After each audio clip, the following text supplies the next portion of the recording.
Testing, testing.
Right. Oh, actually, what about?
Back on the record in case 9655. We don't have the court reporter present, but it will be, since we record these things on YouTube, there will be a record. So I think what we're going to do is proceed with Pepco's witness, Ms. Young, through the cross-examination of everybody else, and hopefully the court reporter will arrive at some point and we can start over.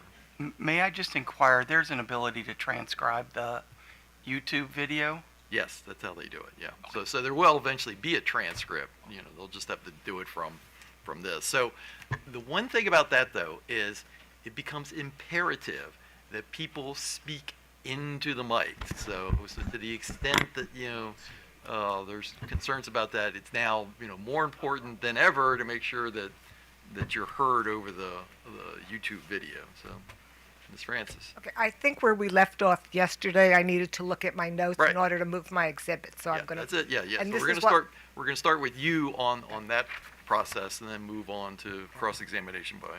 Okay, what my notes reflect, I'd like to move the AOBA cross-examination exhibits 1, 2, 3, 4, and 5.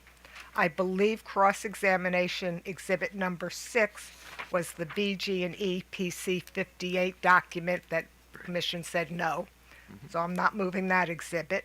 I'd also like to move in exhibits 7 and 8 into evidence, and I believe the first page of order number 20274, that was exhibit 9, the chairman said no. So at this time, I'm moving the exhibits 1, 2, 3, 4, 5, and 7 and 8 into evidence.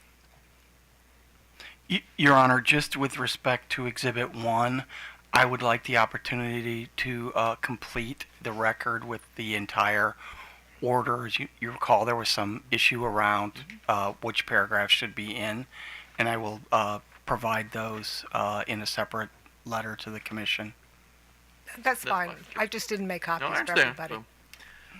Okay, with that, we will admit AOBA's exhibits 1FR, 2FR, 3FR, 4FR, 5FR, 7FR, 8FR. Thank you, Your Honor. And with that, we'll move to Office of People's Counsel. Thank you, Mr. Chairman, Commissioners. Just one preliminary matter. Mr. Alvarez was able to be here today, so we don't need him to appear remotely. He is. Oh, okay. All right, good. He is Thanks. here. All right. Good morning, Ms. Young. How are you? Good morning. Good. How are you? Good, good. I'd like to start off by asking you some questions about tree wire. Okay. First, what is tree wire?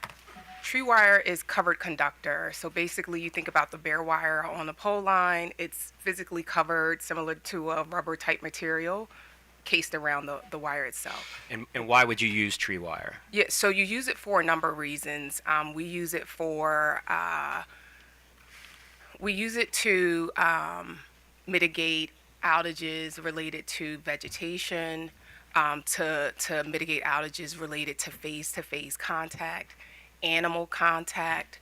We're also learning through our participation in wildfire efforts with this that it also helps, for a fault conductor, if it were to fall to the ground, it helps in that instance as well. And are there alternatives to using tree wire to accomplish those goals that you mentioned? In its totality, I think you got to really understand the full scope of the issues you're trying to address. There are alternatives. Undergrounding is one of them. But yes. Increased vegetation management would also be a way to address. Vegetation management helps, but that's not the primary solution. And I think you have to really understand the terrain. You have to understand a lot about the territory itself. It's a temporary solution, but not a permanent solution, because you're going to have to keep up with that constantly. Okay. And it doesn't. Vegetation management doesn't help with face-to-face contact. But there are other pieces of equipment that you could use to address that problem that you would not require you to use tree wire, right? There are other things to do, but you have to look at the full picture. Sure. All right. So going back to tree wire is more expensive than bare conductor. Is that right? So tree wire is more expensive. It's 64 cents per foot. Okay. And I'm actually in the process of shopping for flooring right now. So a difference of 64 cents per unit would definitely impact my decision, of what to purchase. And I'd like to ask you some questions about why it didn't affect your decision to replace bare conductor with tree wire in this case. You state in your rebuttal testimony that Pepco remediated 4 feeders under the tree wire / spacer cable installation program in 2023. Is that right? Can you point me to Sure. where you're It's at your referencing? it's at your rebuttal testimony on page 27, lines 1 through 4.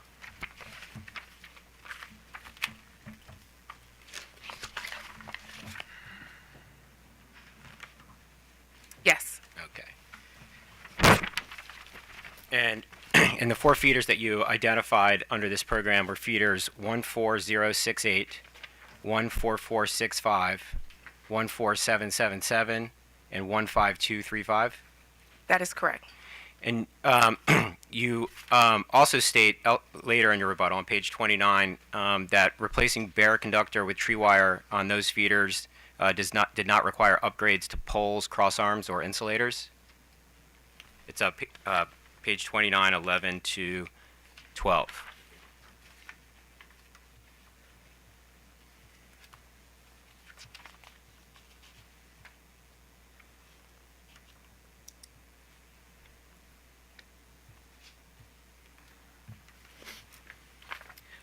So this is specific to kind of a global question of does tree wire require replacing poles and cross arms? So to answer that question, no. Specific to those 4 feeders, we would have to really take a look and understand, does the poles meet the standards, or does the current structure meet the NESC standard requirements, clearance issues? We would really have to understand that. But this question was more of a global Sure.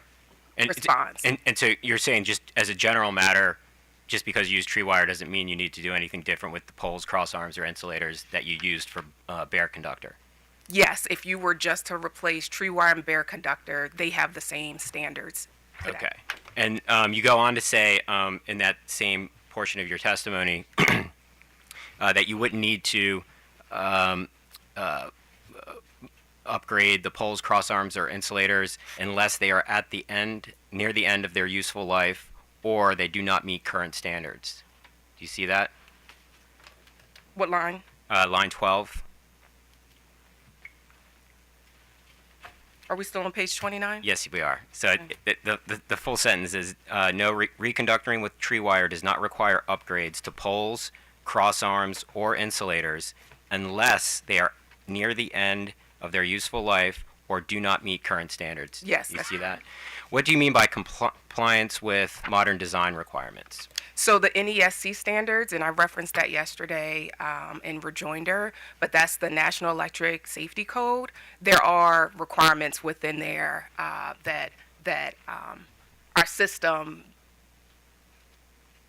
has not met over time. So like the standards change over time. So it's important that when we're going in and rebuilding a circuit, we meet whatever the new standard is, whatever that new requirement is.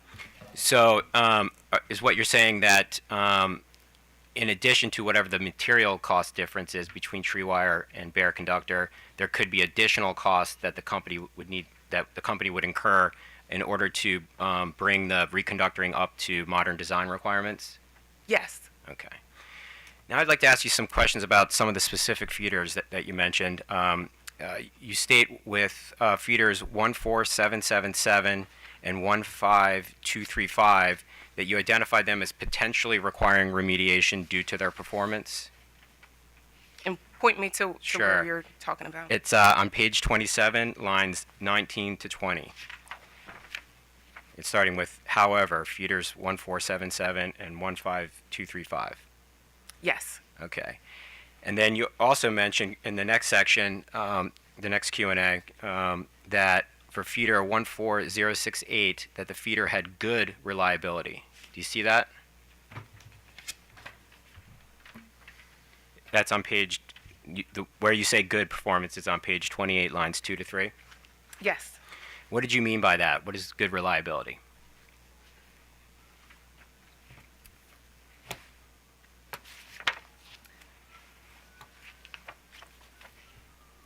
So this one, and it specifically demonstrates here the SAFE and SADE was 2, and SAFE was 2, and then SADE was 271 minutes from a specific outage that was experienced in 2022.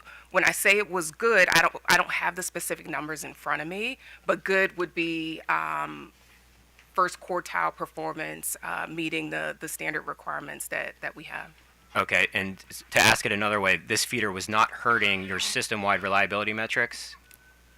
That event that I just referenced would have impacted that. But otherwise, the feeder's performance, if it had good reliability, that would not hurt your system-wide reliability metrics? Based on the data, I would need to see the data to say for Okay. sure, for certain. I just don't have that in front of me. Okay, sure. So moving on to feeder 14465, this is question 54 in your testimony. You mentioned that the feeder demonstrated excellent reliability. Is that correct?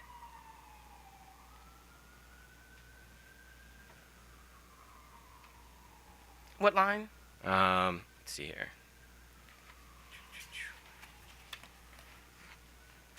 Actually, I had the wrong. Bear with me for just a moment.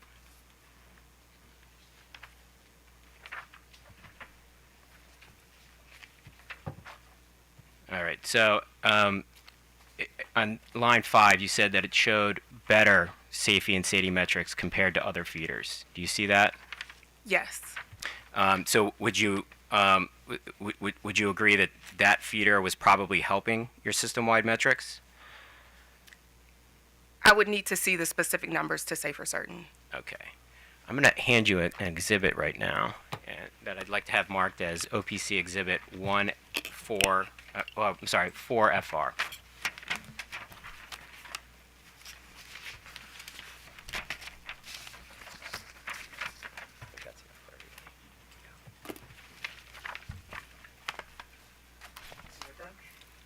Thank you. Do you have another one, Jake? Just If there's an extra one, okay. and I don't think there is. Okay. Unless Amanda has an extra one. That's okay. We'll She might. We'll Amanda, do share. you have an extra one? Thank you. Yeah, sure. And Your Honor, I'd like to note that this, the attachment to this request is marked confidential, but I had a conversation with counsel and they've agreed to lift that designation, so this exhibit is no longer confidential.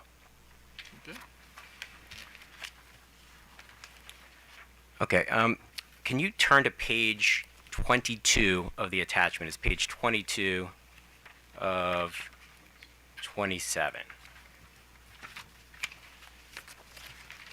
Okay, I'm here.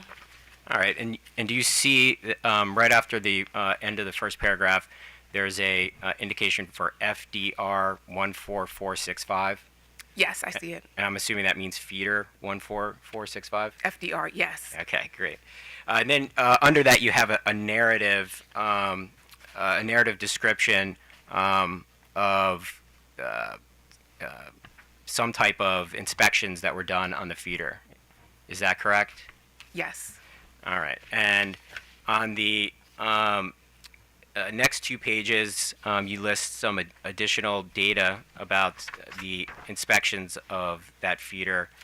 And there are 2 sections after the chart on page 23. One says design recommendations. That's on page 23 of 27. You see that? Yes. And then on page 24 of 27, there is a section just labeled recommendations. Do you see that? Yes, I see it. Okay. Can you explain to me what the recommendations mean? Like, what's the difference between recommendations and design recommendations?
I'm looking at the details here just to make sure I fully understand it. Design recommendations shows specifics to the design. Recommendations honestly shows something very similar, specifics to the design based on the recommendation that was listed in that feeder 14.465 section. Okay. And what was the total cost for the tree wire installation on 14465? If you know? I don't have that number in front of me. All right. If I told you subject to check that it was 2.328 million over 2 projects, does that sound right? That was the AB project. That was the tree wire installation projects on 14465. Yes, that sounds right. Okay. And this project would not have been reviewed by the project concurrence committee because there was no single project that was over 1.5 million? No, so this project would not have been reviewed by the project concurrence committee because it is part of a programmatic family of projects. So with programmatic work, that has already gone through project concurrence in order to support the program. We can actually do projects up to $5 million under the programmatic work. Okay. And you mentioned earlier that one of the reasons that you use tree wire is to prevent outages caused by contact with vegetation or animal contact. That's correct. What percentage of your service interruptions in the 3 years before you replaced the conductor with tree wire on feeder 14465 were caused by vegetation or animal contact? I don't have that number in front of me. If I told you it was 8.9%, does that sound right? That sounds about right, All right. but subject to check. Sure. And that the cause of the outages as described in the narrative description on page 22 of 27 of that report that I've marked as OPC 4FR says at the very, very bottom of that page that there was nothing found at a pole number to cause the lightning arrestor to be blown. This whole event could be lightning related. Yes, I see that. All right. So, can you tell me what the cause of this service interruption is? For the service interruptions on that feeder? No, I can't. And that's normal, right? I mentioned face-to-face contact. The fact that it was lightning, probably it was a wind event or some kind of rain event that could have caused that. But you think about when it's windy outside, being that it's a wire, sometimes those wires move and they slap together, and that's what's causing that face-to-face contact that could have been here. So I can't say for certain, but just explaining what that could be. Okay. And then if you look at the recommendations on page 24 of 27, so Okay. not the design recommendations, but the recommendations. The recommendations include things such as replacing or installing animal guards, replacing lightning arresters, reattachments of floating energized taps, and installation of spacers between conductors. Do you see that? Yes. Okay. And if you turn to the design recommendations, beginning on page 23 of 27, I'm not going to pretend like I understand what any of these numbers mean, but I see that a number of the design recommendations include the installation of 477 ACSR tree wire. Yes. Okay. That is the conductor. And I don't see any mention of the replacement or installation of animal guards, replacement of lightning arresters, reattachment of floating energized taps, or installation of spacers between conductors. Is that correct? In the design recommendations? No. Okay. No. Yeah, and so design would be engineering design. These other recommendations are more what's required now that they've rolled the circuit out. But they're still required as part of the plan to do this work. Okay. But are any of the recommendations that are on page 24 of 27 not in the design recommendations? The following those recommendations would have improved the performance of that feeder, even absent the tree wire. Say that question again. That in the recommendations, there's no mention of the installation of tree wire. There's a mention of a number of other things that you could do, but it doesn't mention tree wire.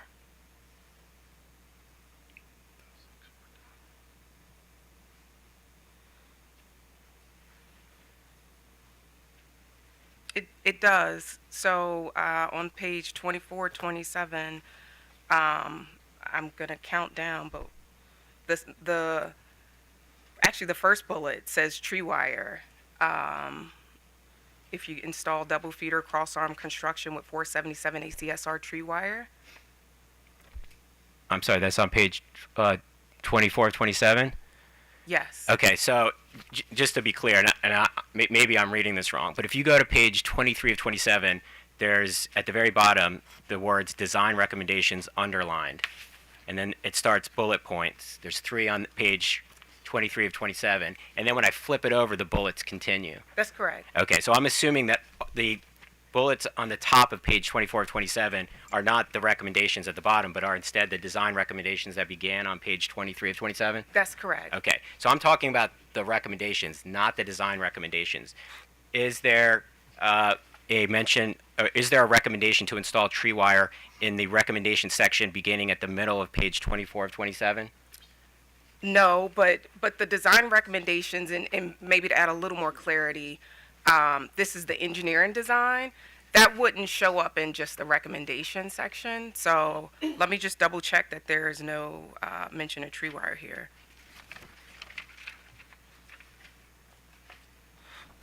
Yeah, the only mention that I see is tree wire taps.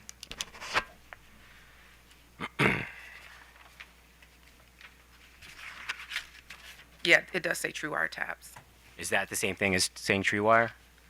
No. Okay.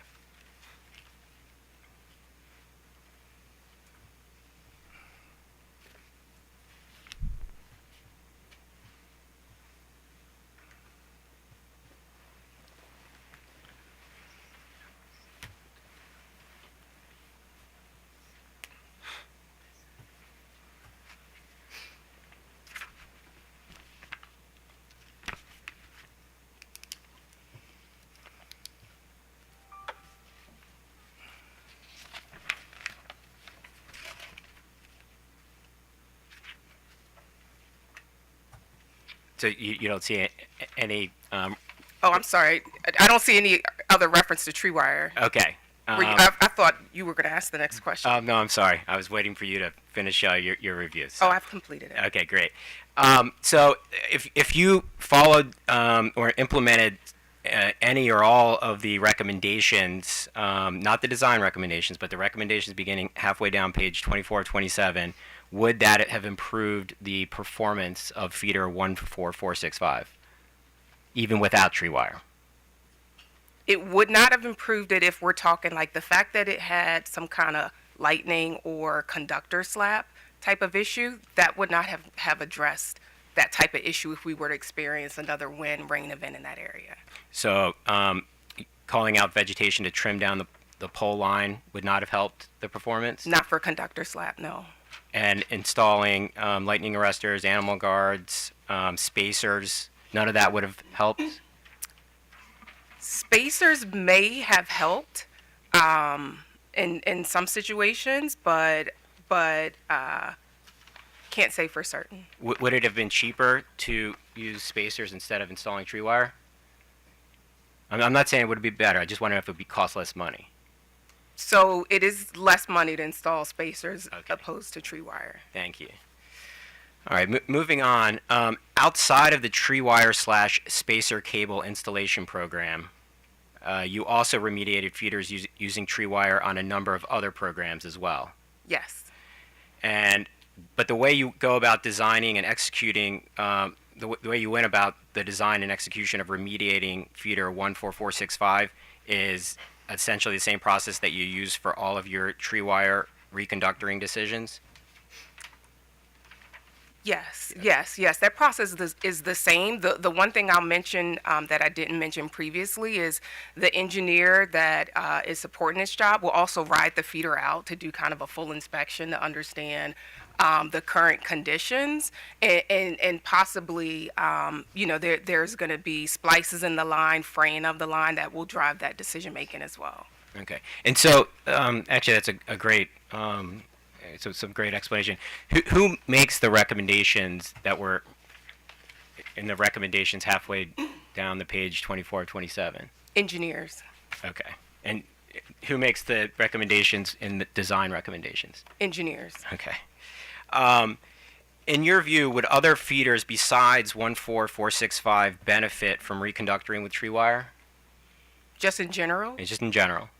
Yeah, I think we have to, understand the full layout of the region and the circuit, and make determination. We don't just blanketly install tree wire everywhere. Sure. And in some instances, we'll install tree wire on the same line. It'll have bare conductor and tree wire.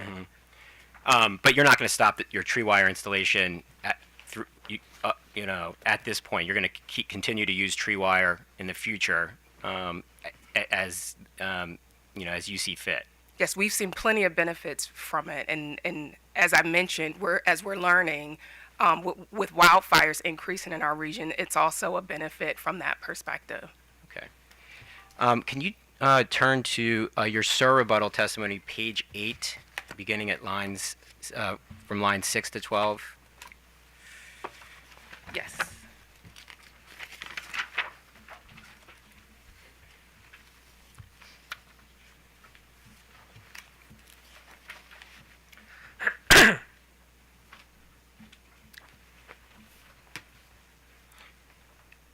Are you there?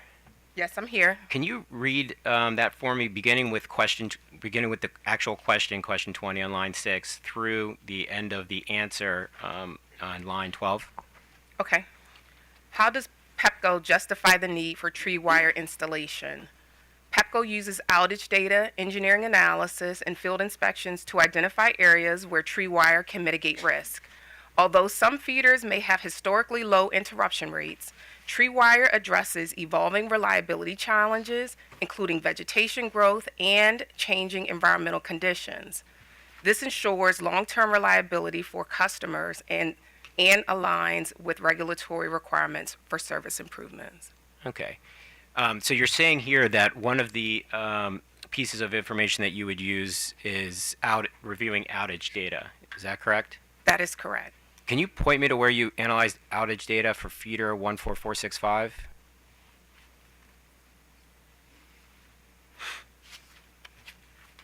And I know we would have provided that. Give me 1 second.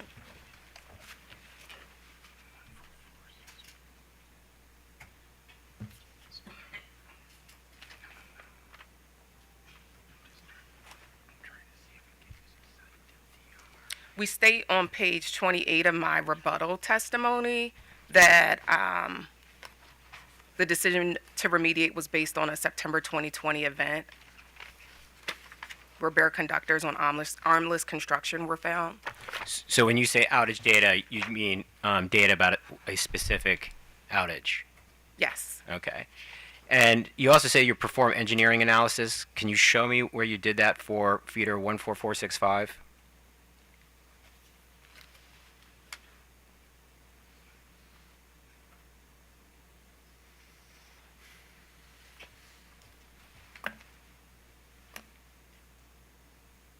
I don't think I have that specifically outlined in my testimony. Do you know if you have it specifically outlined anywhere in the record of this case? I know we probably would have provided that in discovery. I'm not. So you think you probably did, but you don't know? Give me 1 second, because Sure. it may be in the document you provided me, which was a response to a discovery question.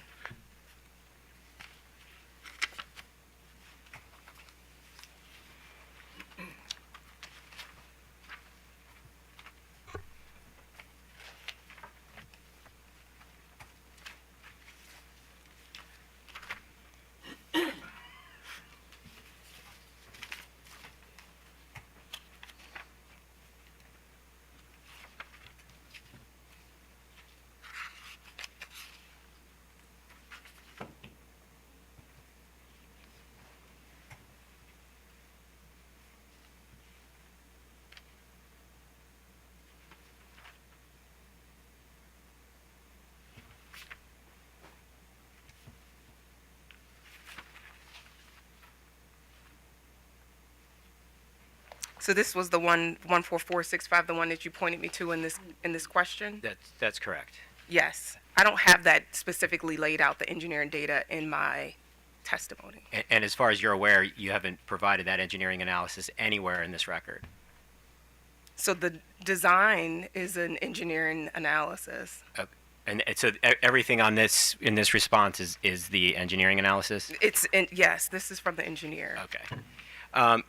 And you also have said in this that excerpt that I had you read from your rebuttal that you incorporate field inspections. Yes. And can you show me where you incorporated field inspections into the remediation work that you did on feeder 14465? Yeah, so if you look at that recommendation section, Mm-hmm.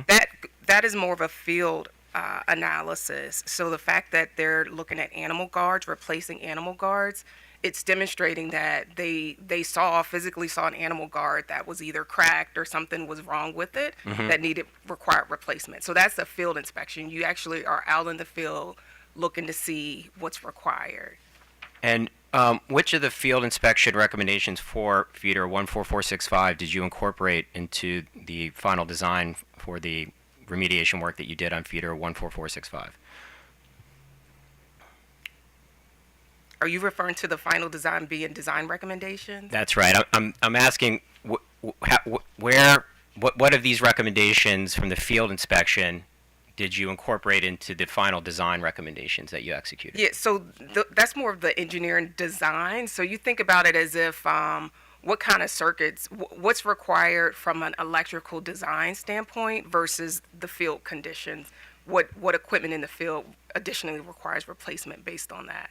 So you got to look at it in its totality. You're trying to separate the two when it's more of a addition. Yeah, and actually that's part of my question. To what extent were the recommendations made in the field inspections incorporated into the design recommendations? Both should have been done. And I guess my question is, I don't see anything about animal guards, lightning arresters, tree wire taps, or anything else that you have in recommendations included in your design recommendations. Yeah, so design recommendations more specific to like engineering design. You have to do both, basically. Okay. So you're not going to see lightning guards in the design recommendations. Both are required. All right. Now, you go on in that section that I had you read, you say that tree wire addresses evolving reliability challenges, including vegetation growth and changing environmental conditions. Yes. And as far as reliability, Pepco's system currently has excellent reliability performance. Is that correct? I think we have good reliability performance. Yes, I do. Just good? Yes. All right. The annual reliability report that Pepco filed last summer shows that you are well below your required targets for safety and SAIDI. Is that Yes. right? And I think you even included some charts that you included in that annual reliability report in your testimony in this case. Is that correct? Yes. And that shows that you are currently performing well below what your required targets for safety and SAIDI. Yes. Okay. Would you agree that as Pepco continues to improve reliability, that you're going to start facing an issue of diminishing returns, where each additional increment of increased reliability performance costs more and more to achieve? At some point, possibly we could get there. Okay. We're not there. So I guess my understanding of diminishing returns is like you're always somewhere on the slope, right? So in the beginning, you get a lot of return for every dollar that you spend, right? And then as your system performance gets better and better and better, you need to start spending more and more to get your performance better and better. Does that sound right to you? That makes sense. The one thing I'll point out too that doesn't take into account is really kind of the way we are with reliance on electricity at this point. Two-way power flows, the customer expectations around service, and how much we're just relying on it in general. But it does make sense. Okay. All right. I'd like to turn to some of the other capital expenditures that you made in this case. Can you turn to page 39 of your rebuttal testimony? 39.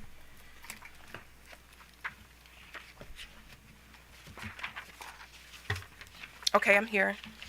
All right. And in this section of your testimony, you're discussing a distribution circuit breaker replacement program. Yes. And it states on line 9 that you incurred approximately $2 million in costs for this project in 2023. Yes. And I understand that you're actually not seeking recovery for those costs in this case because the actual expenditures have not been closed to plant and service. That is correct. All right. But for this investment, during discovery, OPC asked you to provide us with the results of the functional and diagnostic tests for each breaker that you replaced within the 2 years prior to replacement. Do you recall that? And I have the DR here if that would help. Yes, refresh that your would mem- help. Okay. I'd like to have my next exhibit marked as OPC 5FR.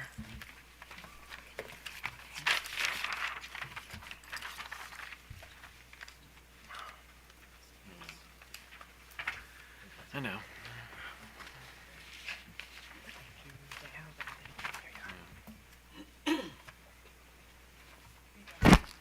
Thank you, Fran. Thank you.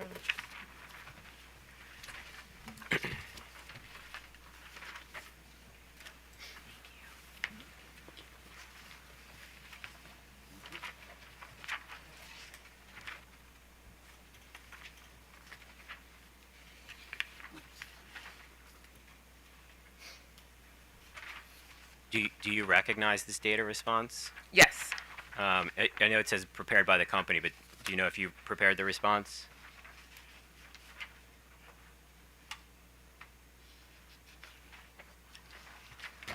Yeah. Yes.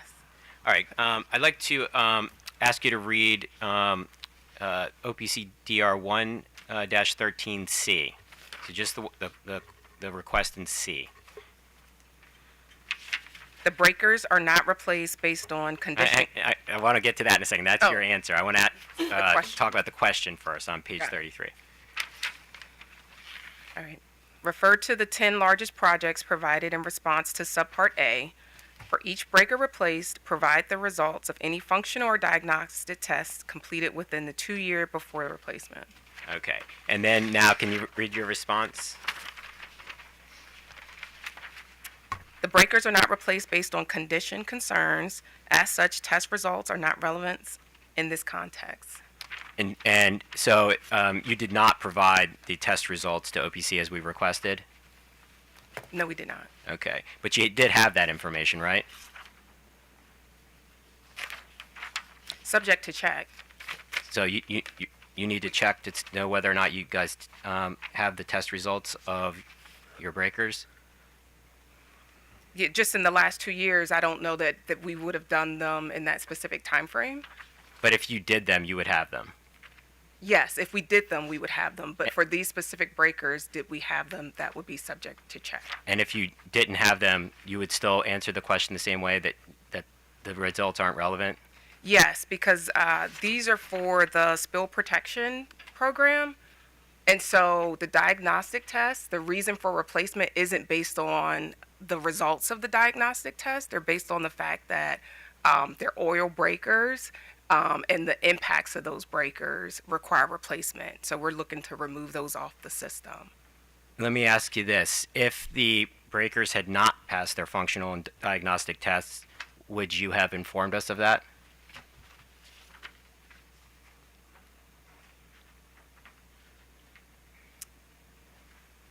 Would it have been relevant to the work?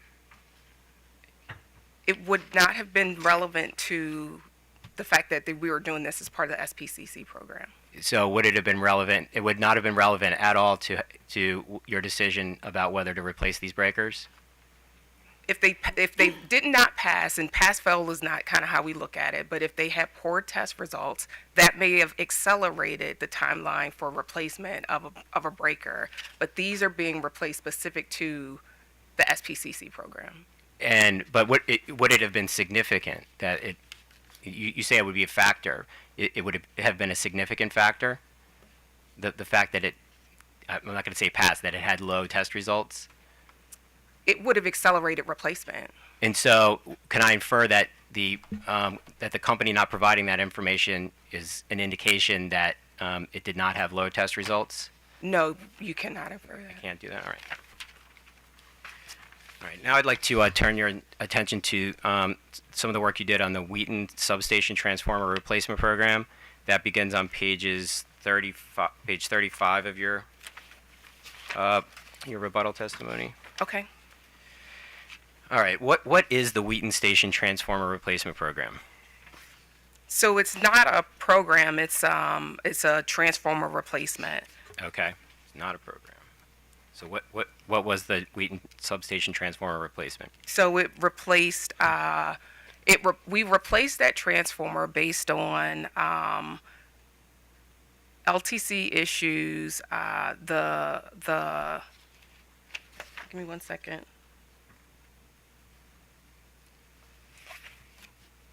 So bushing and oil pumps were leaking. There were concerns with the LTC.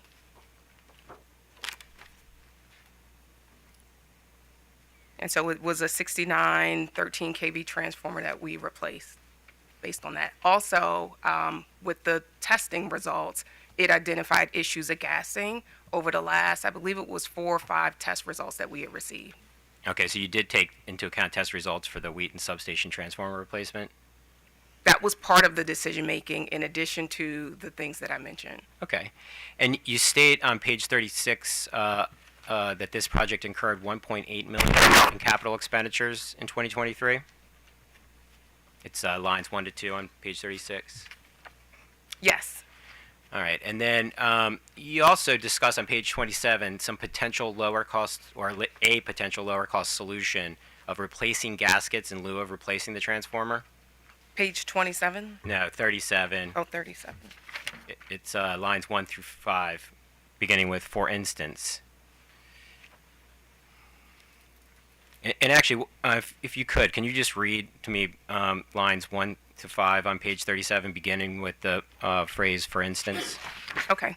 For instance, the company considered replacing gaskets on the LTC to fix the active barrier board leak. Since LTC and main tank will be drained to conduct work, Teams recommends a full gasket replacement on entire transformer to extend its life given its age. This option represented $1,000 to $225,000 O&M plus $15,000 O&M annually for LTC inspections. Okay, so this solution would have cost you between $100,000 and $225,000 in O&M expenses up front, but just initially, and then thereafter $15,000 of O&M costs annually.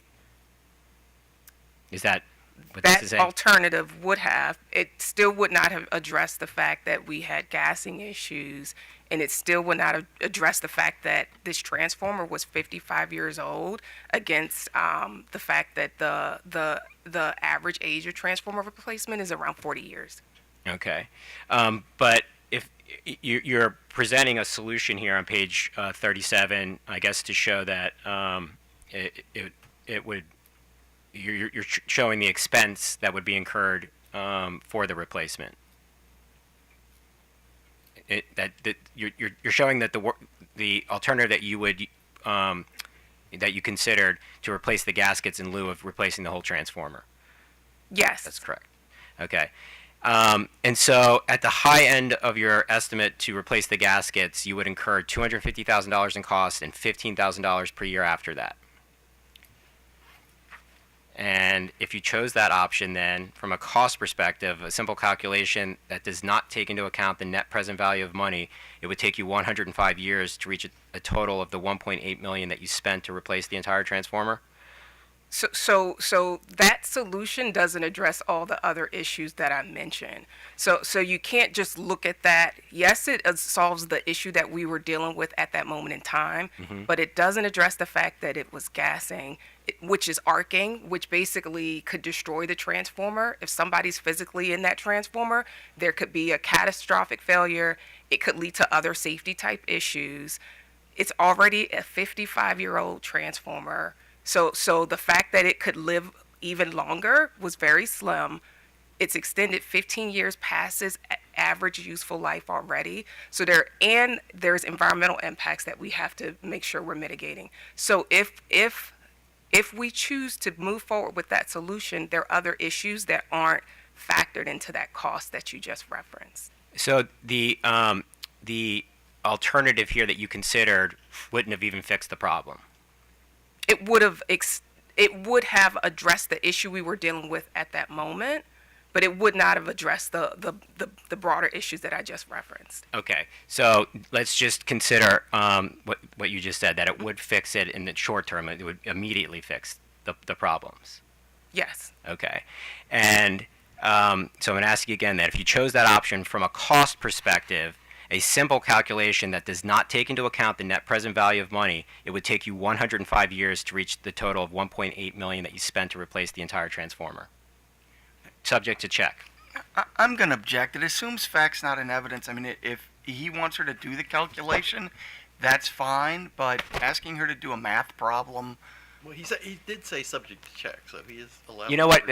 I'm going to take Mr. Michael up on his offer. I'd like to mark an exhibit as OPC 6FR, I think we're on. Yes. That's right.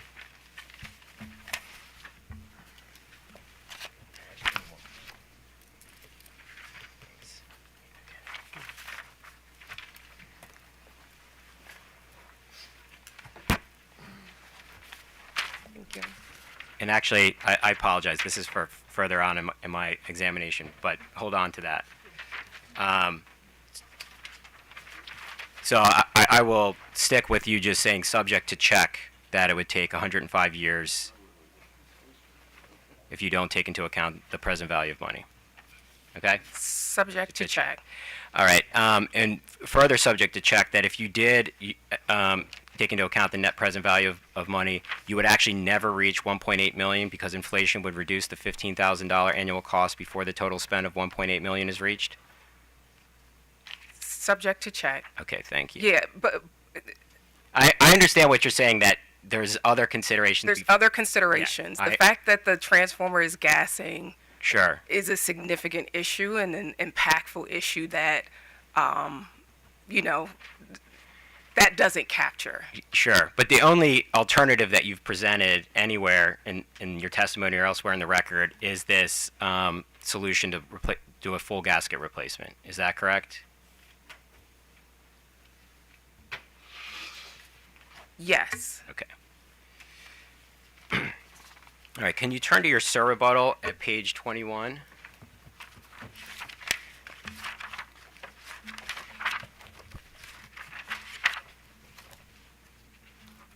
Okay. All right. And you say there that the average useful life of a transformer at Pepco is 50 years.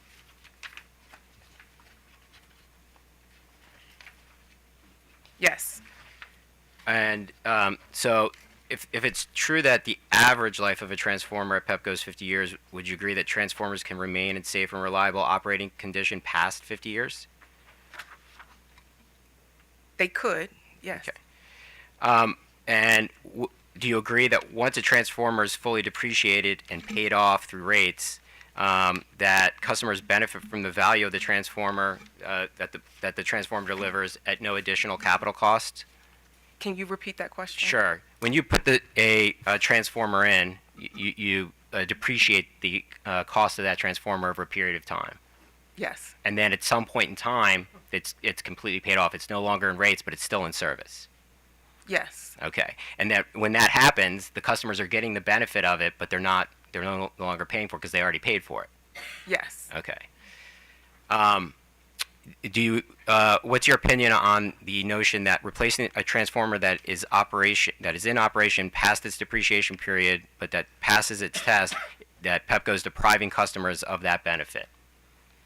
That you're depriving the customers of the benefit of enjoying the continued operation of a transformer that they've already completely paid for? So again, we don't do pass-fail. Mm-hmm. This transformer, through the dissolved gas analysis, showed the fact that it was gassing. We have left transformers in 50 years that continue to show positive test results. This test did not. And has Pepco made any effort or conducted any analysis to quantify the customer costs of increased service interruptions associated with transformers over 50 years of age? In general, a cost of benefit analysis is what you're asking for? Do you maybe a cost benefit analysis? Do you quantify the customer cost in any way? No. Okay. All right. Now I'm going to turn to that exhibit that I handed out a few moments ago, and this exhibit has to do with some of the rejoinder that you provided yesterday. Do you recall taking issue with the testimony that Mr. Alvarez and Stevens submitted regarding the value of the interruptions that you would avoid by replacing the Wheaten substation transformer? Yes. And you spent $3.568 million to replace that transformer. Is that correct? That is correct. And you took issue with the interruption cost estimator calculator that Mr. Alvarez and Stevens used in that section of their testimony. Is that correct? Yes, that's correct. And you also took issue with some of the inputs that they used, specifically the number of customers served by the transformer. Yes, that's correct.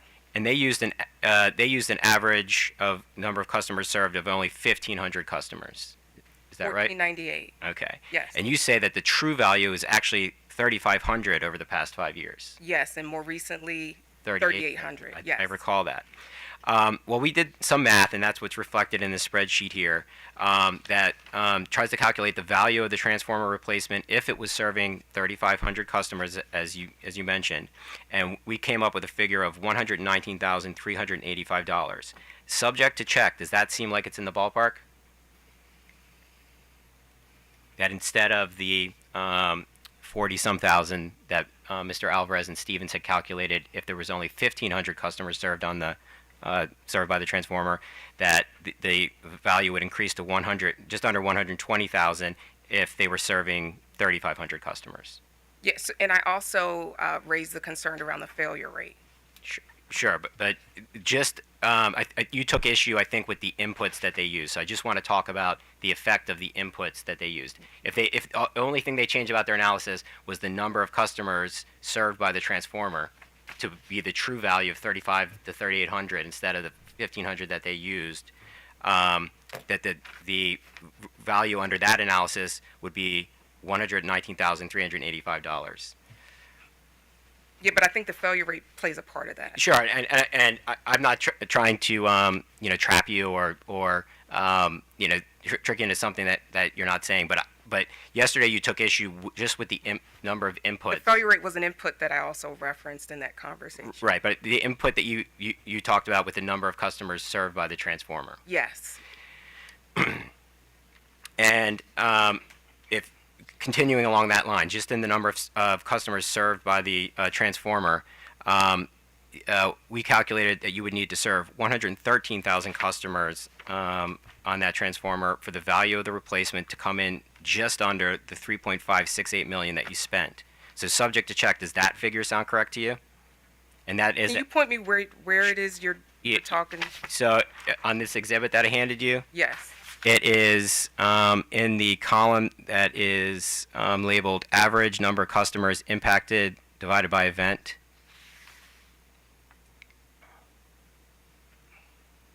Okay. And it's it's a little over 113,000 customers. Okay. And by our math, that if you had that number of customers and you only changed that input, not the failure rate, I understand that there was another input that you took issue with, but if it was just the number of customers, you would need to serve, well over the 3,500 customers that you're serving. You'd have to serve 113,000 customers for the value of the transformer replacement to come up to the figure of $3.568 million that you actually spent.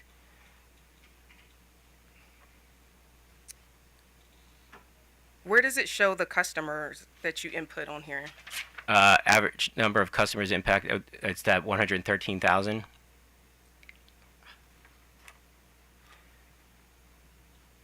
But the original customer amount? That's the number of customers that would need to be served on that feeder for the value of the transformer replacement to come close to the 3.568 million that you spent. So it's only assuming a feeder outage. Yes, I guess so. Now, when you say that a transformer is serving 3,500 customers, what do you mean by that? That it physically is serving 35. So if a transformer fails, you're not just going to lose a feeder, you're going to lose all the feeders out of that transformer. So you can't separate it to just a single feeder. You Yeah. have to be able to still account for all the customers on that transformer. Okay, but I guess going back just to the simple math, that if you had 3,500 customers, the value would be $120,000. Then you would agree that you would need larger number of customers to exceed the $120,000 value. So I'm going to object. She hasn't agreed that that's the right number of customers to use, or that she said there are other factors that need to be included in the calculation. Well, I'm only taking issue with one of the specific inputs that she challenged with a true number versus the estimate that Mr. Alvarez and Stevens used. I'm going to allow him to go ahead. Yeah, my point is that if a transformer fails, it's not going to be a partial customer outage. It's going to be a full customer outage. So all 3,500 customers will be impacted. Right, and so I guess a lot of it comes back to whether the transformer would actually have failed. Is that right? Because if it didn't fail, there would be no outages, and so the spending that you did would not have provided any additional value. We have to assume that the whole transformer would fail. It's not going to be a partial customer outage. Thank you. So I don't agree with this. Okay, but just going back to the last thing you said, you're assuming that the transformer is going to fail when you make that decision to spend $3.568 million to replace it. So what I don't want to happen, the fact that it's gassing, it could fail, yes. It could impact the community.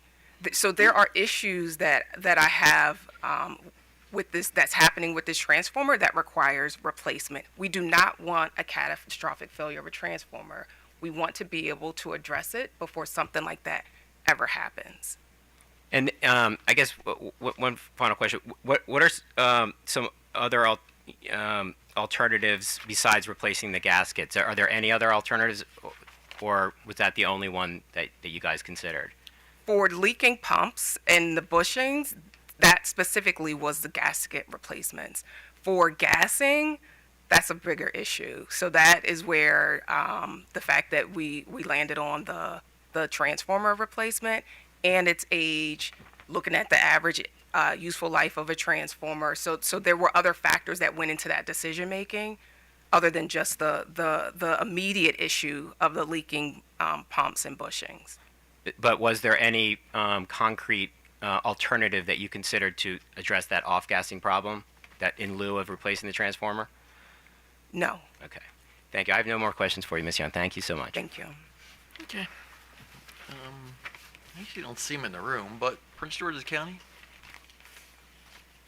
All right, so staff. Oh, and Your Honor, if I could, I'd like to move in OPC exhibits 4FR, 5FR, and 6FR. Your Honor, as it relates to 4FR, this is a whole package of our responses to DR Set 8, and there weren't any questions about any of the other DRs in the package, so I'm happy to allow 81B, or DR 81, and those attachments, but the other DRs, they weren't asked about, so... This exhibit is obviously relevant because it's the field reports that match up with a number of engineering decisions that led to costs being incurred that you're seeking to recover from ratepayers in this case. I'd also mention that it's already attached as an exhibit to one of our witnesses' testimony, but this just makes it easier for people to access it. If it's already in your testimony, Jake, then that's fine. I don't have an issue. It's already in. I don't know that it needs to be an exhibit.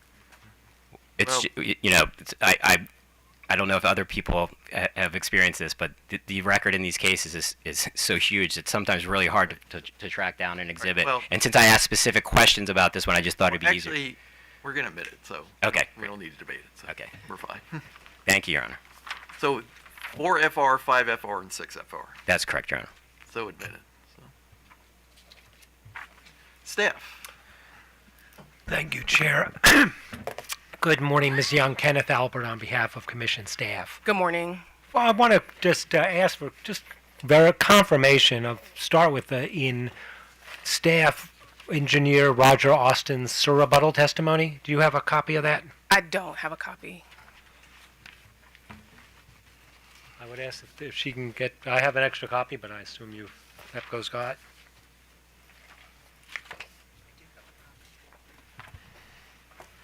If you just give us a minute, we'll get her a copy. I have a copy, but it's marked up, and I can't give it to her. That's fine. It's her rebuttal.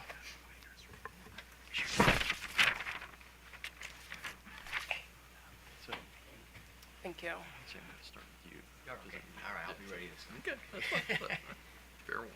Thank you. I refer you to page 28 and the sentence that begins on line 13.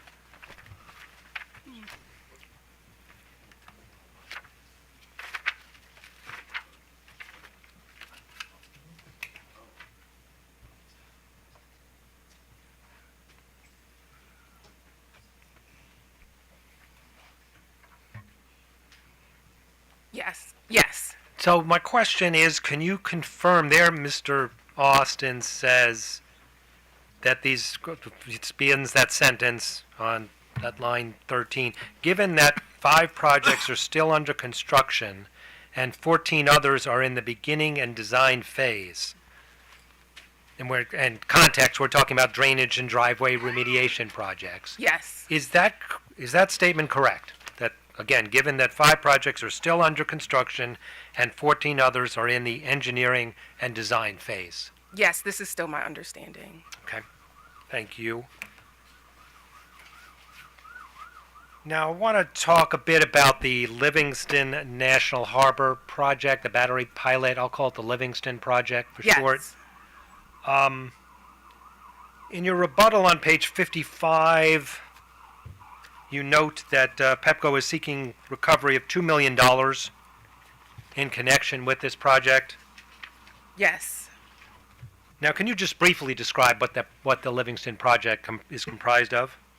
Yeah, so it was a battery energy storage project that was going to be at the Livingston Road site.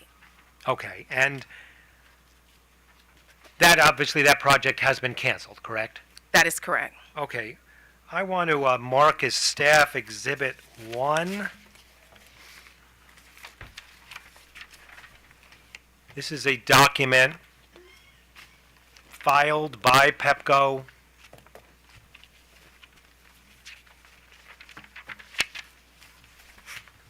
that notifies the commission that Pepco is canceling the project.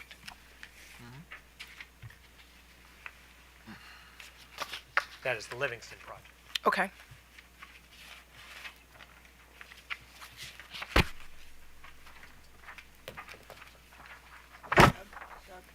Thank you, Fran. Sorry. It's 1FR, staff 1FR. This is staff 1. Step 1.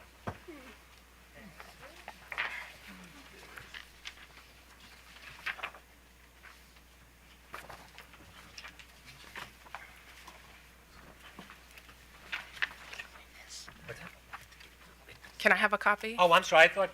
Oh, sorry. I'm thinking of the other guy. Apologies. Thank you. Kimmy, if you have another, we have. Thank you, sir.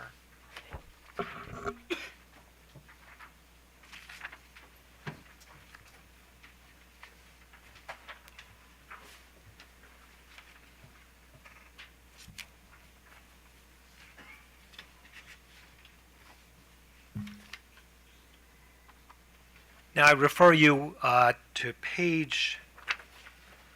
paragraph that starts at the top, at the middle of page 2, beginning words subsequent to, Okay. and I'm referring to the text that goes to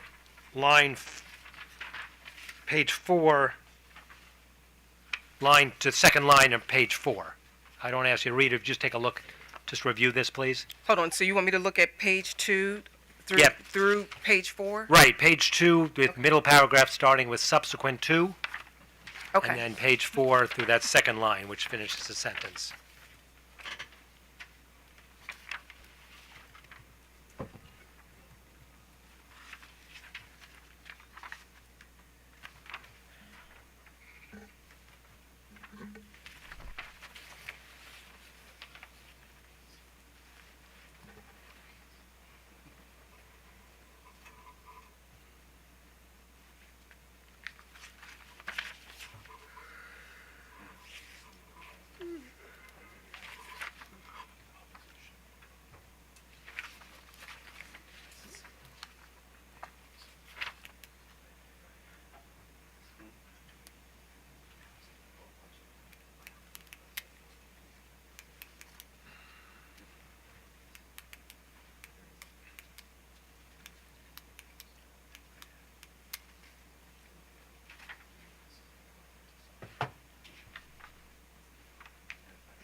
Okay. Just to summarize essentially what's here. Here you cite the factors, here Pepco cites the factors that led Pepco to cancel the Livingston project. And it cites factors such as one, the non-performance of the vendor that Yes. Pepco selected to construct the project. Two, the vendor's purchase of lithium-ion batteries that did not satisfy Pepco's technical requirements. And three, the change in the load forecast that Pepco relied on in proposing the project as part of the battery storage pilot, correct? Yes. Now, can you briefly summarize those non-performance challenges associated with the vendor?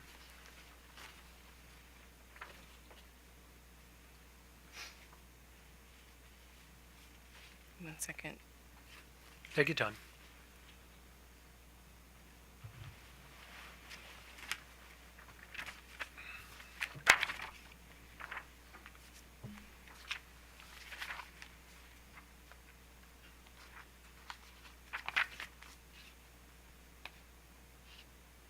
Yes, so they failed to, for the batteries, we didn't have gas detection as required and requested, or monitoring the lack of water piping into the battery cabinets. So basically, they did not meet the specifications in which we outlined, and were unresponsive.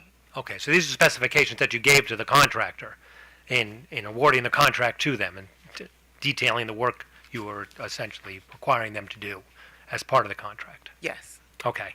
How often does this kind of event happen, where you've got a non-responsive, or I would say a non-cooperating vendor? Is this a typical issue, or is this sort of a real outlier?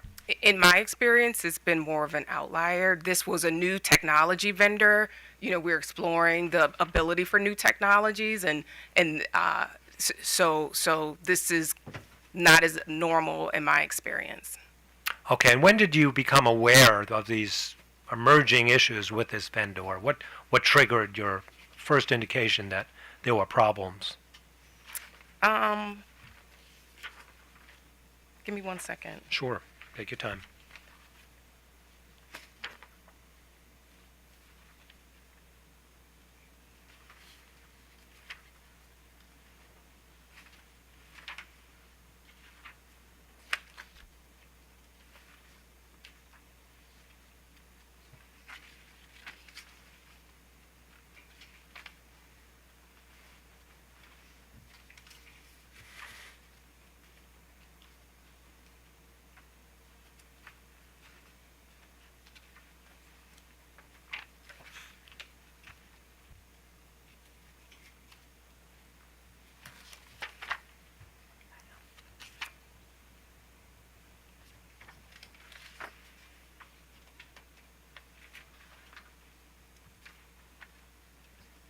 don't have the specific date.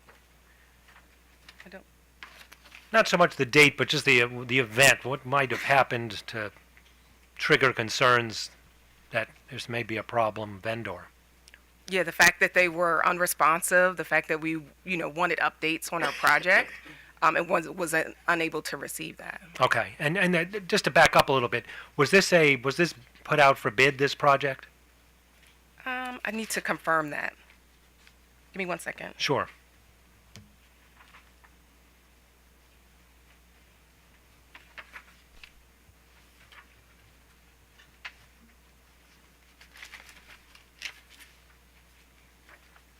I don't recall.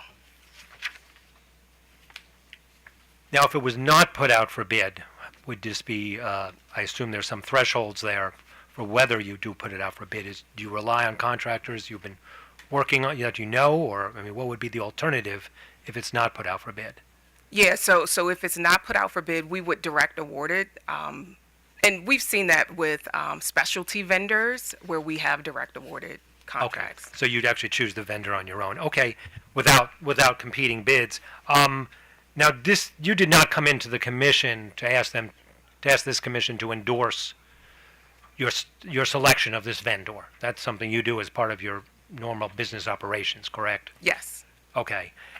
Do these contracts with the vendors include financial incentive mechanisms to reward, meeting those milestones or even surpassing them?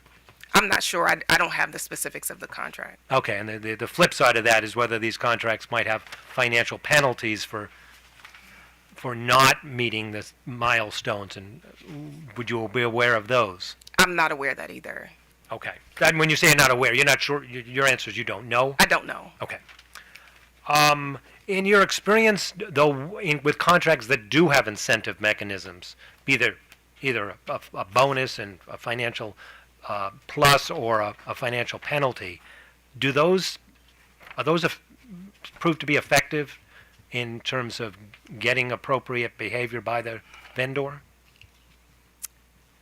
Yes, generally, yes. They have been effective. Okay.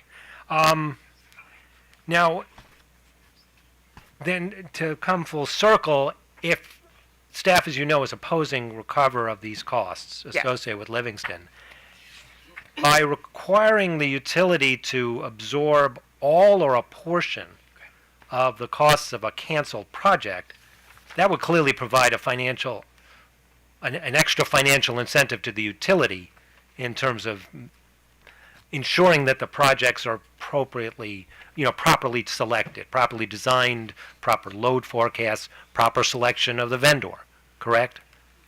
Yes. Okay, I refer you, if I could, to Mr. Austin's rebuttal testimony, which you have that now.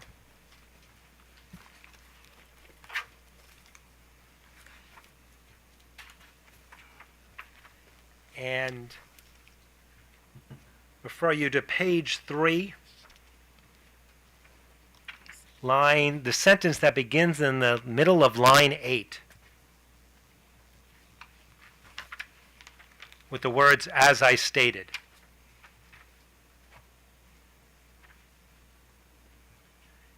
If you could just read to yourself from that words, "as I stated," to the end of the paragraph.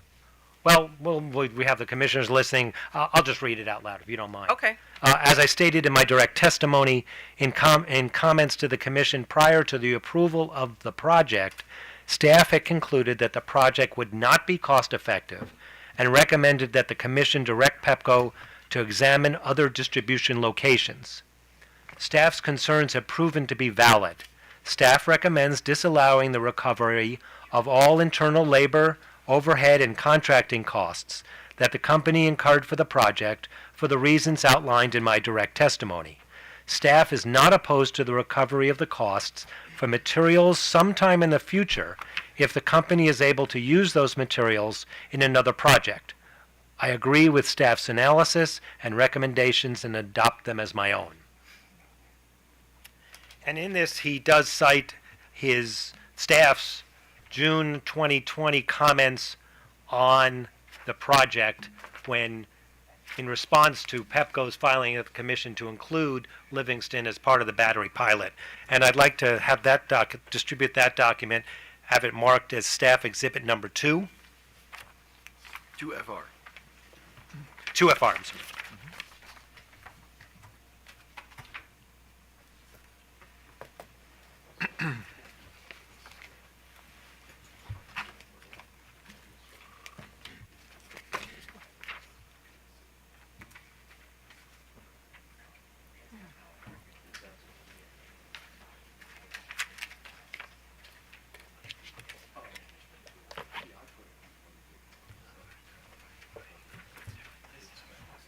Thank you.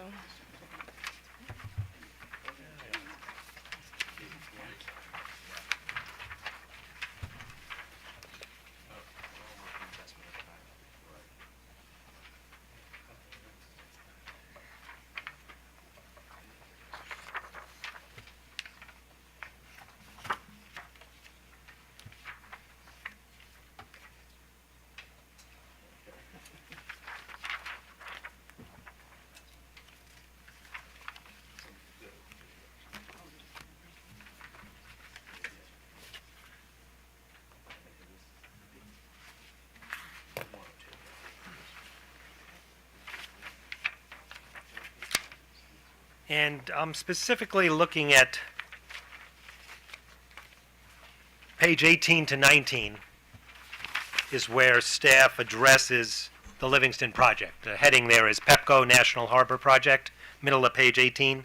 If you could just take a look at that, Okay. quickly read, let me know when you're ready. It goes for one full page, goes to the end of 19.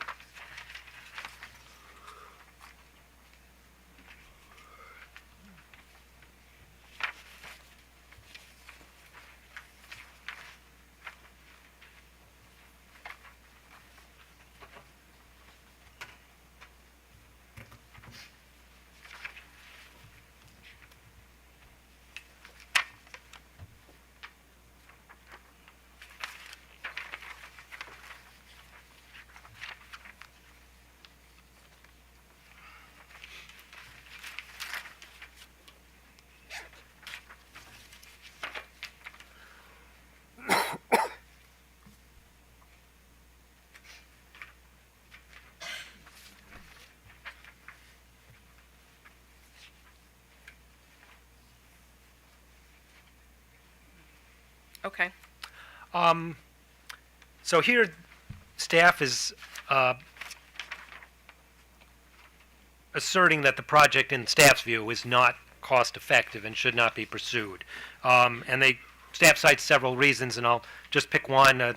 In the sentence that begins 3 lines from the bottom of page 18, staff says, towards the right side of that bottom 3 lines up, staff also has concerns with the cost-effectiveness study provided by Pepco, since the study assumed additional deferral will occur after 2027, but only if additional storage projects are constructed whose costs were not included.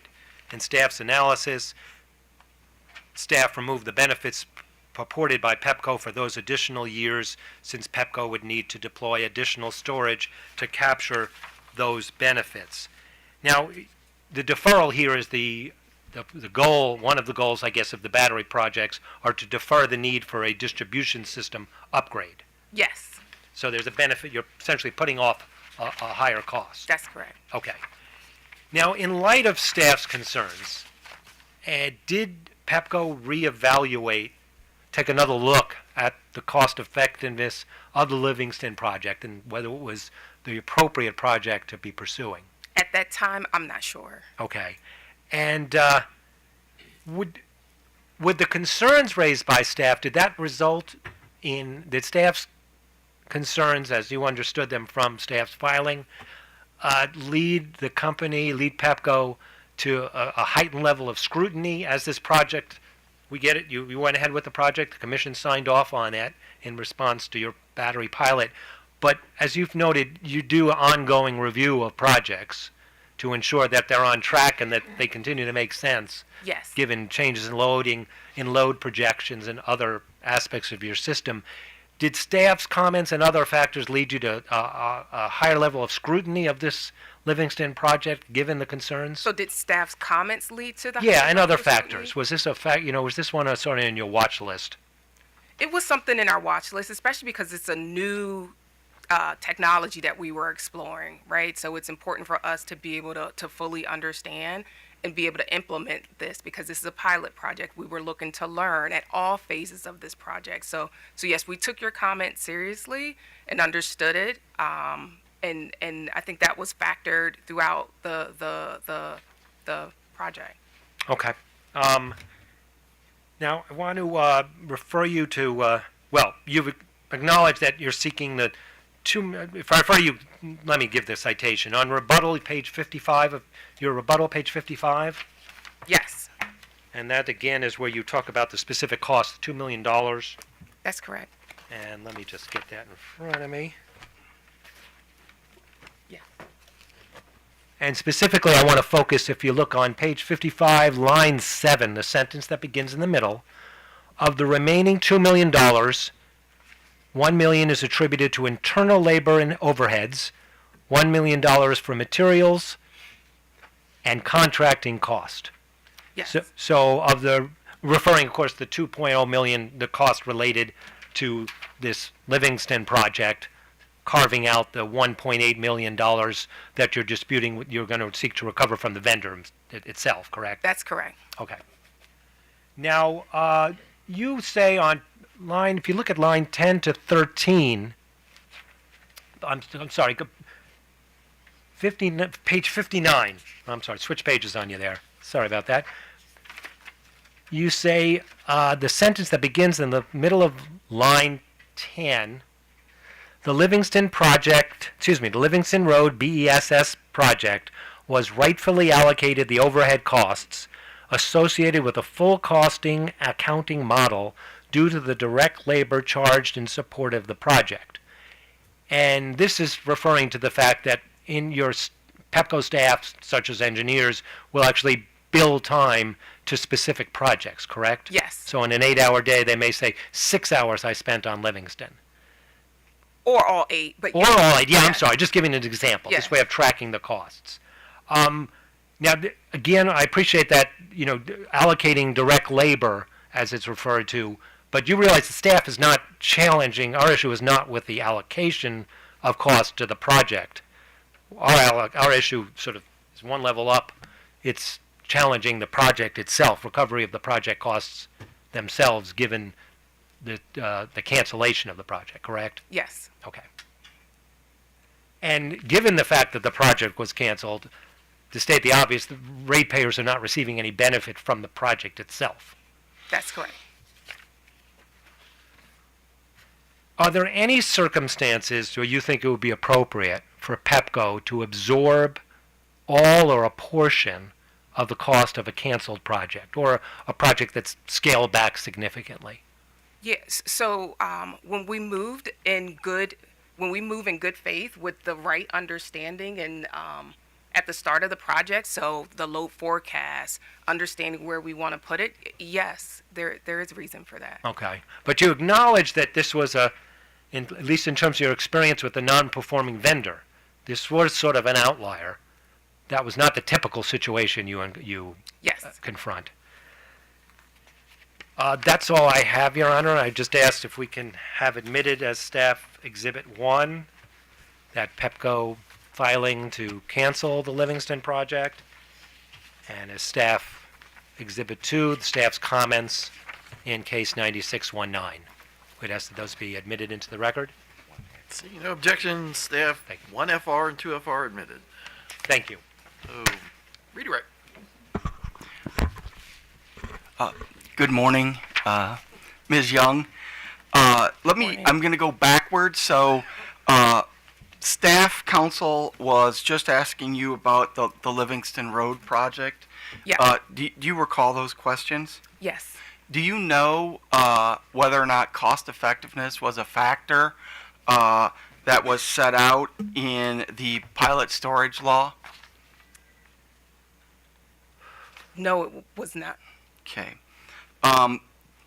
Do you know if the commission approved Pepco going forward with the project based on all the information?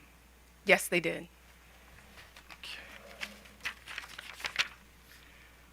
Are you the right person to talk about which costs are being sought to be recovered, or is there another witness by Pepco who is more familiar with the costs? Yeah, witness Leming is more familiar with the cost. Okay. Do you recall that staff, or not staff, I'm sorry, OPC council asking you about the Wheaten Substation 3 transformer? Yes. And they marked and put into evidence OPC Exhibit 6 FR. Do you recall those questions? Yes. Do you have an opinion about whether or not that's an appropriate calculation? Yeah, so based on, the conversation that I shared yesterday, it was not appropriate. So I think they factored in the incorrect customer numbers just based on the fact that it's a transformer and how many customers are served out of there. And we never got into the conversation around the failure calculation. So I'm not sure what that ultimately was. And do you know, does this calculation include the appropriate inflation factor that you discussed yesterday? Yeah, I don't know. Okay. Do you agree with that analysis that is included in? Do you agree or disagree with that analysis in OPC 6FR, which is the analysis you saw today, that it assumes Pepco can maintain a 55-year-old transformer for another 100 years? It does not assume that. Okay. And you talked about some factors and the leaking bushings.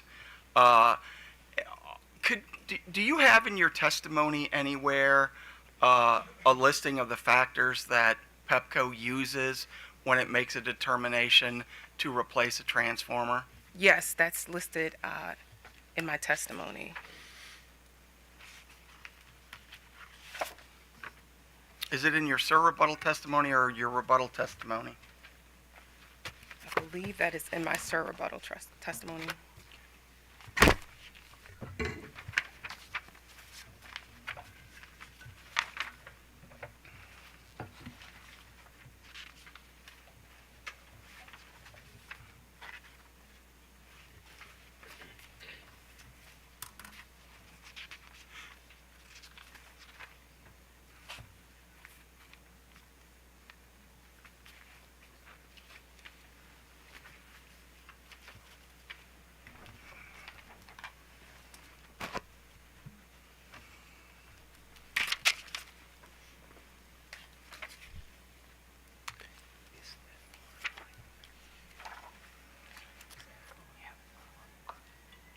Just thinking about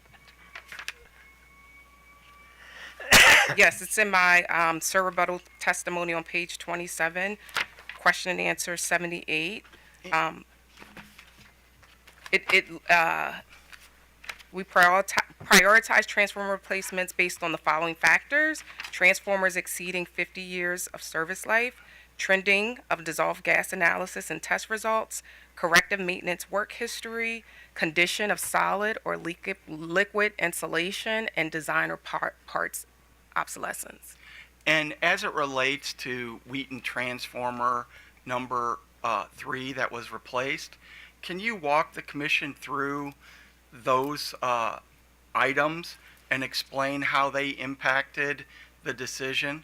Yeah, so from a transformer exceeding the 50 years of life, this was a 55-year-old transformer. The dissolved gas analysis, I walked through the gassing issue earlier. That's basically arcing within the transformer, which could lead to a catastrophic failure. So it showed that, it showed that back through 2019.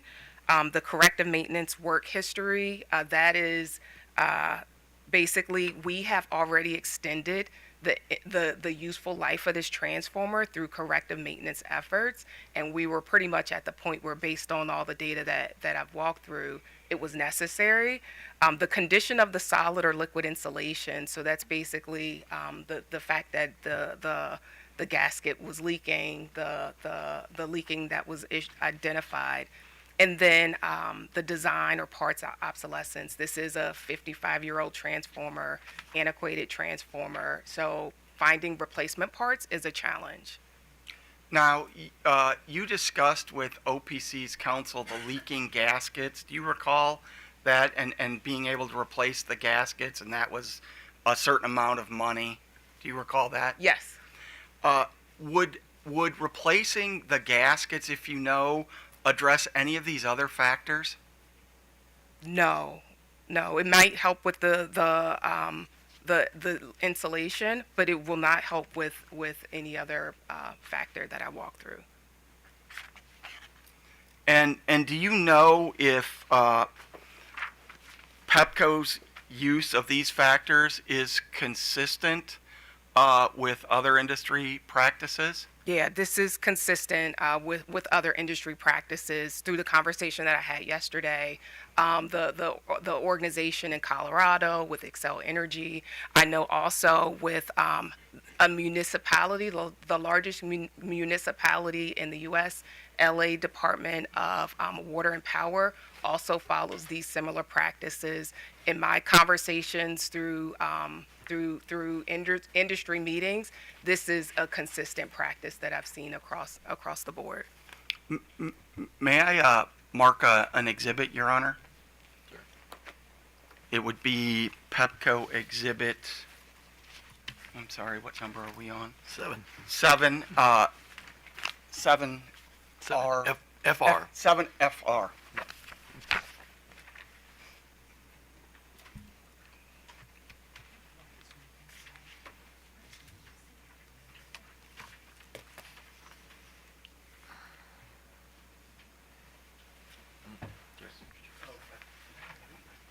I have no idea.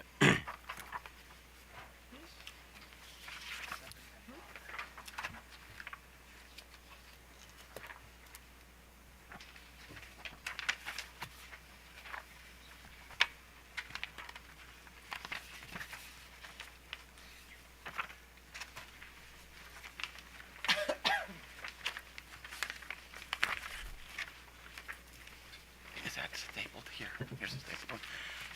Ms. Young, in response to that question, you said that you were aware of a municipal utility that has the same type of programs. Yes. Is this the document that you reviewed to come to that conclusion? Yes, it is. And could you look on page 3 of that document? Does that indicate that reliability accomplishments from proactively replacing aging infrastructure? Yes. And then if you go to page 5 of the document, substations, do you see that? Yes. It says LADWP prioritizes substation transformer replacement based on specialized test, critical location, and age. Is that? Yes. And it prioritizes circuit breaker replacement based on outage history, maintenance record, age, and location. Yes, that's correct. Okay. So is this the document that you reviewed coming to the conclusion that the largest municipal utility in the United States uses proactive equipment replacement? Yes, it is. Your Honor, I'd move admission of Pepco Exhibit No, I like it. 7FR. Look. So admit it. All right. Do you recall some questions from OPC's counsel about Pepco's response to DR 113? Yes. And you said this is in the SPCC program. Could you tell us what SPC stands for and what that program deals with? Yeah, so it's the Spill Protection Control and Countermeasure. So basically, we have oil transformers, and so it is to remove oil transformers off of our system. And do you know if those oil transformers are below the average equipment life or the stated are above, are above or below the average age of equipment, the useful life of that equipment? Yes, they are beyond the useful life of the equipment. Okay. And you also talked about, in response to that, and these are circuit breakers, right? Is Yeah. that okay? So this is not this is a circuit breaker, Yes, right? yes.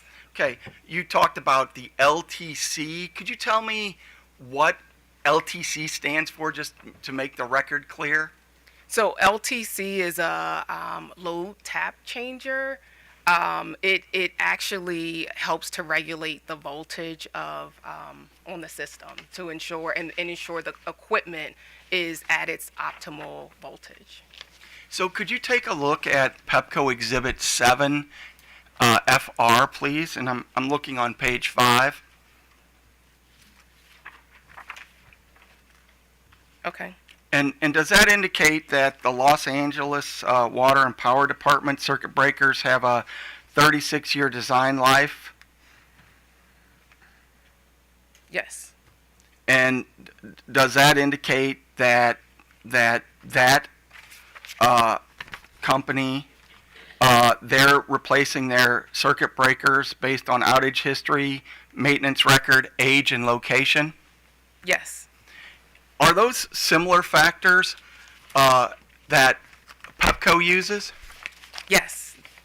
Let me They're ask, consistent. so this is a municipal utility, is that your understanding? That is my understanding. So they don't have the alleged, and I say alleged, cost bias that witnesses... Your Honor, I'm going to object at this point. This is going far beyond the questions that I asked about a specific project that Pepco is seeking to recover from ratepayers. May I respond, Your Honor? Sure. He did a whole line of questioning about depreciation and how we were taking away, the benefits from customers due to depreciation if the equipment was beyond its depreciable life. And I think I'm allowed to ask if, nonprofit municipalities are doing the same thing to demonstrate that it's not this alleged cost bias. The problem here is that none of these arguments were brought up by Pepco previously, and the general statement that I made about having a depreciated piece of equipment remaining in service, providing service to customers when they've already paid for it, is not a topic that it requires you to submit something from a municipal utility located in California to prove. I'll allow maybe one or two in this direction, but I think we understand the difference between municipal utilities and investor-owned utilities. All right, let me ask you this. Do you recall the questions about depreciation that OPC's counsel asked you? Yes. Is depreciation an appropriate consideration for determining whether or not equipment needs to be replaced to provide safe and reliable service to customers? No. And is depreciation something that our Pepco's line engineers would be aware of or unaware of when they're making their informed decision based on the factors you talked about to replace equipment? That is not used in their decision making. It is consistent with the items that we previously discussed. And if you know, what is the main goal that engineers are using when they're making their decision to replace this equipment? Yeah, so they're looking at the maintenance history, the outage history, understanding the age and condition of the equipment, and understanding the useful life of the equipment as well. I think that's all. Just let me check my notes one more time. Oh. I do have some questions. Do you recall the questions that were asked to you about the attachments on OPC 4 FR, specifically looking at pages 24 and 27? What was that on the topic? It was on the topic of tree wire. Oh, yes. And do you have exhibit OPC 4 FR? And I believe counsel, and he'll correct me if I'm wrong, asked you about pages 23 24 and 25 Yeah. of, I think it began on 22, but most of my questions were on 23, 24, and 25. okay, I just want to make sure I'm getting Sure. the right page. Yeah. Do you have a copy of that? Can you turn to that? Yes, I'm here. Okay, so there was a little bit of confusion in my mind between design recommendations and recommendations. When you look at the recommendations, do you see any sort of numbers like P30, P20 in the recommendation section? Yes. And can you explain to me what those mean and why they're important to this? Yeah, so basically through our inspection process, there are different issues that may be identified on the circuit, and they're given a priority number. So 10 being the one that you have to move with the quickest and have to address the quickest, and it goes up to 20, 30, and 40, where you have a little bit more time for each one. So for 30, you have a year. For 40, you have 5 years to address whatever issue is identified. And so with those numbers listed here, they are pulling in that inspection history to part of the recommendation. And so that work would also be done, is it your understanding that that work would also be done along with the installation of the design recommendations? Yes.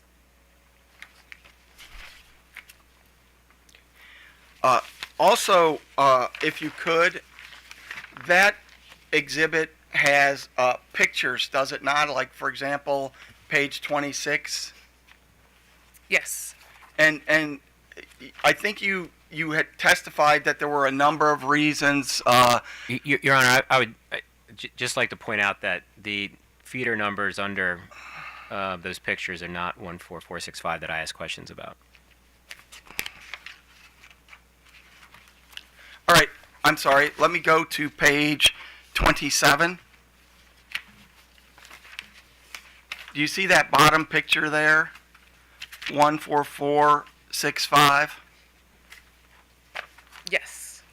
Now, is that showing a blown CO arrestor there? Is that indicating the condition? Yes, that is. And so that demonstrates that the engineers are, I think you called it writing out the circuit, and specifically identifying issues like splicing and other topics, right? Yes, that's a C-phase arrestor, and yeah, they would drive out the circuit and identify the issues. And if you know, is it all of those reasons that they make the engineering design recommendations that you talked about with OPC's counsel? Yes, all that would go into the ultimate design.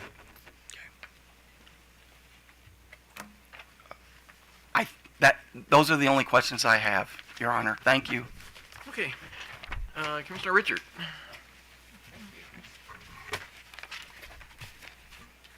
All right, still good morning, so I'll see if I Good can finish. morning. Hopefully it'll still be morning when I finish here, but I admire your endurance. Thank you. I don't know if you were here when I had a few questions for Ms. O'Donnell, really related to customer impacts, affordability, and really compliance with our order. Did you have a chance to hear any of that? Yes. Okay, because I was really interested in your testimony. I'm not getting into some of the details of programs, but just you talked about the process. And the context really is, the concern I have is when I look back at the order, the 9655 order, we had a revenue requirement request for this year of about $31 million. Yes. After going through a litigated proceeding, the authorized amount was $15 million. But now we're here kind of at a reconciliation for that same year back to $30 million. So I just would like to understand how we got there. And especially in light of some of the guidance provided in the order for Pepco was around, we are concerned about, customer impacts, and we are, requiring that you consider, not consider, but we provided direction to stay within a budget. Yes. And then the last preamble here, and I'll get it to a question. And also, not being, Pepco not being the the pilot utility, you were also directed to go and look at the 2020 BGE order, which also had some guidance for Pepco. One namely is just that about capital budgeting, that it's important that there to be a weighing, there be prioritization, and specifically that it's not be a wish list and that it not be untethered from ratepayer impacts. So now let me get to actually the question really. You got into some really good detail, I think, about the capital investment prioritization process, I think is what you referred to it as. Yes. In talking, am I understanding correctly from your presentation that the project concurrence committee, is that the governance, if you will, the body that at Pepco decides what the capital programs are going to look like, what spend is going to take place? Yes, so all spend above that $1.5 million goes to the project concurrence committee for review and support. But it extends beyond that in terms of how we review budgets throughout the year and on a regular basis. So we have conversations monthly and sometimes more frequently about our spending. So we look at our current year spend on a monthly basis. We look at forecasts and actuals, and then we look at, like within our 5-year LRP, we look at the full range plan, and that participation is up through the COO, CFO, SVPs. Oh, go ahead. Go ahead. No, I'm done. Oh, no, I was going to say, yeah, you've answered a number of questions, and it really is, what is the process? You talked about it as a 5-year, it's analyzed annually. Yes.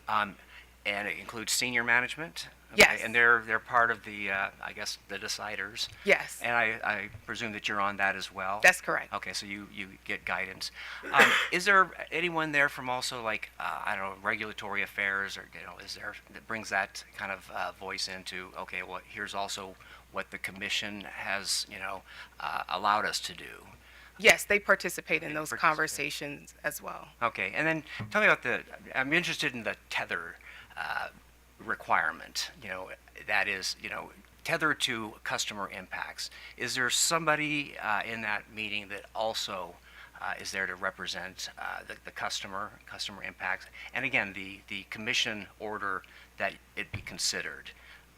Yeah, so regulatory is a part of that. We have the customer vice president who was here yesterday, who's a part of that conversation.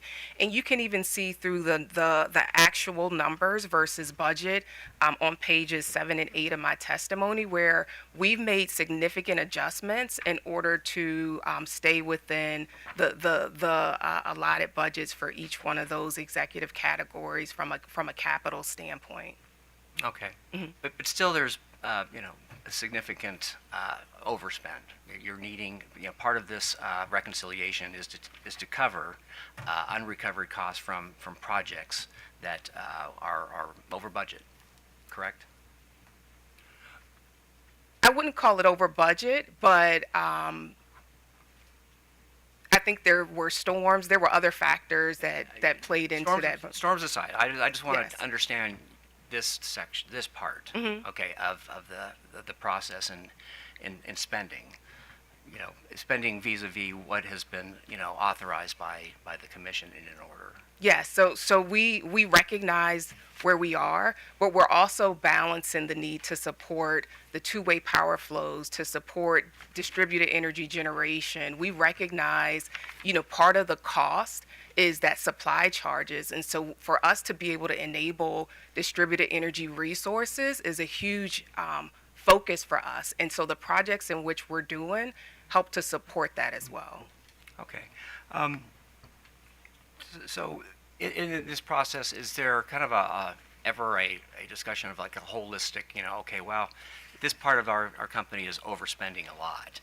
So, I mean, is there a discussion at some point, especially when you're talking about some of the overspends, the 10%, and there's this revote, I guess, process that you have? Is that Yes, a correct? reauthorization process. Okay, yeah, yes. the revote on the authorization. where that's taken into consideration. Yes. That, okay, we're over. I wonder if we can find savings in other parts of the company.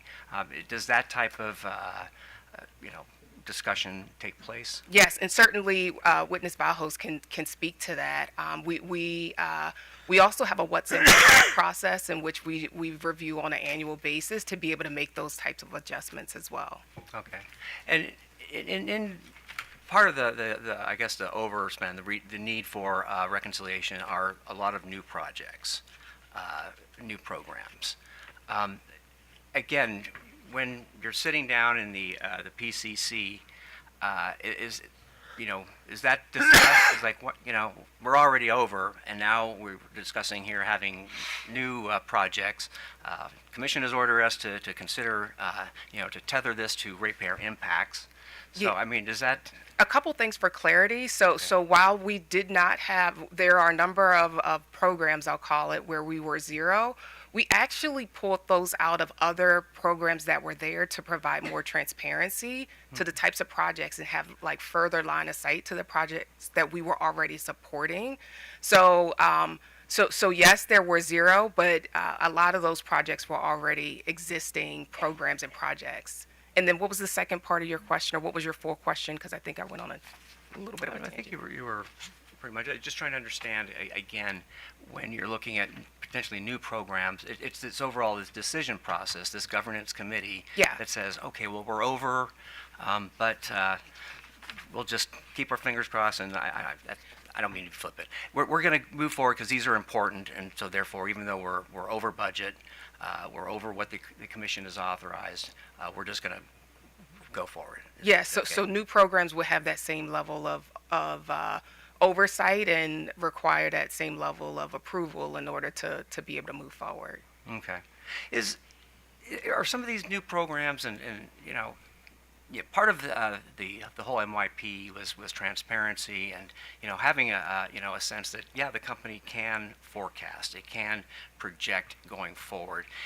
Is the reason like you needed some of these new programs and some of these overspends and is it just because it's really not possible, or it's really so difficult that we're kind of in this position now where we're suddenly having to look at a rate case scale reconciliation process? Yeah, and one thing I'll point out, just for clarity, the areas where we're overspent is really in that corrective maintenance and new business categories, which, from a corrective maintenance standpoint, if we're not addressing those programs, we'll ultimately see that in real time, actual type catastrophic failure. So it's necessary for us to be able to support those programs so we're not seeing more significant impacts on the system.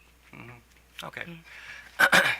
So you get the go ahead from I Yes. guess corporate well, we're over, but we've got to do that. So, Yes, okay. yes. And you mentioned And- the programs too. So, Well, so I was actually really trying to get to, again, in the MYP process is this a problem that, it's really not possible to do this several years out because, clearly we're in a situation now where we're significantly, you feel that you're significantly, under collected and, you need to have this reconciliation. Is that just a flaw of just, again, I would being able not to do business under an MYP? yeah, no, I wouldn't consider it a flaw in the MYP. It's just, the needs that we've seen in the system on that time and the need to be a little bit flexible in order to support some of the things that change in the environment during that time frame. Okay. I guess, I hope I'm failing and finishing before noon, but let me just quickly, did at any point did you discuss in whether at the PCC or another level that while we're way off, maybe we should consider an off-ramp? The off-ramp from the MYP, because that was intended to provide some protection to the company so that if you see that it's not possible for you to stay within the direction, under the direction of the order, that you could get Yep. out of it and and come to us and say, hey, we can't live within the confines of the MYP. Yeah, witness Vahos would really have to answer that question. Okay.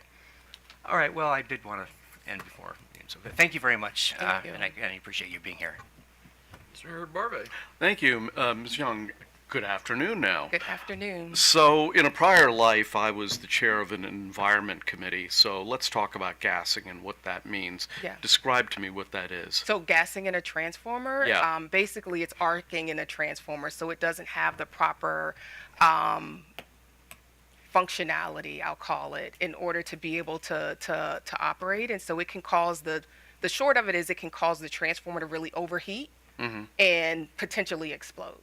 So, the word gassing seems to suggest air pollution, toxic. It is gas in the transformer. Yeah, I'm just looking at, just Googling it. The internet says that these can be toxic emissions. Is that the case in your understanding? Yes. And is there any micro particulate pollution production through this? Do you know? I don't know. Okay. Okay. And okay, I'll leave it there. I can do my own research into the details Okay. of that. Let's talk a little bit. And I don't know if you're the correct person to direct this question to, but let's talk a little bit about the process of cost evaluation. In my time in the private sector, occasionally we would sit down and try to think of better ways to do things, or we would try to think of cheaper materials to use. I was in the hazardous waste disposal service sector of the economy, and so the proper type of containers, the proper type of wiring, the proper mix of vendors is something that we were constantly doing. Are you aware? No, let me ask the question this way: is there such a procedure at your company? Yeah, so we're constantly evaluating ways and opportunities to drive costs down. We do it. One of the advantages with being in the Exelon family of companies is being able to share best practices and being able to learn from that standpoint. And so those conversations happen there. Especially with our ability, like how can we use technology in order to think about things differently? So can we fly drones in order to drive, to minimize some of the field inspections that we do? Or how do we, it also goes to the emissions piece. How can we minimize vehicles driving on the road in order to by using drones? So we are constantly having those conversations on ways that we can improve costs. Well, And even from a, sorry to cut you off, but No. even from a supply standpoint, those conversations are happening in that same space as well. Well, let me, and I understand the whole issue of trying to deploy new technology, but I would assume that you also involve yourself in mundane conversations. Like in my company, there was always the desire to replace a metal 55-gallon drum with, say, a 25-gallon plastic container. Yes. I mean, is that a process is that a formalized process Yeah, at that your company? that would happen within the supply process in partnership with the engineers in the various organizations that oversee that type of equipment. Okay, I think that's it for me, Mr. Chairman. Thank you very much. Mr. Sussman. Yes, good afternoon. Good afternoon. So we made it. I don't know if we get anything, a little prize. I have a couple questions. First, I just wanted some clarity on questions from Mr. Albert about your this is Mr. Austin's rebuttal testimony. He asked about the drainage and driveways remediation program. Yes. And just wanted clarity that these are projects. The 5 of them are projects that are still in the process of being deployed and are not used and useful at this point. That is my understanding. Okay. Witness Leming would need to verify. Okay, so when Mr. Leming comes on the stand, if I forget, if you could just clarify that Pepco is not seeking cost recovery on this. Okay. Okay, because while staff is recommending that, the fact that he's recommending it in rebuttal suggests to me that there may not be clarity on that. So, Mr. Leming, if I forget, if you could just clarify that's, okay. So, I want to turn to your rebuttal testimony Okay. on page 79.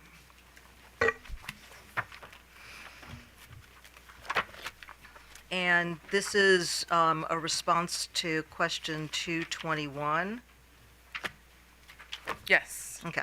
And you're responsible for the corrective maintenance executive category of expenditures, correct? That's within Yes. your wheelhouse of responsibility. So the first sentence reads, the increased spend in the 2023 projects was primarily driven by unexpected storm-related costs, emergent maintenance needs, and unbudgeted activities. So I'm reading that first sentence to read that's really where you're. Is it primarily the 30 million in requests now relates to those three categories? No. Okay. And witnesses Vajos and Leming can explain exactly where that comes from. Okay, so you wouldn't be able to point for the 30 million in cost recovery you're seeking now, you wouldn't be able to link the unexpected expenses to that 30 million. No.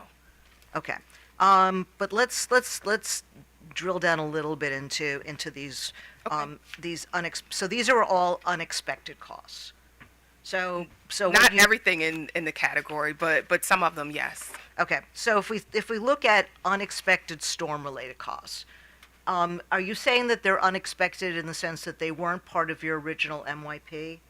Yes, we did not budget for storms. Okay, so that's my follow-up. Why didn't you budget for storms? Because we know, I mean, every year we know there's going to be storms, and we can assume that at least one of them is going to involve some obligation on Pepco's part to rebuild some part of the system. So why in an MYP don't you budget for storms? Yeah, and witness Vajos is best to answer that. And I know I'm punting these questions for him, but my understanding is, this is really it's hard to be able to anticipate what those costs are going to be, and it fluctuates, year over year based on the various storms we're going to see. Yeah, and see, that actually gets to what Commissioner Richard was talking to you about earlier about the potential challenges of an MYP looking forward. I mean, that I understand the argument of regulatory lag, but if a big chunk of what the utility will need to spend in the course of a year is not predictable, that seems to suggest that maybe MYPs don't work for, at least in terms of storm related costs. You can't look to the future, so you can't budget for that. Yeah. Is that correct? For storm-related costs, but I will point, to areas in my testimony, particularly in the section where you pointed me to, where it had zero cost budgeted. We made adjustments in the capital budget in order to account for particularly these capital projects where we did. Oh, see and the I'm not challenging the need to spend the money. Mm-hmm. What I'm suggesting is that where you can't forecast the spend, then maybe that's the MYP is not the right vehicle. But we can go on to the next. So it looks like you had 15.2 million in unbudgeted expenditures, and then you had the emergency restoration overhead exceeded projections by 5.1 million. Is the restoration overhead included in the storm-related costs? Or is that part of the emergent maintenance needs?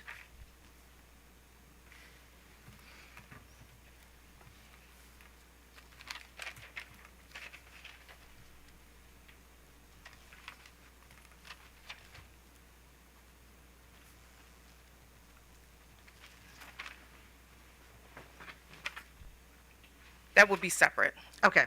But at least in terms of that one sentence, that's more than 20 million in costs that Pepco did not budget for and could not project because you don't know what the future is going to bring. Is that correct? Yes. Okay. And then, so the next sentence, emergent corrective maintenance for 69 kV lines incurred 1.2 million in costs, adding to the 10 million spent on planned corrective maintenance. So I'm actually trying to, so I was looking at a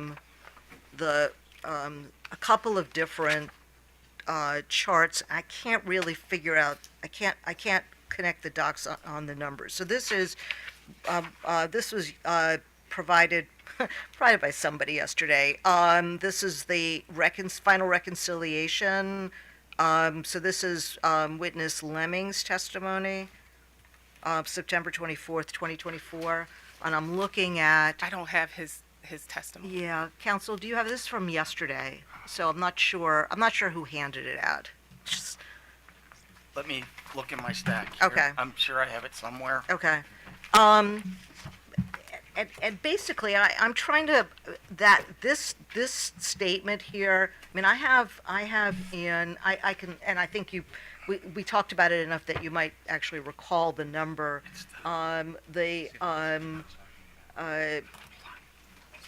This is the corrective maintenance 63,711. We talked about that yesterday. It's almost buried, burnished in my brain. Yeah.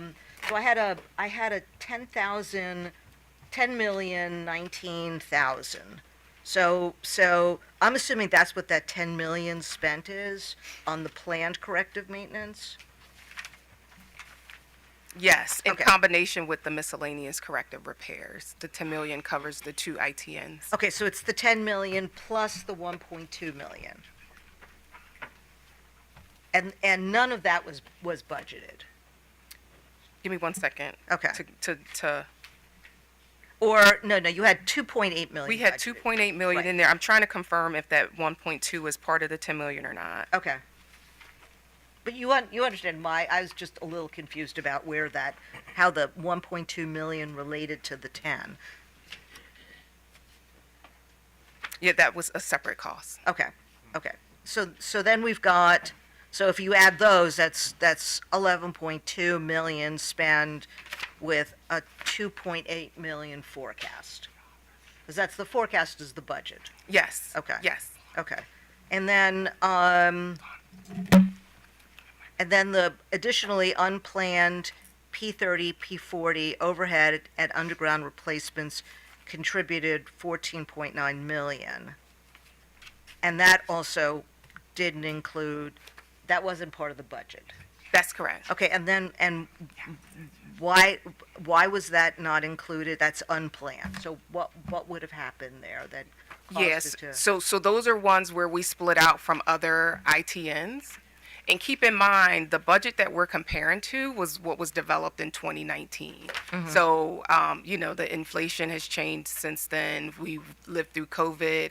The material cost has adjusted. Yeah. But those two specific ITNs were originally part of an emergent ITN that we called out to add more transparency onto the work that we're spending. Right. I don't question the spend.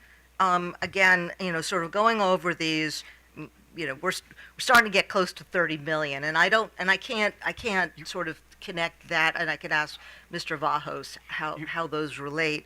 But it does again sort of speak to the concern I have about being able to forecast in an industry that's so impacted by unknowns. Your Honor, I did find the document. I don't know. Oh, yeah, but she actually knew. Okay. Yeah. I mean, because I think I could, we asked about it enough yesterday that I think I remember the numbers. But it does, there are industries, I think, that lend themselves very nicely to forecasts. But I think just going through these numbers, it just seems to me that things impacting you, I mean, even things like inflation, which you couldn't possibly anticipate inflationary pressures. These all sort of seem to point to the challenges of being able to forecast well enough to not have you come in every year. And unfortunately, I think it's showing the problems of a forecasted test year where you come in every year and the numbers are not small. So, and you don't have to answer that. Maybe Mr. Vajos can respond to that. So let me just ask you sort of a final set of questions. So I was sort of speaking off Mr. Leming's exhibit RTL R-2, which we had looked at yesterday several times. I didn't bring back. Oh, that's fine. We're going to make Mr. McKeel work. And there he is. Is it? I'll just give her the exhibit, and you can tell her. Right. I'm what you're looking at. right. I'm mostly just trying to get a sense of because it seemed to me that this was like the one place where all of the capital projects, not the O&M, are listed, and that's so. You're identified starting sort of towards the end of the second page, if we have the same pages. Okay. And we don't because my assistant blew it up so I could read it. But oh my God. No reflection on Pepco, but you guys have to do a better job of providing us exhibits that we could actually read without a magnifying glass. You're But looking at the ones that has my name on it? yeah. Okay. give me Yeah, a sec. and I'm mostly just trying to get a sense of whether these, in terms of the projects that you're responsible for in your shop, are these the full list of projects that are being reconciled for year 3? And witness Leming would need to confirm. I don't think I'm looking at the right sheet because this doesn't has my name on it. Yeah. Can I try it another way, Your Honor? Please. So this is pages 69 to 72 of Mr. Leming's rebuttal, I believe. So, This is and it is, So there is a list in Mr. Leming's rebuttal on page 6, projects closed to plant in service by rate year 3, that does have a listing, I think. this is his direct. okay, so I have schedule RTL-R-2, Okay, this is it. and it's one of 4. Here. Yeah, you can- Thank you. Okay, thanks. Okay. Okay, I'm here. Okay, good. And just to be clear, so that we have, because I can tell you my staff is a little bit concerned about not being able to link up what you're asking for. So if you can just confirm that the projects that are listed here are the projects under your name, are within your shop of what you're asking for these are used and useful in service in the final reconciliation. Yes, this is my understanding. Okay. and Okay. Yes. And are you aware of any other than O&M? Are you aware of any other projects that you are seeking cost recovery of that are not on this list? And you probably can't answer it, so Yeah, so if you could witness take leming. it back and just confirm. I mean, that's because our staff is not completely sure. And so this would really apply to everybody within Pepco. Could you just confirm that these are the projects that are you're seeking cost recovery for in final reconciliation? Okay. And maybe Mr. Leming can respond to that. So, okay, that's all I have. Thank you. Okay. So I want to talk to you about the double poll situation that you discussed with, I think, Ms. Francis yesterday. Yes. First question, if you know, are the majority of the telephone poles in your service territory owned by you, or?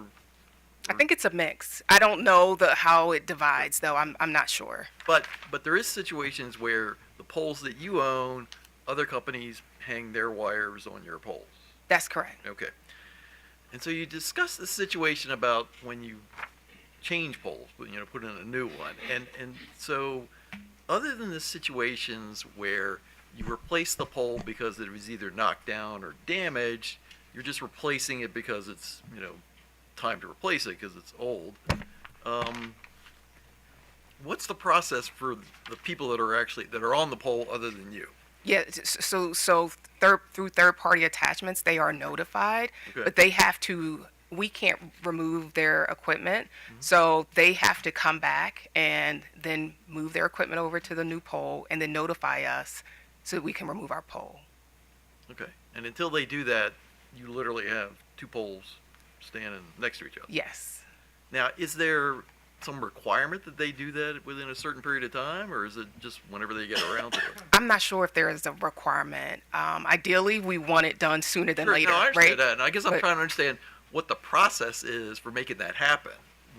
Is it in their interest to do this sooner rather than later, or is it a situation where, they don't care and you wind up maintaining two poles for some period of time? I don't want to say they don't care, but it does become a situation where we wind up maintaining two poles.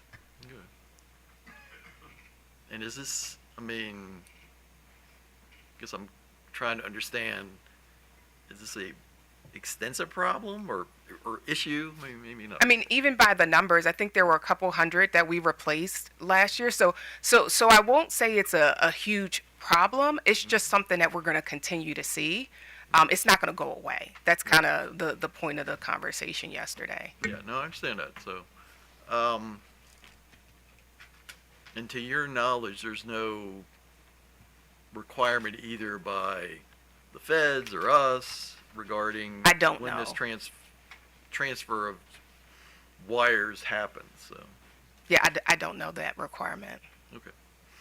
All right, I think that works for me. So, thanks. Thank you. All right, so I think we're gonna break for lunch. Your Honor, I just have one quick point. In response to some of the questions that Commissioner Barbe was asking about some research that he's doing, or some Google searches that he's doing, and some other research that he might do.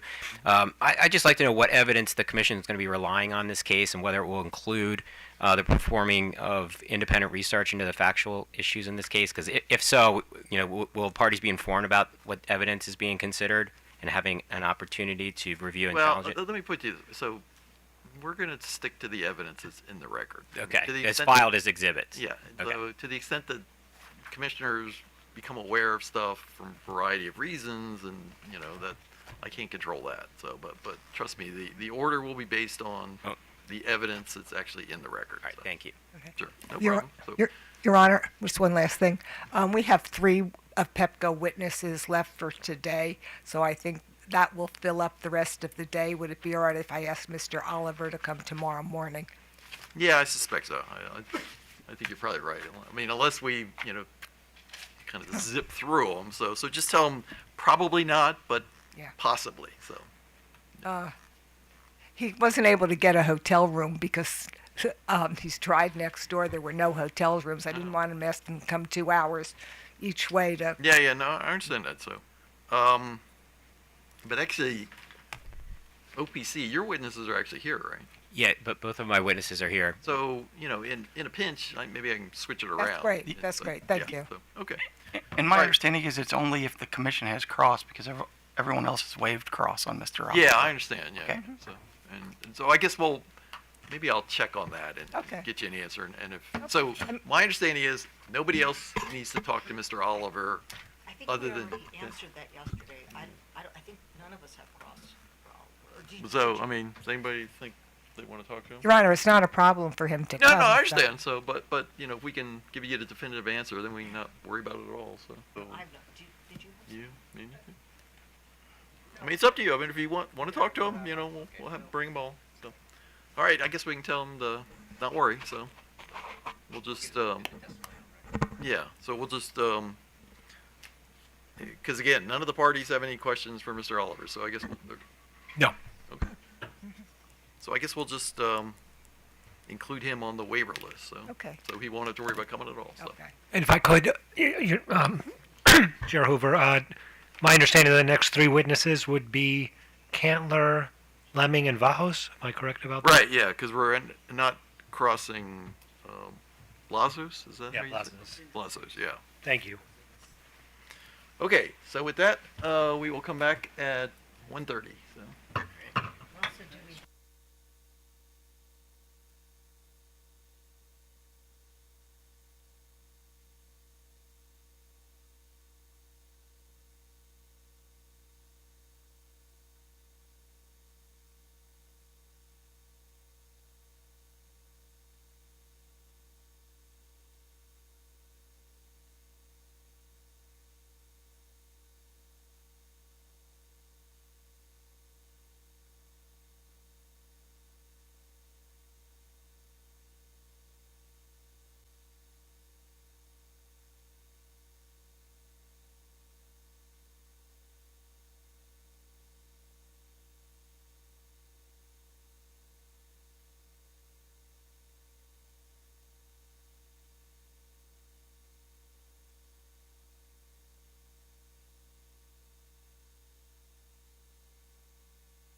Okay, so we're back on the record. As you can tell, we do not have the court reporter here. So, but this is being transcribed by the court reporting service through the YouTube.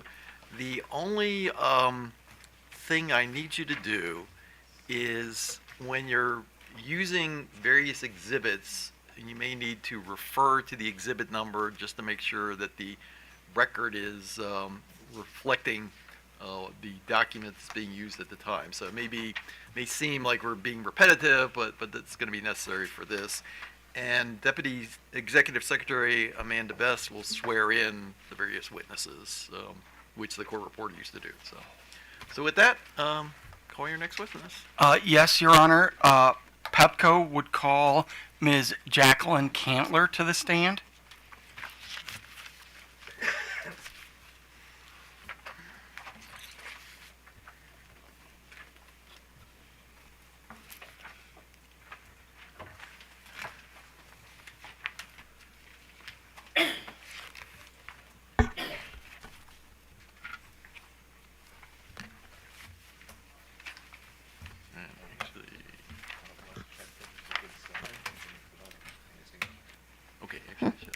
Good afternoon. Would you please raise your right hand? Yes, And do you swear or affirm that the testimony you are about to give in this proceeding will be the truth, the whole truth, and nothing but the truth? I do.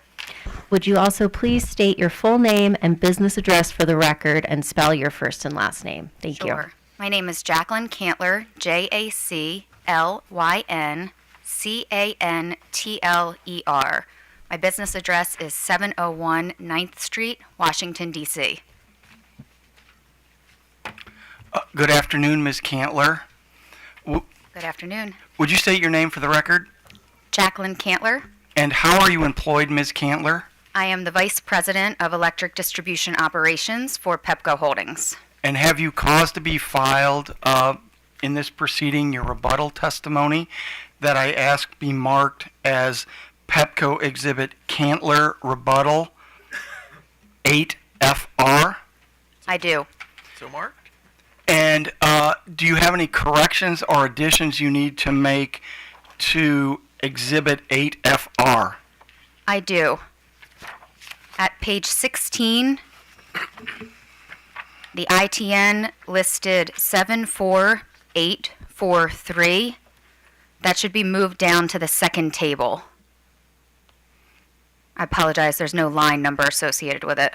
Right. So could you, just so we can get it in the record, in Exhibit 8FR Canler Rebuttal, could you specifically say, just for the record, where that needs to move by reading reading the information in the table? Sure. So for the record, ITN 74843, which is on page 16, it's the bottom entry in the first table, midway through the page. That needs to be moved down into the chart below that says projects not included for recovery in rate year 3 reconciliation. All right. Very good. If I asked you the questions contained in Exhibit 8FR Canler Rebuttal, would your answers be the same or similar? They would.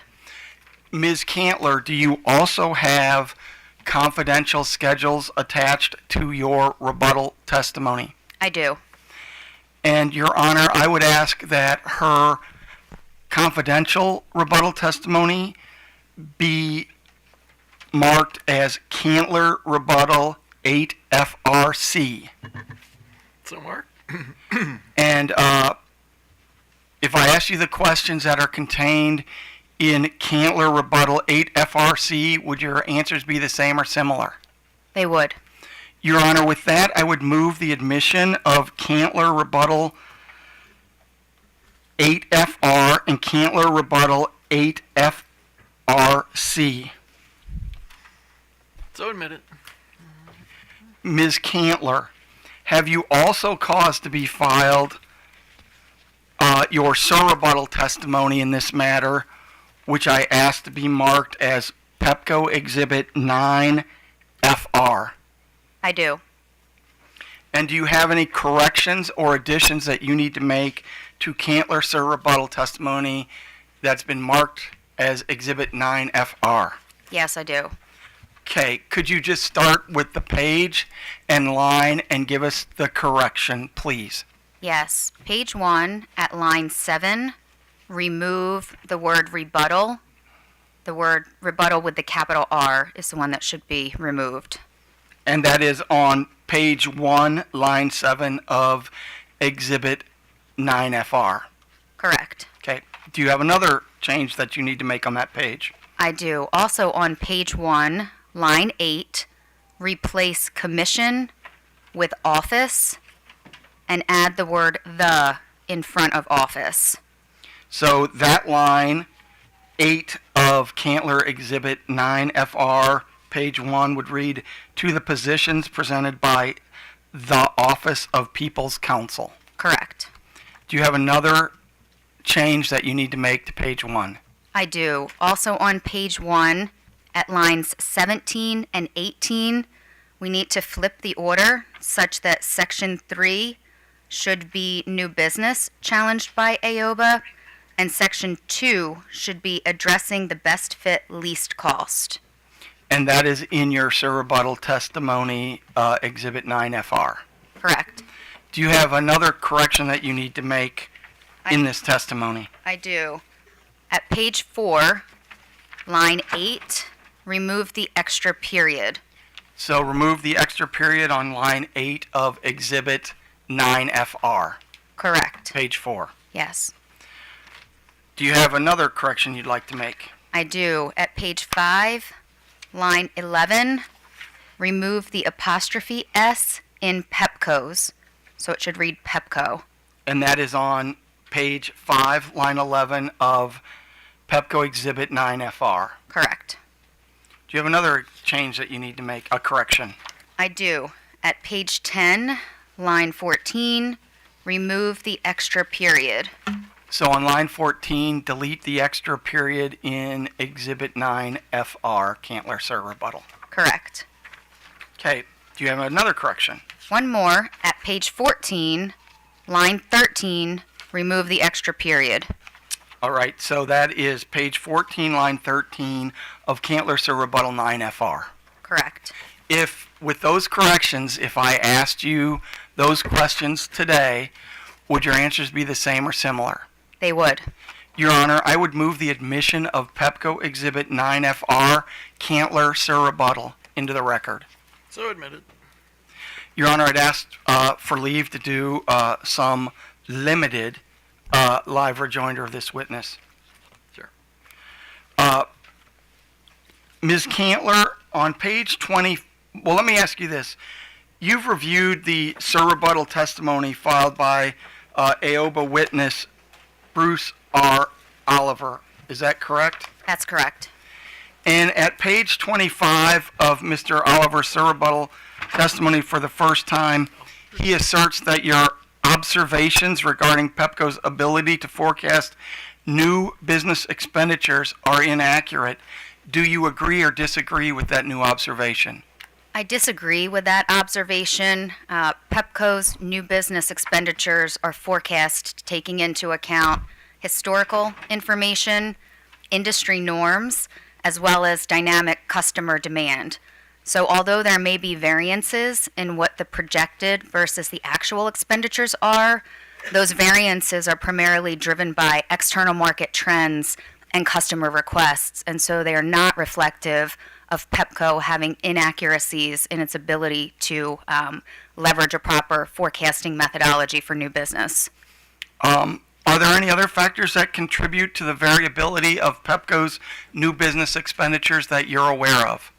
Sure, there are several that I'm aware of, and really because of the inherent variability and customer-driven nature of Your new Honor, business. I'm going to object to that question, and I will get to the first part of the question during my cross-examination of Ms. Cantler. However, this goes far beyond what Mr. Oliver said in her rebuttal testimony. And as I will clarify during cross-examination, Mr. Oliver didn't say what Mr. McKeel said he said and the witness responded to, but I can clear that up during cross. But I am objecting to this because it is not in response to anything Mr. Oliver said in his rebuttal testimony. I would just respond that the question on page 25 that I asked, the first question was, what is witness Cantler's response to your observations regarding Pepco's inability to forecast future expenditures? And then he goes on, and I'm asking her specifically her live rejoinder to that question. All right, I'm going to allow it, then you can pursue it when you get your turn. So. Sure. I can go ahead and continue and highlight some of the factors that create the variances, all of which, as I mentioned a couple of minutes ago, are external, outside of Pepco's control. The first being inflation and supply chain disruptions. When we see inflation and supply chain disruptions, that can result in escalated material and labor costs. The second one that I'll list is changing complexity of projects. Specifically when we think about commercial new business, scopes, and adding additional infrastructure. We also have EV chargers within this new business category. We also have solar interconnections in this category that can all cause variability. And then the final item that I'll share is within this category, projects can move in years. So the timing is a factor when you look at expenditures that can move from one year to the next. On page 39 of witnesses Oliver's rebuttal testimony, he discusses issues with Pepco's budgeting and benefits to customers. Do you know do you agree with Mr. Oliver that our budgets were off, or are our budgets close? I disagree that the budgets were off. What I will say is that in the new business category, we exceeded our projected expenditures. And I'll also comment that, once again, very customer driven, the assets that we put in place were used and useful and providing immediate benefit to customers. On page 43 for the first time, witness Oliver discusses the Westwood Shopping Center project and expresses surprise that that project would not be included in the 2022-2023 project list, given the fact that Pepco had received contributions in aid of construction, SEAC or kayak. Can you explain the timeline for that project? Sure. Thanks for the question. This is an important one because the timing of new business projects really impacts the expenditures. So specifically for the Westwood 1 shopping center, Pepco received that service request September 11th of 2019.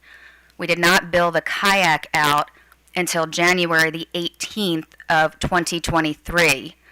The kayak was then subsequently paid on the 31st of January 2023. The design was essentially sent to construction, released to construction is how we would say it, on February the 2nd, and then construction would have started shortly thereafter in 2023. If you know, Ms. Cantler, does the payment of kayak indicate that the design work for this project was substantially completed? Generally, in order to be able to bill kayak, you've got to have an estimate, and that estimate is developed from a design. In this case, we did a bottoms-up design in our Asset Suite 8 system, so it was based on compatible units, which look at labor and material costs, and then we factored in the kayak estimate. We actually released and finalized the design on the 26th of January, so very close in to that bottoms-up design is when our engineers signed off and finalized it. So I'd say very close, Doug. All right. With those questions, I would tender Ms. Cantler for cross-examination, Your Honor. Aoba.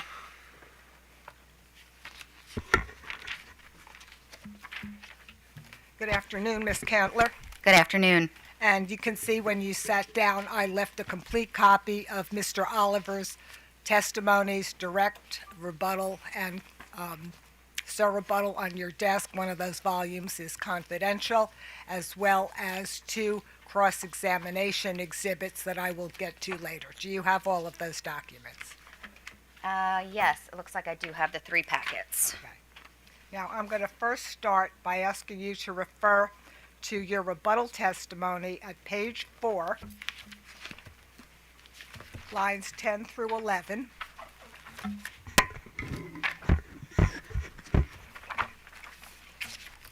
And on those pages, you assert that, quote, AOPA's critique fails to consider the operational and economic realities of connecting new customers and upgrading facilities for the company's customers, end quote. Do you see that? I do. Okay. Would you please point the commission to where in the direct testimonies of Pepco witnesses Leming and Blasunis in the RY3 final reconciliation proceeding, the operational and economic realities of connecting new customers were documented?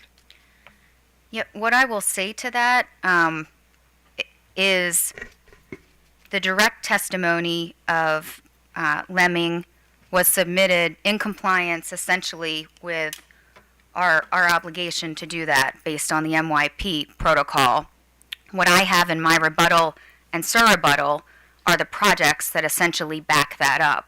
So, since 2020, we've had 4 years of these projects on the record. So I don't know that in Leming's specific testimony he lists that, but I certainly have that information in my rebuttal and surrebuttal testimony, which is meant to back up Leming's direct. Let's focus on your rebuttal. Your rebuttal was meant to back up Leming's direct. Did I quote you correctly? Backup is probably, a slang that I've used. It supports his direct. Why wasn't it filed at the same time witness Leming filed his direct testimony?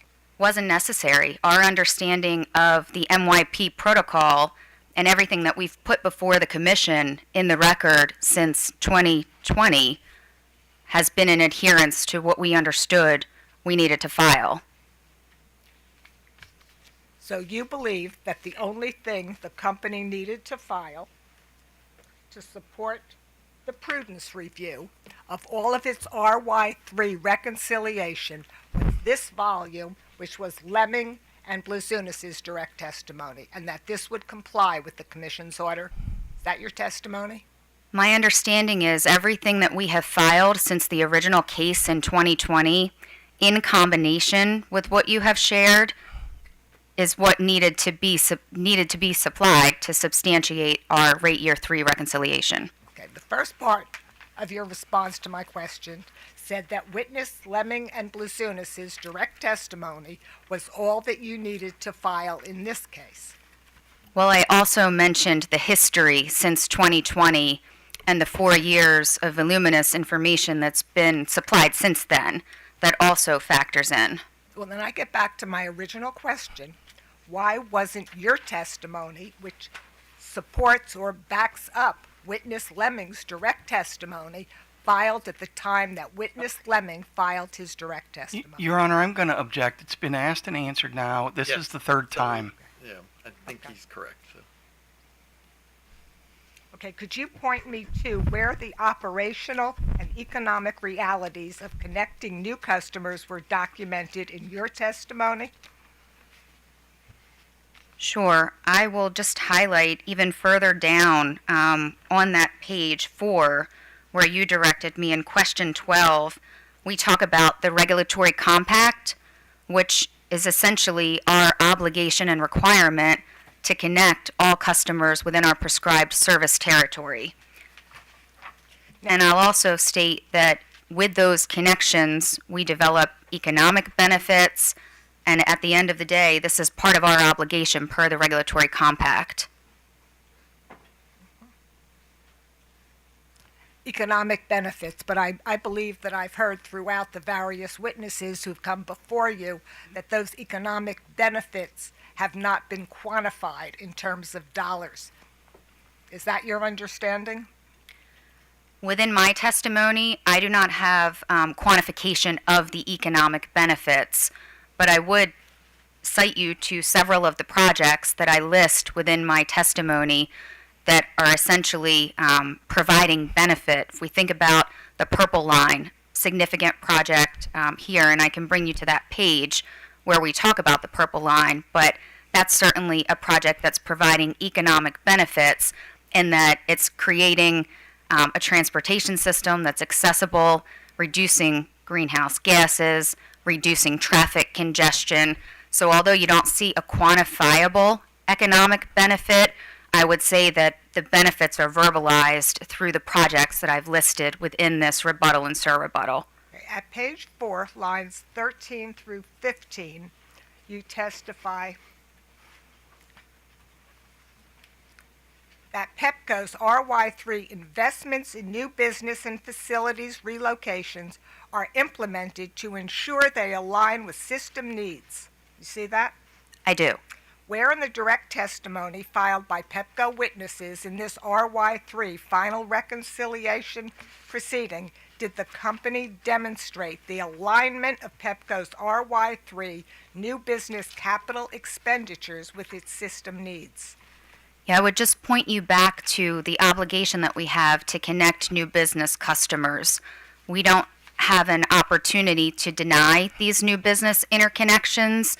We have to provide them with safe and reliable service as per one of the requirements of being the electric utility within this prescribed service territory.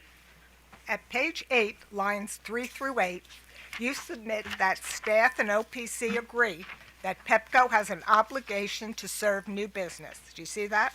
I do. Is the implication of your rebuttal testimony that AOBA does not believe the company has such an obligation? I wouldn't say that it's my, could you repeat the question again? Okay. I just want to make sure I understood it correctly. At page 8, lines 3 through 8, Mhm. you state that staff and OPC agree that Pepco has an obligation to serve new business. Is the implication of that in your rebuttal testimony that AOBA does not believe the company has such an obligation? I'm simply repeating in lines 4 through 8 of page 8 some of the direct information that was shared from staff witness Alston as well as Alvarez and Stevens. I didn't see similar data in AOBA's testimony, but I was able to lift this from both Alston, Alvarez, and Stevens.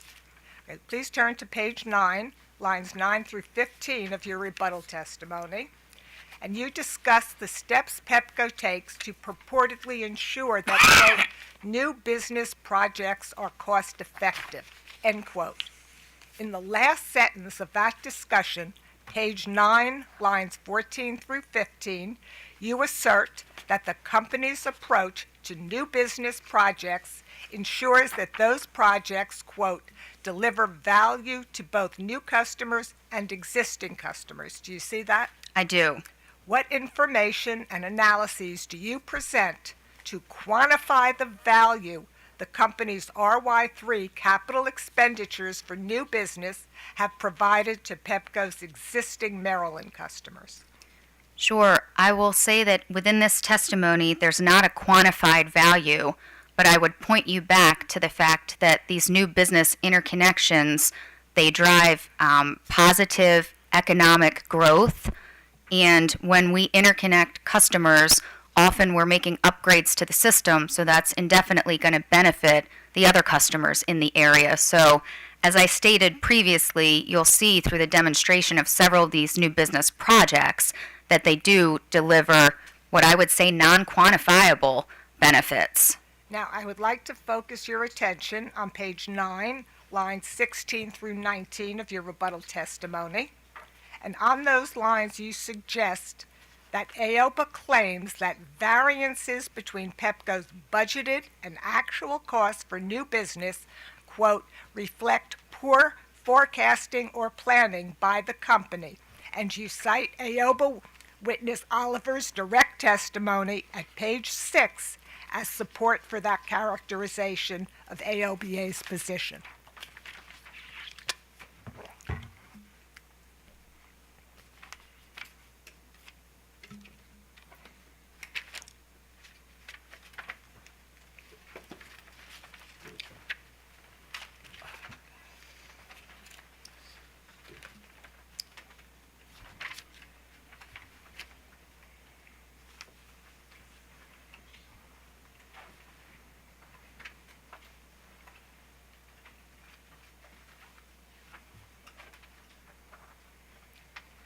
Right. I see my reference to that in AOBA's direct.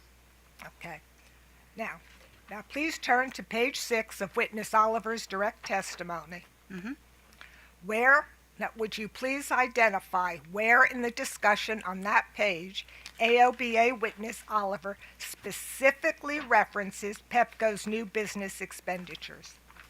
Sure. So starting midway through the page, line 9, in Oliver's direct, it reads, as IOBA demonstrated in case 9702 and further develops herein, Pepco has shown a substantial inability to forecast its future capital and operating expenditures with reasonable accuracy.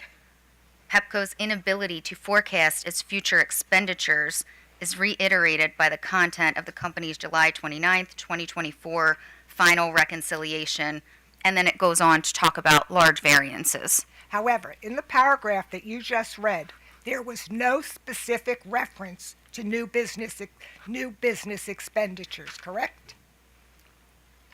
It broadly talks about future capital spending.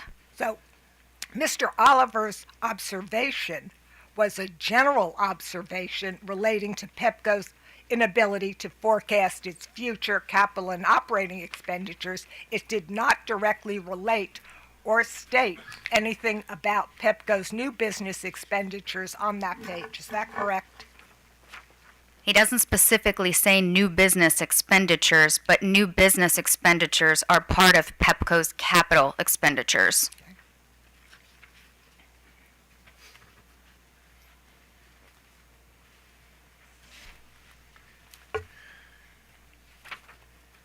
Is it the intent of your rebuttal testimony in this proceeding to refute the general observation of AOBA witness Oliver on that page, page 6, makes regarding Pepco's inability to forecast its future capital and operating expenditures with reasonable accuracy?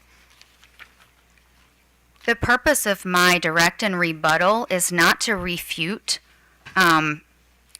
directly, it's to put on the record the accuracies of and the requirements of what we have to do to serve new business customers, and also to provide additional detail around what those expenditures were that are included in Mr. Leming's testimony for rate year 3 reconciliation as per our requirements in the MYP order.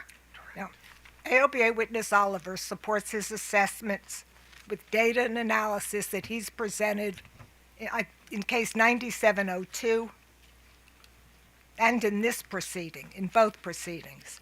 What quantitative analytics do you present in your rebuttal testimony to support the accuracy of Pepco's forecast for future expenditures? Yeah, I would point you to, give you the chart. Okay, thank you.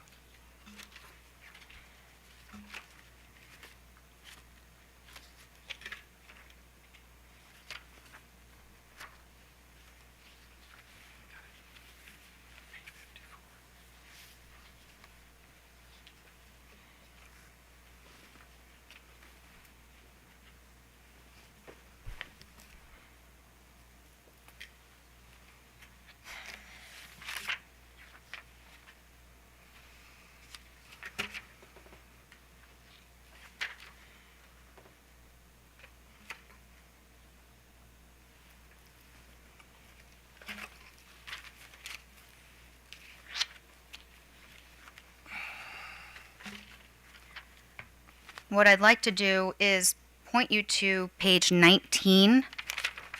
On page 19, you will see a chart that was developed which demonstrates each of the different categories for the increases in our new business expenditures. So what I would say is, from a historical quantitative perspective, we look at what we've spent in years past from a new business perspective, and that's a starting point for developing our budget. We then look at any additional data that we have about potential new developments, new information coming in about new business. and then we develop our forecast as best we can. What I'm demonstrating here on page 19 within the chart is that because of the differences in new business compared to some other categories, there are often things that are going to change that are going to create variances between your forecasted expenditures and your actual expenditures. And here in this chart, this is new business residential. I share another chart in the following page with new business commercial. You can see that the increases in cost for these projects are primarily due to increases in contracting and services, as well as increases in material. A lot of that is due to inflation, supply and demand from a contract resource perspective. And so I just think it's helpful to see the categorized breakdown of what is causing these costs, these expenditures, to be in excess of what we forecasted a couple of years back. So it's your testimony that the charts on page 19 and 20 support the accuracy of Pepco's forecast for the future expenditures? It's my testimony that these charts demonstrate why the expenditures exceeded the original forecast. At page 10, lines 12 through 15 of your rebuttal testimony,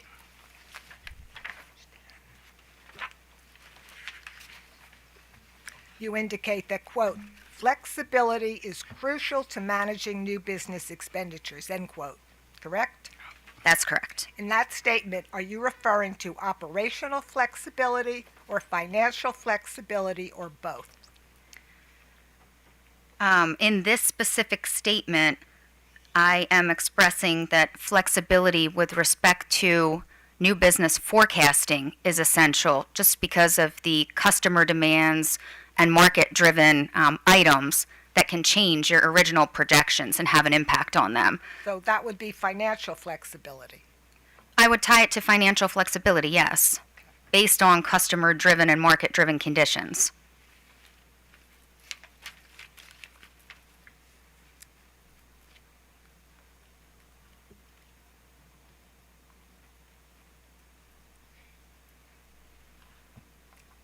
Can you point to any place in AOBA witness Oliver's direct testimony that he recommends limits on either the company's operational flexibility to accommodate new business or financial flexibility to accommodate new business requests?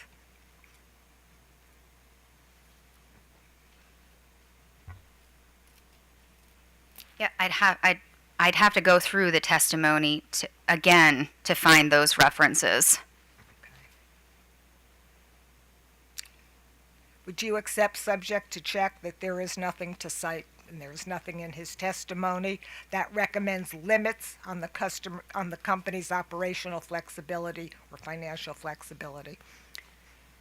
I would say that in Oliver's testimony, he certainly questions the new business forecast, our ability to forecast new business, as well as the increase in costs associated with new business expenditures. Okay. Is it your understanding that Pepco's obligation to serve new customers has no financial limits? I would say we have an obligation to serve all new customers, but when it comes to your conversation around financial limits, these projects, although they're must-do, they are put through the same financial rigor and alternatives analyses where applicable as some of our larger non-mandatory projects are. So we use the same cost control measures for our new business projects, which include leveraging Exelon's supply chain, essentially, so that we can get the most economical equipment. We leverage our cost controls through our cost group. We leverage all of the best practices from a project management perspective. So your statement alludes to the fact that we don't look at the costs associated with these projects, but we do. And then the other item that I'll bring about with cost is that we also apply the kayak to these projects, which is contribution in aid of construction, and we follow the tariff for the customer's contribution, which is an offset to the cost for these projects. Your Honor, I'm just going to pass out a cross-examination exhibit.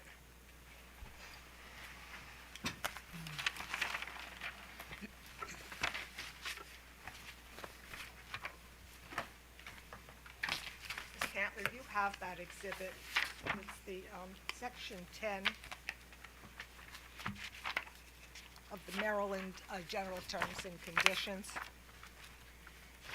And I have a complete copy in the room. Doug, the witness, has this. All right. Thank you, Fran. I think he has it. And I believe the commission has it also.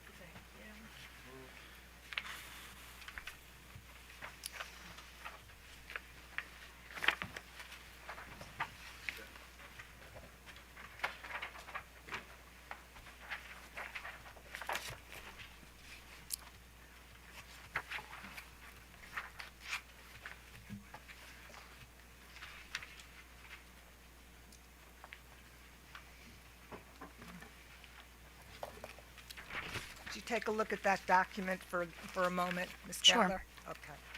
Do you recognize that as Section 10 of the Maryland General Terms and Conditions dealing with service connections and CIAC? Yes, I do.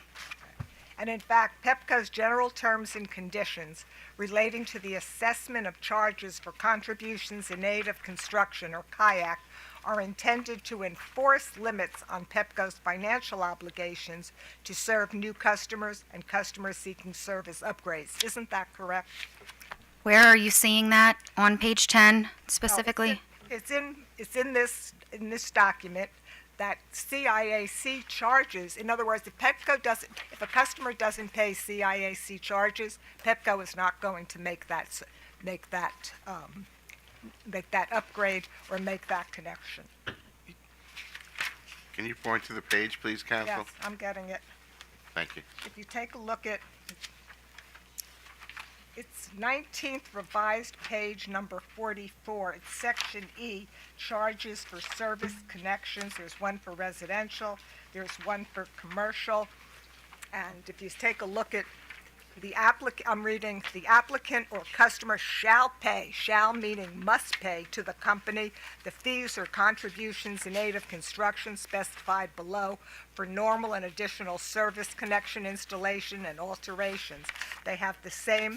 Take a look one page after that. That's original page 46. I'm reading from section 3.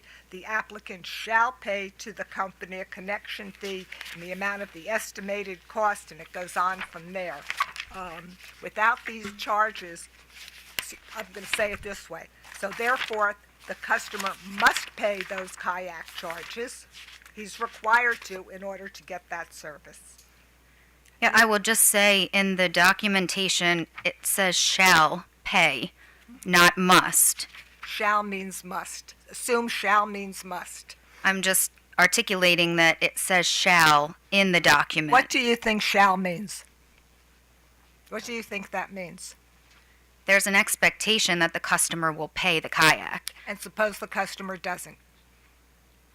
We follow the tariff. I don't have an example of where there was a refusal to pay the kayak or where we refuse to connect a customer.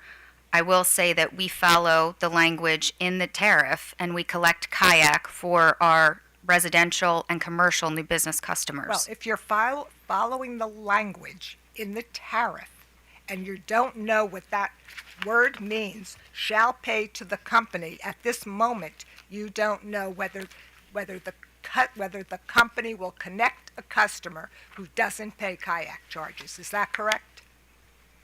That's not correct. I mentioned that we follow the tariff and we collect kayak for our new business customer applications. If a customer does not pay that kayak charge, is the company required to serve that customer? We are required to serve our customers. We're also required to follow the language in the tariff, which says the applicant shall pay. So the expectation is that the applicant will pay kayak in order to be connected.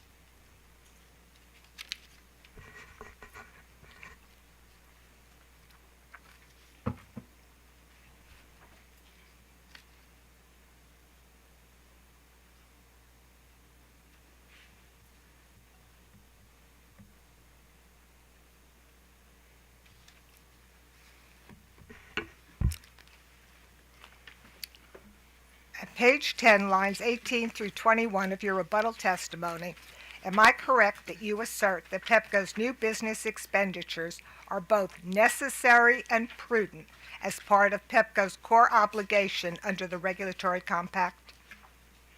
Yes, that's an accurate statement. Am I correct that your testimony is devoid of any citations to documents or commission orders that detail the attributes of the regulatory compact to which you refer? I do cite COMAR, regulatory compact, the obligation to serve within my testimony and rebuttal. Excuse me, pardon the interruption. But counsel, did you intend that this excerpt from the tariff be entered into the record as an exhibit? Oh, I did, thank you. I would like to mark section 10 of the general terms and conditions as AOBA 10. Actually, I have 9. I'm sorry? I have 10 as well, actually. 9 was the one-page order 20274 from the District of Columbia. Oh, that wasn't It was admitted. not admitted, Your I- Honor. Yeah, yeah, okay, gotcha. All right. 10.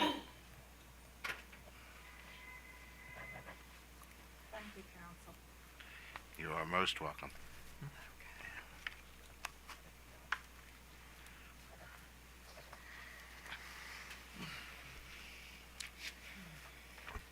I'm not sure I was distracted. I'm not sure you answered this question, so I may be repeating myself. Sure. Am I correct that your testimony is devoid of any citations to documents or commission orders that detail the attributes of the regulatory compact to which you refer?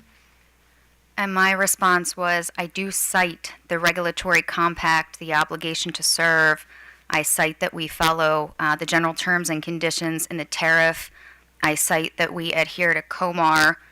So you will not find physical reference to those documents in here, but they are cited throughout both my rebuttal and my rebuttal to demonstrate our obligation and our compliance to serve our customers. Where are the documents to support the regulatory compact contained within your testimony? I see the words regulatory compact, but I don't see more than that. So could you refer me to where in your testimony those documents are? Sure, those documents specifically are not included in my testimony. They could be found publicly available via COMAR, via the Tariff General Terms and Conditions. Okay. Let's see. Is it your position that there is no level of cost incurrence for new business expenditures that can ever be found imprudent?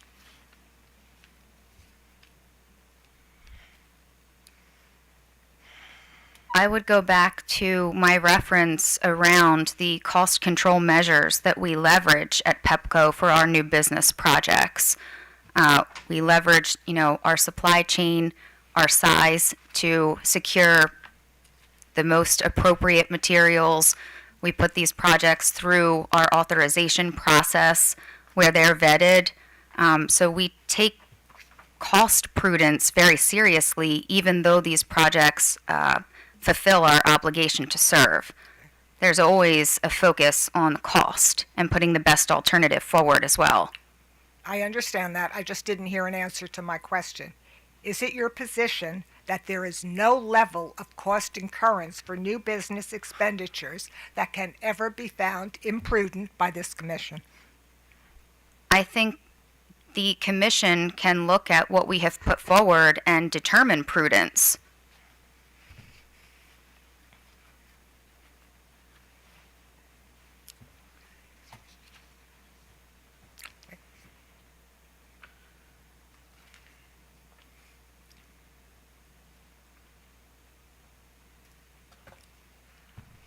Starting on the last line of page 10, lines 23, and continuing on line 1 of page 11, you testify that Pepco's practices with respect to new business, quote, ensure that resources are used efficiently, costs are reasonable, and projects align with industry best practices. Do you see that? I apologize. Are you on page 10? Yes, page 10 and 11. Bottom of page 10, Okay. top of page 11. Okay. And 10 starting at what line? Okay, I'm going to repeat the question more Sure. slowly. On the last line of page 10, line 23, and continuing on line 1, page 11, you testify that Pepco's practices with respect to new business, quote, ensure that resources are used efficiently, costs are reasonable, and projects align with industry best practices, end quote. Is that correct? That's correct. Would you please identify the information and analyses you present that demonstrate the alignment of Pepco's approach to new business with industry best practices? Yes, I would point you to the PCC decks that we use for all of our project authorizations. I would I'm say that sorry, this could you is say that? I didn't hear you. right. I would state that the PCC, the project concurrence decks that we use to justify our projects, the alternatives that we go through, demonstrating the operational social benefits of these projects, that would be considered an industry best practice. Also, looking at new business forecasting from a historical perspective and then factoring in new customer growth, I would consider that an industry best practice. So you spoke about the Project Concurrence Committee, but I guess I'm looking with a comparison to another industry or another utility or something other than this is the way we do it in-house, and that is industry best practices. I'm looking for other information outside of what Pepco is doing, and preferably not an Exelon-owned utility. Yeah, and I would bring you to, we chatted about this a couple of moments ago, but on page 10, line 6, where we talk about witness Austin notes that the past is not always indicative of the future and forecasts can be very much off. In response to Pepco DR 124, witness Alvarez and Stevens note that in the witness's experience, the volume of new business connections can be somewhat volatile, varying with business and economic conditions. So I would leverage these two expert witnesses as demonstrating that the methodology that we use, as well as the fact that there's variance in new business forecasts, is demonstrative of what you're seeing in the industry. It's your testimony that you are utilizing witness Austin's statement that the past is not always indicative of the future as complying with industry best practices, along with statements by witnesses Stevens and Alvarez. That's what the company is relying on to show industry best practices. I'm leveraging their experience and their direct quotes on what we have presented here to demonstrate that this is industry best practices, and this is essentially common in the new business forecasting space in the industry.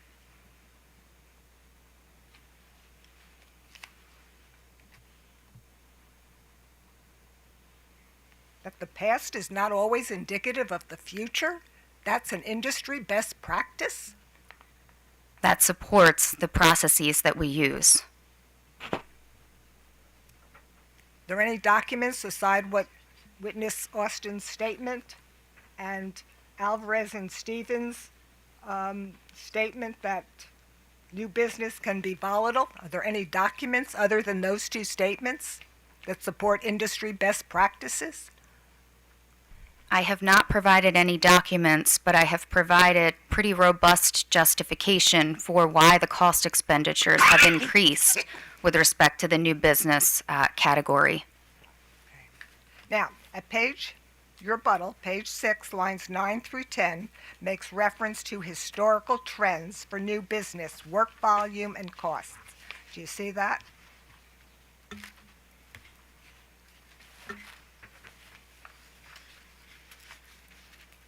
Yes.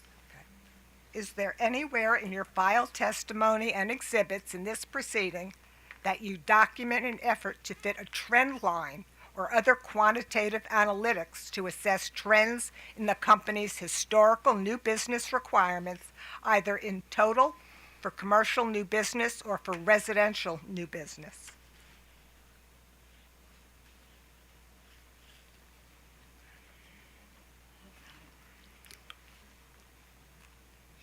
Yes, on page 13, line 18. I'm sorry, what page? Page Page 13, line 18. This is where I reference, in case 9655, the forecasted average annual investment for new business between 2020 and 2024 was $34 million. And then I give the citation as outlined in Table 1 on page 5 of Company Witness Stewart's testimony.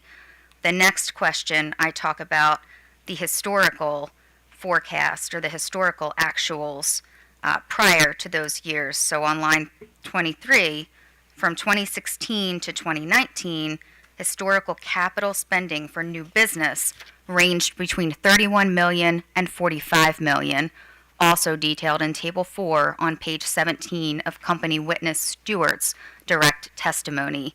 So those two Q&As give you an indication of the historical spend for new business over a number of years and how we leveraged that to develop the future forecasted expenditures. But have you presented any kind of trend line? I mean, when I think of a trend line, I think of a chart. We look at them all the time, and you take trends over the vast number of years, and you put them in a chart, and they either go up, and you try to have it in the middle, or the trend line goes down. Have you presented any kind of chart like that we can look at the trend lines that the company prepared and relied upon, or just these numbers? I have not provided a physical chart, just the reference of what the average new business expenditures were for those 4 years of 2016 to 2019. Okay. I just want to get back to something before I forget. When a little bit earlier we were talking about citations to your testimony that that presented detail of the attributes of the regulatory compact, and you referred to COMAR. Okay, the only reference to COMAR in your testimony had to do with vegetation management. Is there another reference to COMAR that you used that would help me understand what you were relying on when you spoke about regulatory compact?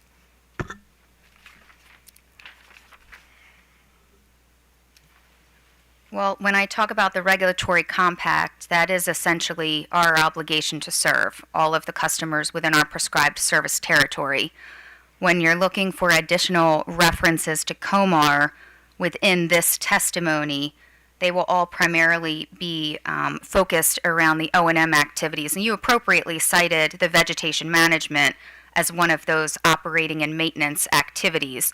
I would say that the COMAR application is applicable to the majority of the O&M activities that we conduct to maintain the safe reliability of our system. But that's your testimony now.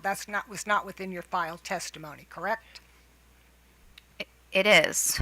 Where do you reference something in COMAR other than the vegetation management in your testimony? Because that's all that I remember that I saw. If you give me a second, I'll locate it.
Yeah, I don't want to hold the proceeding up, but I will just underscore the fact that all of the compliance that we talk about with respect to the regulatory complex, our O&M functions, they're all in alignment with COMAR.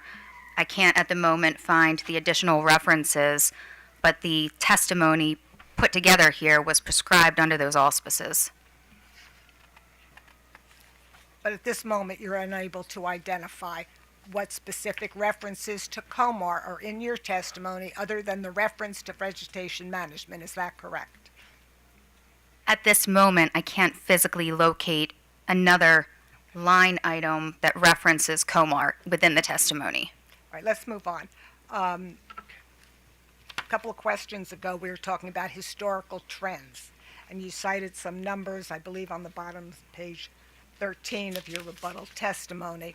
And I asked you, did you prepare any kind of chart which showed a trend line? The answer was essentially no, that hasn't been provided. So are the historical trends to which you refer, is this just something that you are judgmentally assessing, you and the company? No, it's actual expenditures that have been recorded for each of those years in 2016 to 2019. Okay, but you take those expenditures for those few years that you just mentioned, you didn't prepare any kind of a quantitative analysis, you just looked at the numbers and judgmentally you said, this is the trend, correct? We leveraged those numbers as historical data, and we used those to forecast what the future would be from a new business perspective, and then we considered any additional intelligence we had around new customer requests or development of new customer service requests to prescribe what the forecast was going to be. Now, at page 14, lines 8 through 9 of your rebuttal testimony, you state that the projects exceeding $1.5 million require senior management approval. Is that correct? That's correct. Okay. Now, am I correct that you provide no evidence to the results of the approval process in terms of the written documentation of approvals obtained? Those projects go through our project concurrence committee that we have chatted about here in this proceeding. The PCC decks are provided and they are approved and they're on the record essentially as approved internal to PHI. We did not provide sign-offs, physical sign-offs within this, but they do go through a rigorous senior management approval process. Okay. So I can't go look at that document that committee reviewed and approved, correct? You can assume that the exhibits that we've provided with the PCC decks have all gone through the process and they would substantiate the approval. Okay. Now, those slide decks that you're talking about, those were not part of your testimony, correct? They were additional PCC slides were recently provided in an OPC data request. They were not originally provided. Only one was provided with my rebuttal testimony. Okay, show me what was provided with your rebuttal testimony. Take me to that slide deck. It's actually a confidential document, but it is listed as a schedule in my rebuttal testimony. Okay. It should be Schedule JCR-2, SMECO PCC deck. Okay. I just need a minute to get to it. But once again, this is listed as a confidential document. I won't say anything without going into confidential session.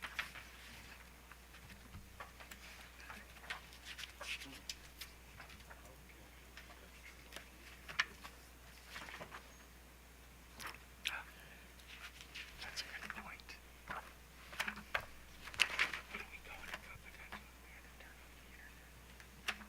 That's the record.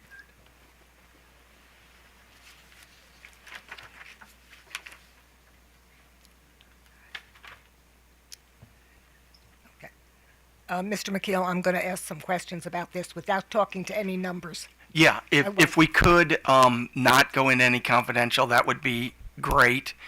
Ms. Cantler, try to answer, because I think we need to stay on the YouTube record or we won't have a record. Okay. That is the problem, yeah. So- I'm not going to ask anything confidential. Okay. Okay, and if I do by mistake, just stop me. Okay. I'm looking at the confidential document, JCR-2.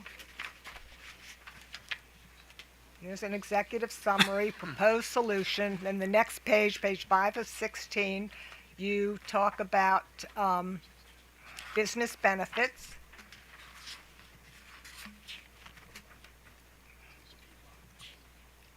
Okay, and I'm looking on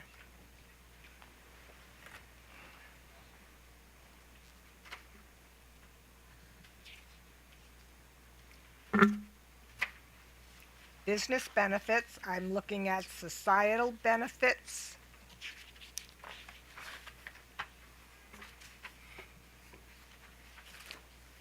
I'm looking at customer benefits and environmental benefits.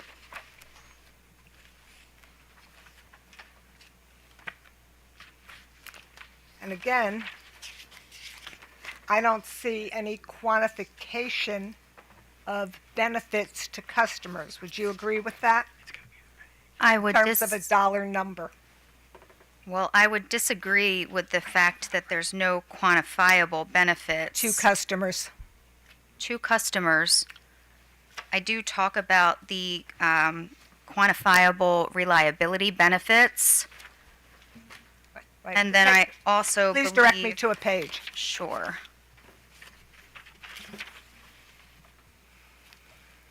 This would be page 7, where you were just referencing customer benefits.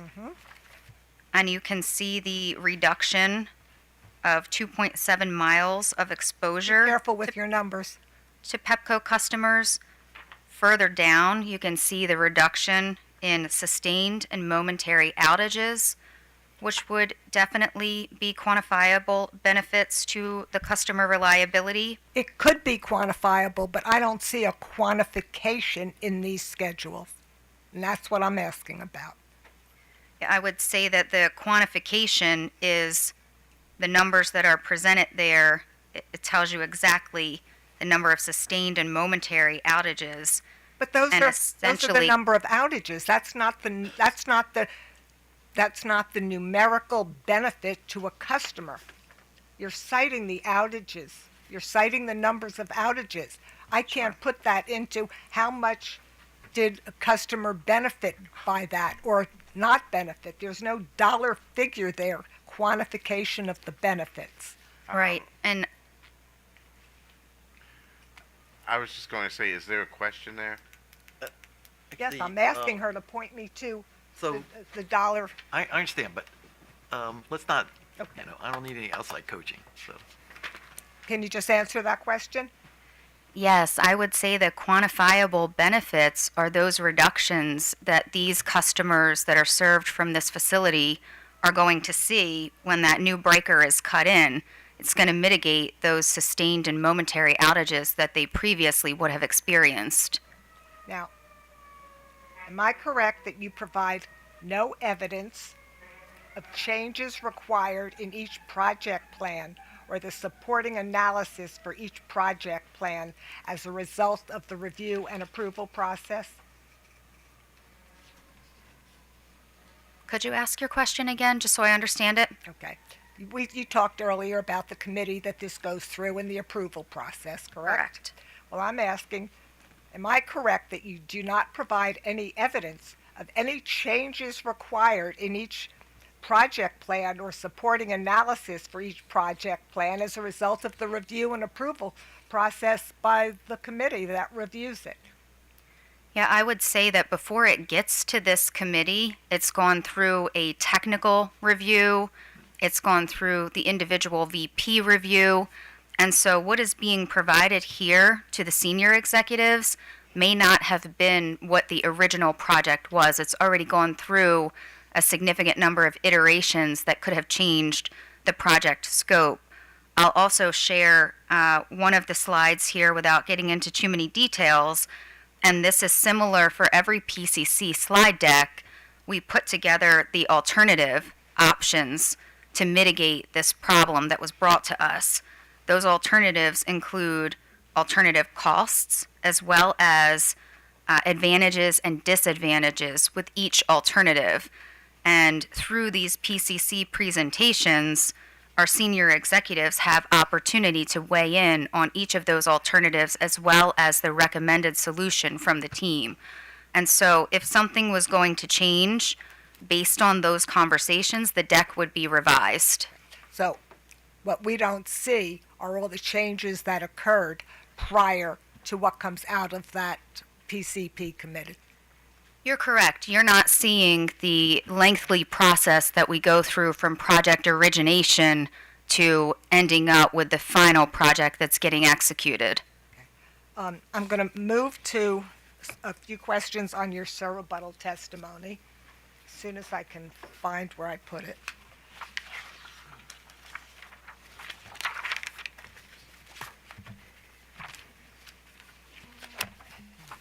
Okay, but just before I get to that, I just want to follow up something that I think you said on rejoinder. I just want to see if I have my notes correct.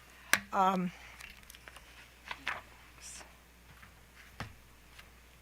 think in regard to rejoinder from Mr. McKeel, you spoke about industry norms. Where could I find that in your testimony to read what you mean by industry norms? Sure. We had a conversation a couple of minutes ago around the industry norms, and what I am referring to there is how we develop our new business expenditure forecast. So we look at our historical data, we look at things that generally are happening in the industry, whether that be what's going on post-COVID, inflation, things like that, and then we also factor in those customer dynamic demand growth issues. Okay. Is that any place in your rebuttal or rebuttal testimony? It would be back where I discuss how we come about with our forecasted new business expenditures in the beginning of my rebuttal testimony.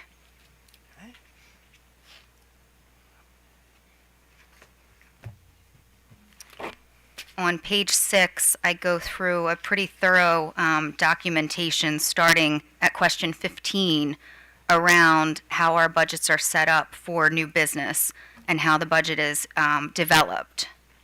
Okay. Now, let's turn to your rebuttal at page 10, lines 17 through 18, where you state, I'm going to quote, Pepco bases future spending forecasts on historical spending trends for programmatic project ITNs rather than the number of applicants. Did you see that? Yes. Okay. Please point the commission to precisely where in the company's filed testimony and/or schedules, in this case, the company's analyses of historical spending trends are documented.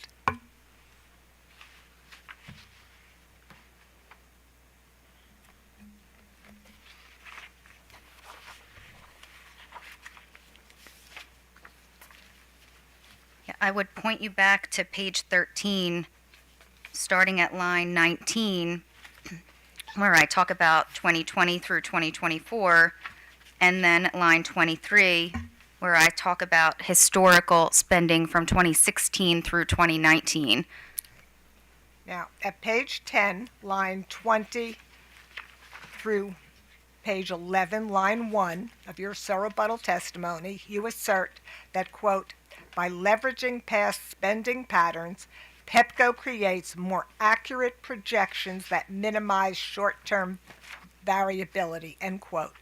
What evidence have you presented regarding the accuracy of Pepco's forecast spending for commercial new business under ITN 75097? I'm sorry, did you say you were on page 10 for this one? Page 10, line 20 through page 11, line 1. She is in exhibit 9, which is your Sir Rebuttal testimony, I believe. Thank you. Just want to get that in there for the record. It's Sir Rebuttal Exhibit 9, FR.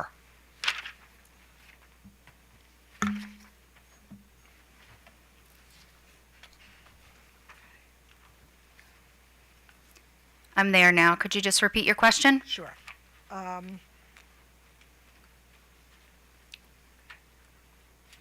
At page 10, line 20, through page 11, line 1 of your Sir Rebuttal, you assert that by leveraging past spending patterns, Pepco creates more accurate projections that minimize short-term variability, end quote. Do you see that? I do. Okay. What evidence have you presented regarding the accuracy of Pepco's forecast of spending for commercial new business under ITN 75097? Yes, I've provided the methodology that we leverage, and then I have supplemented that to demonstrate why we've seen variability from that projected spend that was developed back in 2019. And I'll refer you on that same page 11 to the table that discusses new business residential expenditures by year to document and explain the reasons for exceeding the projected amount of new business expenditure. And then I'll follow on with page 12 and share that the same robust information for why the forecast was exceeded for commercial expenditures is incorporated there by year. Do you personally develop Pepco's forecast of commercial new business expenditures, and/or do you have firsthand knowledge of the forecasting techniques used to project the company's commercial new business expenditures? I oversee the group that develops the forecast. You don't specifically do it by yourself. I oversee the group that develops that forecast. Are you able to explain in detail the forecasting methods and assumptions that are done by this group that you oversee? The explanation is that we start with the historical data, several years of historical data, and we look at the expenditures from history. Then we develop an average of what that looks like from history. We then consider any new customer information that we have. We've got folks that go out and scour, what new developments are coming, what new commercial and residential type load might be coming on the system, and that's added to the historical information. And that's essentially how we get our starting point for our forecasted new business expenditures. I'll just go on the record again to say that's the starting point for developing the forecast for new business. It's inherently going to be variable based on market conditions and customer demand. So you're generally always going to see fluctuations. So we take our best attempt using the processes and procedures that I laid out, but we have to always understand that there are things that are going to change. If I think about post-COVID, the environment has changed so much. And that's why we took the time to document what those variances were and what was driving those variances in this rebuttal and the rebuttal. Now, I'm going to ask you to focus on the table for new business residential expenditures by year that is presented on page 11 of your rebuttal. Are you there? Yes. Am I correct that according to the data in the table, Pepco's new business residential expenditures for 2023 of $20,396,000 were more than double the level of the company's residential new business expenditures for calendar year 2020, which totaled only $9,977,000? That's an accurate calculation, yes. And if you think about the environment that we were in 2020 around COVID, supply chain challenges, what we're seeing now, thankfully, is an uptick in commercial and residential new business, which is a positive for the economy. So you're looking at those numbers correct, and you can see essentially through those columns what the drivers were. Okay. Within your table for residential new business expenditures, we had a line for indirect costs. Do you see that? I do. Am I correct that the dollar amounts by year shown on the line for indirect costs generally reflect allocations of overhead cost to this ITN for new business residential? They do, and indirect costs are spread throughout the entire project portfolio. So when you're looking at project expenses, those are somewhat uncontrollable. Okay.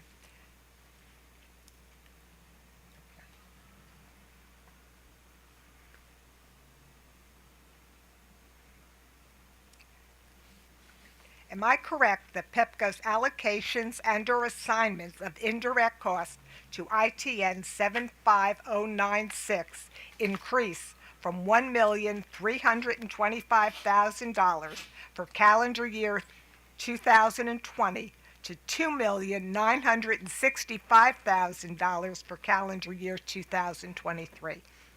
That's correct. Would you accept, subject to check, that the change in the indirect cost allocated or assigned to ITN 75096, new business residential, between 2020 and 2023 equates to more than a 120% increase? Subject to check, and I'll just comment that Pepco is making significant investments in its infrastructure to keep up with things like EV charging, some of the projects that you've seen in here, some of the projects that Witness Young spoke about. So these indirect charges are directly attributable to some of the increases in the investments that we're making in our infrastructure to maintain the safe and reliable power that we've come to enjoy in this region. Okay.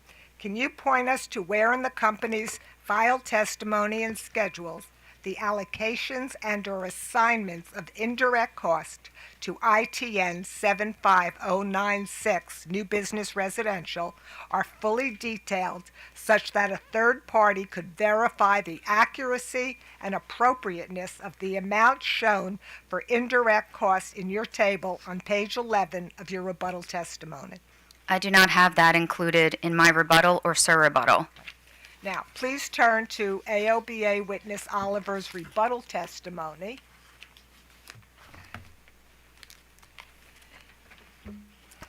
At page 20. And I'm going to ask you to focus on table 2R. Please tell me when you're there. I'm there. Okay. 2R, and also footnote 15 on page 19. Please take a look at that, of witness Oliver's rebuttal. And that indicates that the data presented in Mr. Oliver's table 2R are from Pepco's response to AOBA data request 13-18, follow-up number 4, which is attached to Mr. Oliver's rebuttal testimony in attachment A. Do you see that? Yes, Did she answer? I do. Okay. Am I correct that nothing in your surrebuttal testimony challenges the accuracy of the data presented in AOBA witness Oliver's table 2R?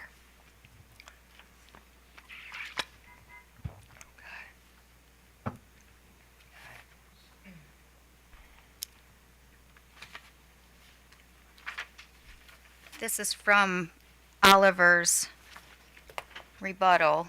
Page 20. Yes. And the data comes from Pepco's response to AOBA data request 13-18, follow-up request number 4, which is attached to Mr. Oliver's rebuttal testimony, attachment A. You have it in the pile of papers I gave you this morning. Yes, I've got that. And what I'd like to say about this table is it's not a real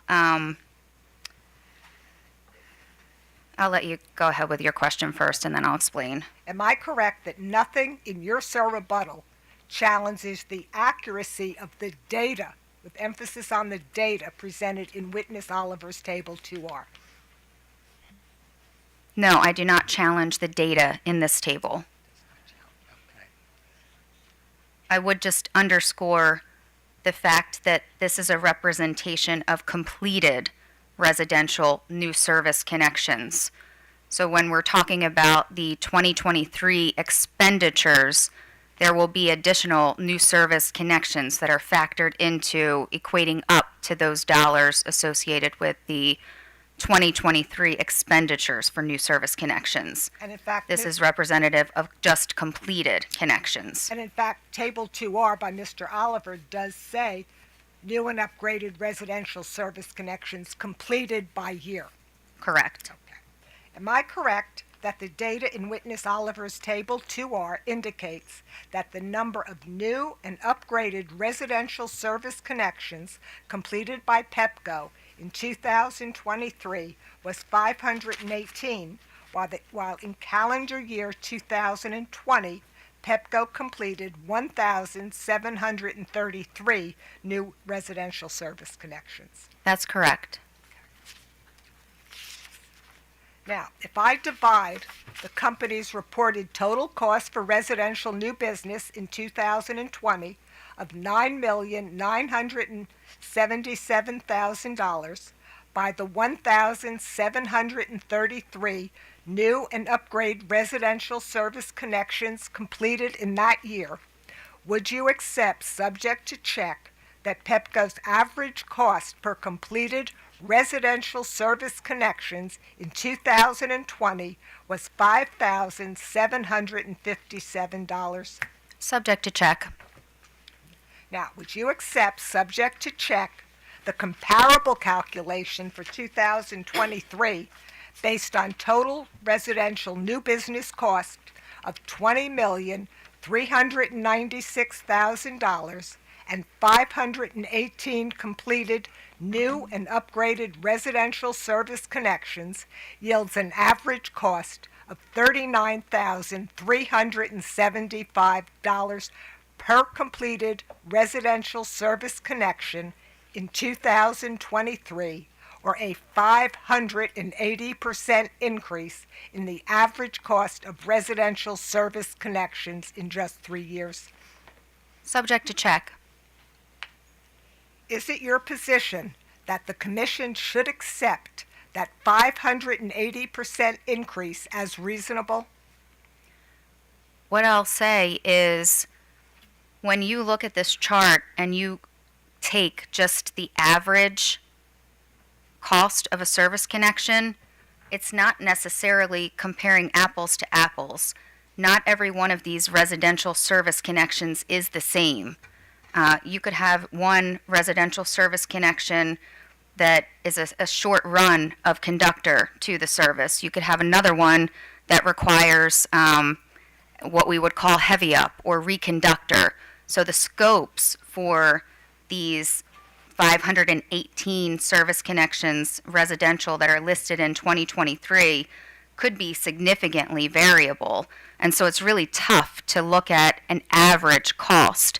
What I'll also refer you back to is the fact that I did share some significant drivers in the residential chart that document why the costs have gone up year over year, citing inflation, contractor costs, material costs.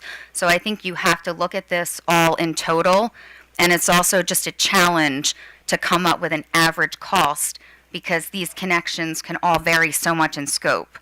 And it gets even more significant when you try to do the same thing for commercial interconnections because they can vary even more widely in scope.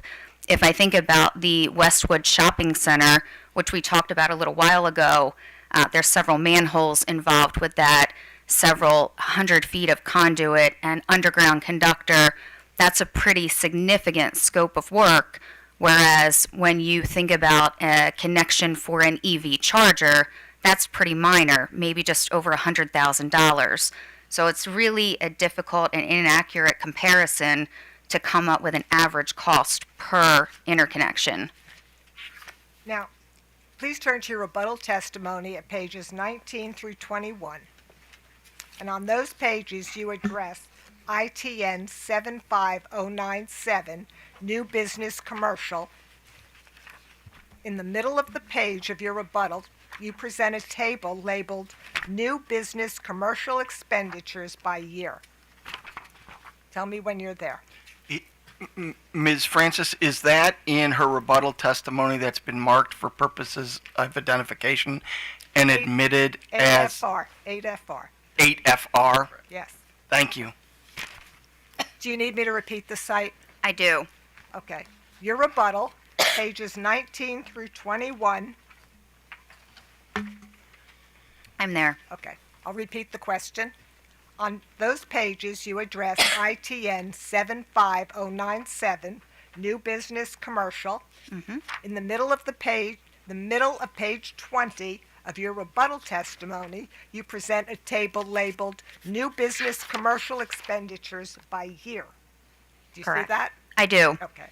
Is it your position that the Commission should accept the costs presented in your table for New Business Commercial on page 20 of your rebuttal testimony as reasonable? I do.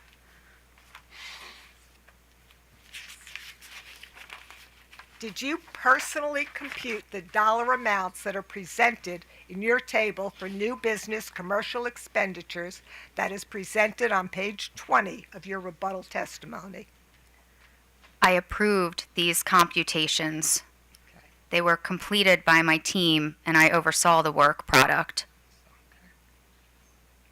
Can you explain the calculation methods used to compute the dollar amount shown in your table for New Business Commercial Expenditures, including any allocations of costs that are included? So these costs essentially are broken down for each project. Every new business commercial project we have, we've got those projects broken down essentially into categories that you see listed on the left-hand side of this chart, whether it be contracting and services, labor, materials, etc. Now, I'm going to ask you to please reference Witness Oliver's direct testimony at page 54.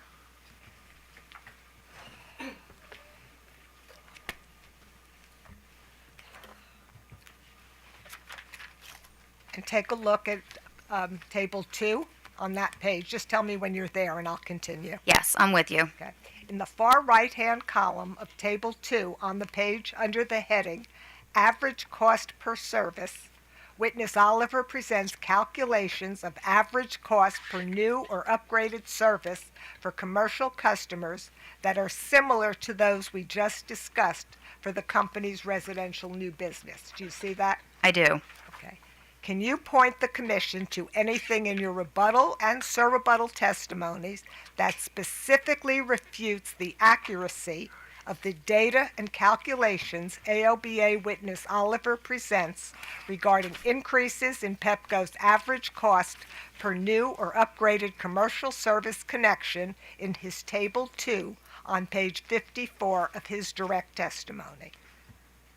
Once again, when you look at this chart, we're leveraging the actuals of $27,281,000 for new business connections, but yet we are using the new business connections that were completed of 1,159.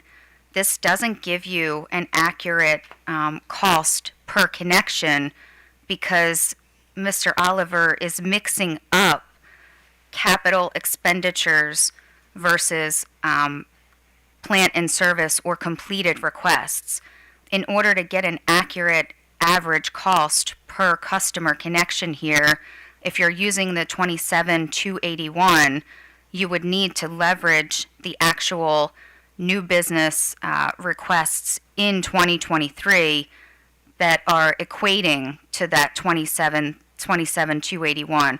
So in other words, we've got all of our 2023 expenditures for new business commercial that make up that 27,281, these are all projects. They could be in flight, they could not be in flight. We're not asking for recovery on all of these projects. But yet, the number to the right that we're using for the denominator is actually underrepresented because this is only projects that are actually completed. Okay, but there is nothing in your rebuttal and surrebuttal testimony that refutes the accuracy of this data and calculations. Is that correct? I don't have this specifically outlined in my rebuttal and surrebuttal. Now, I would like you to turn to, do you have a copy of Pepco Witness Leming's RTL1 Schedule 4, page 3 of 11? I do not. Could you ask counsel to please hand that to you? Is that the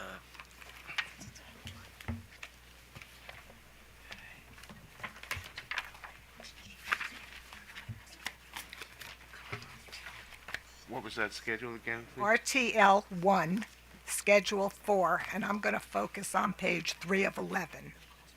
Was that his rebuttal or his direct? Direct.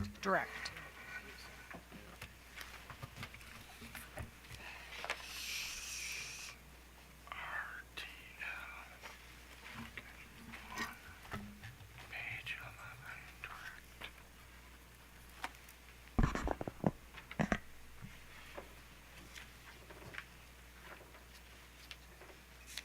And I'm sorry, which schedule were you on? Schedule 4. Okay, and which page? Page 3.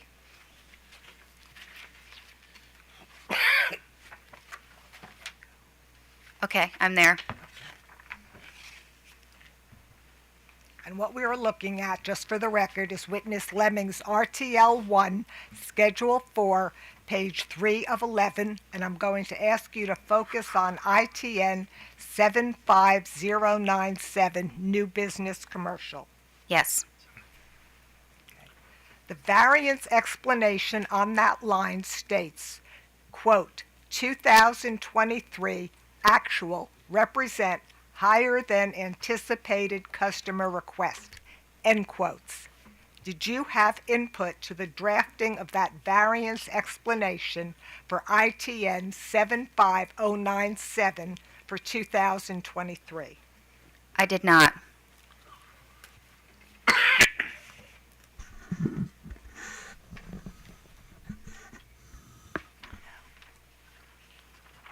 Do you disagree with the variance explanation for ITN 75097, New Business Commercial, that is presented in Witness Leming's RTL-1, Schedule 4, page 3 of 11?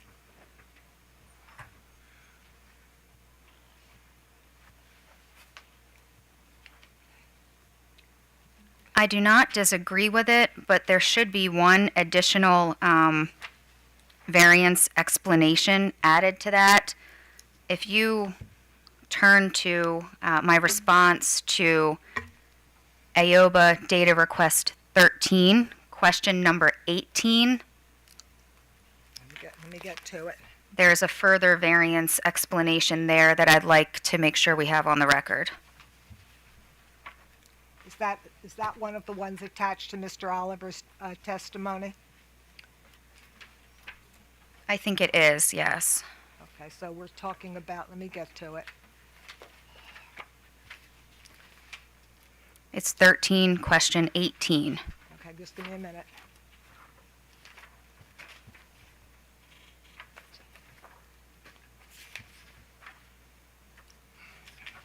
That is attached to Mr. Oliver's direct testimony, Your Honor, in attachment B, so that will come into the record when Mr. Oliver takes the stand, or when Mr. Oliver's testimony is moved. Okay, continue. Yes, I just wanted to highlight in this response to follow up question number 1, ITN number 75097, New Business Commercial, as explained in Maryland 9655, Staff DR 35, question 23, was under forecasted at the time of filing. This was offset by ITN 75098, which was over forecasted at the time of Wait, filing. could you just stop for a minute? I'm having trouble locating what you're saying. I'm sorry. Sure. We're looking up note 1, follow-up number 1? Yes. Okay. Would you mind starting again? Not a problem. In the middle of that response, third line down, I start with ITN 75097. I'm looking at that. Okay. And this is just, I don't need to cite it word for word. But wait, I don't see it, so let me take a minute. You're talking at follow-up response number 1, Yes. and I don't see a reference in follow-up to number 1. It says starts with the company, does not rely upon. Is that where you are? Wait, I'm not. What data request are you looking at again? I'm sorry. Sure. Not a problem. This is AOBA data request number 13. Right. Follow-up to AOBA data request number 13, question number 18.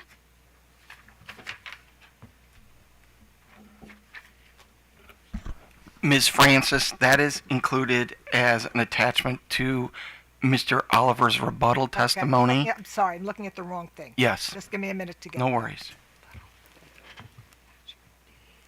1 second.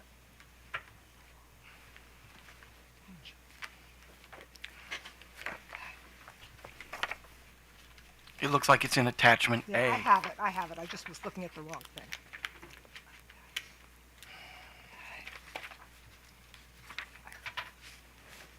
Okay, you're looking at follow-up number 1? Yes. Okay. Do you see third line down where I start with ITN 75097?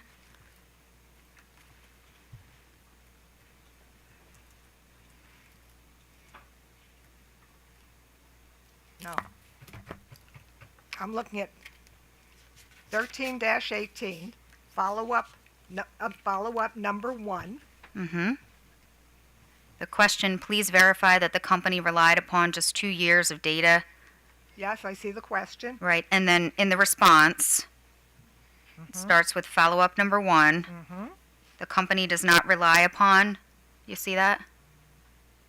The company does not Yes. rely upon just 2 years of data to establish a historical trend. Right, we're in the same spot. Okay. I'll just continue on there, but Okay. the point that I want to make is the third line. So the company is currently only able to pull project data back to 2018 for exhibits due to the system migration that occurred in 2018.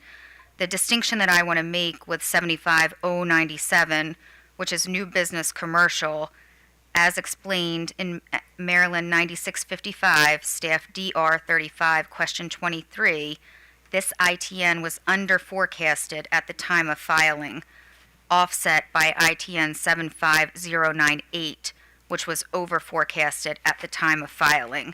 So this is, What you were saying is not written in that response, what you're reading to me now. Not in what I'm looking at. I'm not sure where the disconnect is between the data request responses. I can explain it. But before you explain it, I want to make sure we have the right documents. I'm looking at response to follow-up AOBA data request number 13-18. Mm-hmm. There's follow-up to 1, 2, 3, 4, and 6. You asked me to look up follow-up number 1, and I think we read the first 3 lines. We were good with that. Mm-hmm. And then my version says new business connections as a category in MD 9655 was forecasted at that time to invest an average of $34 million per year in the 2020-2024 period, as shown in Table 1 on page 5 of witness Stewart's testimony. Is that what your document says? No, it does not.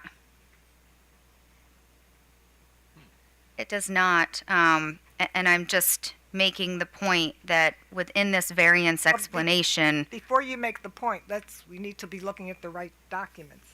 Are you looking at Mr. Oliver's rebuttal testimony, attachment A? I'm looking at the data request 13, question 18. I'll go to Oliver's information as well, but I'm looking at what I've got in my binder from a data request. Could you please look at what's attached to Mr. Oliver's testimony?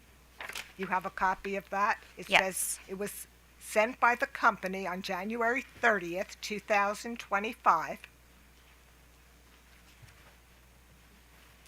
Which, well, actually, we filed that. We filed what we received from the company. We filed because the company sent a revised response that now included company witnesses, and you were the company witness. So you're reading from something that I don't have.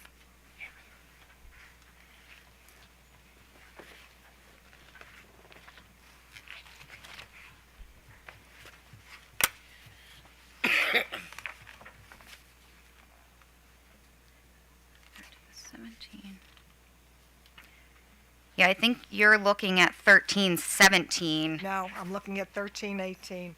Your Honor, I only have a couple of more questions in my cross, and there is something I need to discuss with Mr. McKeel relating to the confidential exhibit, something I wanted to ask but didn't wanted to ask because I was afraid it was confidential.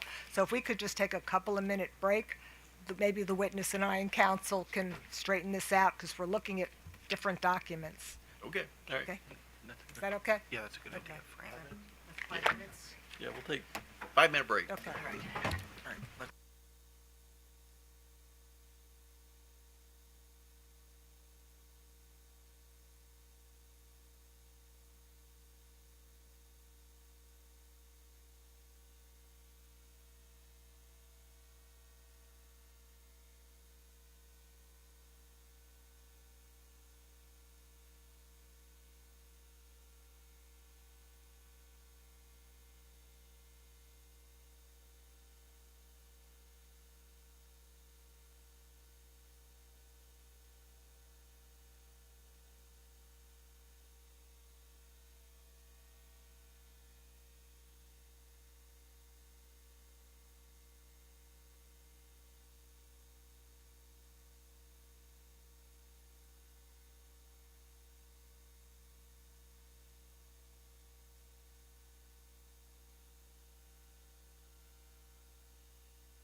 Okay, back on the record.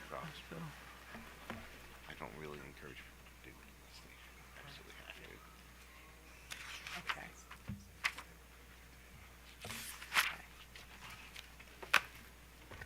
Just for the record, I'm going to state, along with Mr. Oliver's rebuttal testimony, we submitted Attachment A, which were data request responses by the company to AOBA data request responses. However, all of those responses had all of those data request responses listed the company as the respondent. On January 30th, 2025, AOBA filed a revised Attachment A to the rebuttal testimony of Mr. Oliver, all of which contained the exact same data responses. However, they now list the appropriate witness to each response. So I believe you have that in documents that I provided to you earlier today. Do you have that? Yes. And I will move to admit them separately when I move the admission of Mr. Oliver's testimony. Very good. Okay. Now, we were focusing on, Right, so I wanted to make the clarification when you were asking about the variance explanation for ITN 75097. And we are now looking at AOBA data request 13, question number 17, follow-up number 1. And the portion of the response that I wanted to highlight is ITN 75097, new business commercial, as explained in Maryland 9655, staff DR 35, question 23, was under forecasted at the time of filing, offset by ITN 75098, which was over forecasted at the time of filing. So I bring that up because in the variance analysis, I just would like to highlight that the new business forecast for commercial should have been higher than the 12,486. If you look at ITN 75098 in that same exhibit, it's just below new business commercial. That's new business streetlights. The forecast for new business streetlights actually should have been included in the 2023 new business commercial projection. So we would call that a geography. The forecast was in another ITN, but the actual expenditures showed up in the new business commercial. So it makes the variance slightly less in the new business commercial. I just wanted to highlight that difference. but let me just follow up on that. So are you saying that because Pepco understated its street lighting cost, that justifies the variance in commercial new business connection costs? Is that what you're saying? No, I'm just saying there was a geography issue when we set up the forecast for new business commercial and streetlights. The new business commercial and streetlights should have been essentially together, those expenditures. So we overestimated what we were projecting for new business streetlights. That forecast really should have been included in new business commercial. And we did highlight that in the DR 1317 follow-up. Okay. Now, we just looked at, just to repeat and go over where we were, because I'm Sure. going to give you another cross-exhibit. Looking at witness Leming's RTL 1, Schedule 4, page 3 of 4, and we focused on 75097, and we read that variance explanation says 2023 actual represents higher than anticipated customer request. And you said that was an accurate portrayal of what was written on that page. Correct?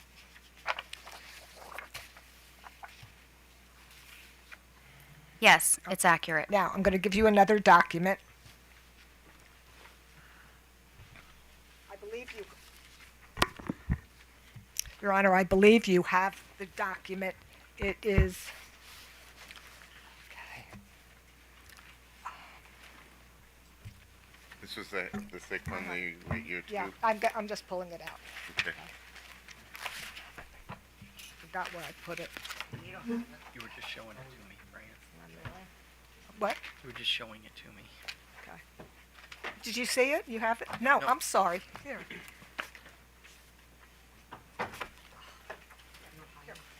Yeah.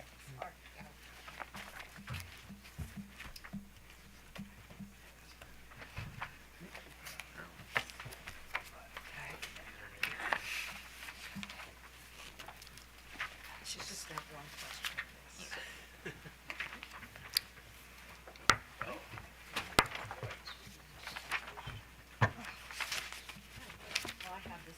Your Honor, the document I passed out was, the date on it was June 30th, 2023.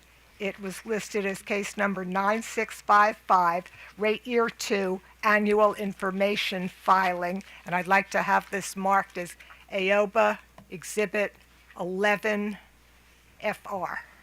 So, Mark, Okay.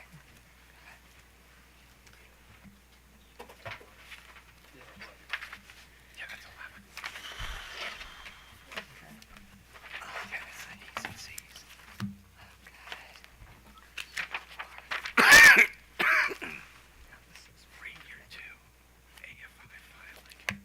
And which, I'm sorry, if you could just point me to the document that you're referencing. I handed it to you as a cross-examination exhibit. I'm just looking for my copy of it. Okay. Okay.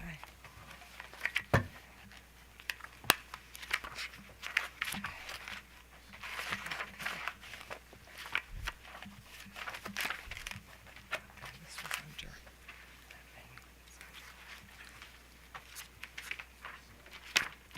Right here, Fran? No, I know, I'm just looking for my book where it's all marked up. Okay.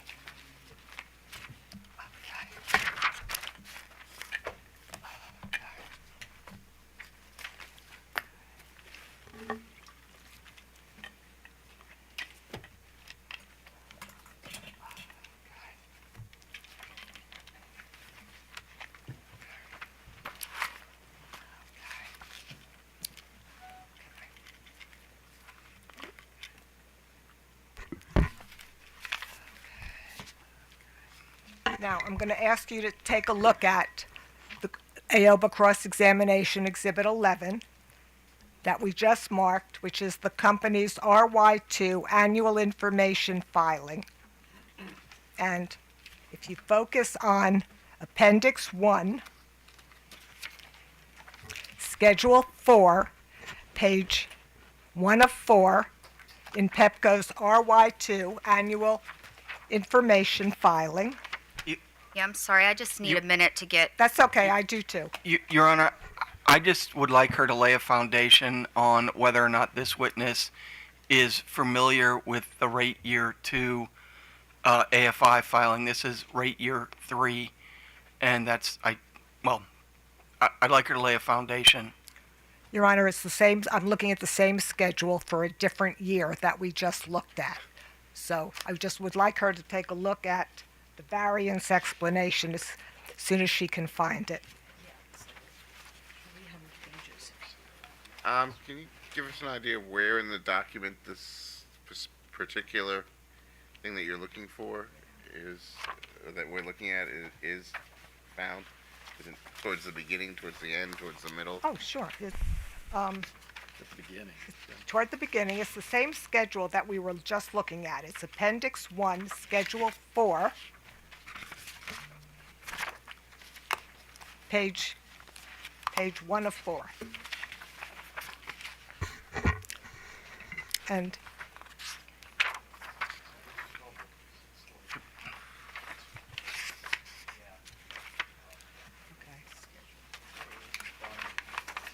That sort of looks like Ms. Use your Canler, I can help you magnifying glass. find it. If you take a look at the document that I'm there. Are you there? Yes. Okay, it's just above the middle of the page, and we can see new business residential, 70596. Under that, we see new business commercial, yes. 75097. Now, if you look all the way over to the right, you see the variance explanation, and these are the 2022 projections. Would you agree? They are the 2022 projections. Okay, now I'm just going to ask you to take a look at the variance for both new business residential and new business commercial, and both of them say the same thing that we just discussed in the RY3 document, and we see it says 2022 actual represent higher than anticipated customer requests, and we see those same words for both residential and commercial new business. Do you see that? I do. Okay.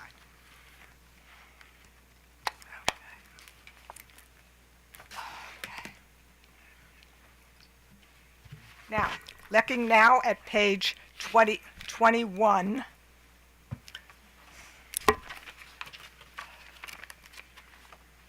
Of your rebuttal testimony.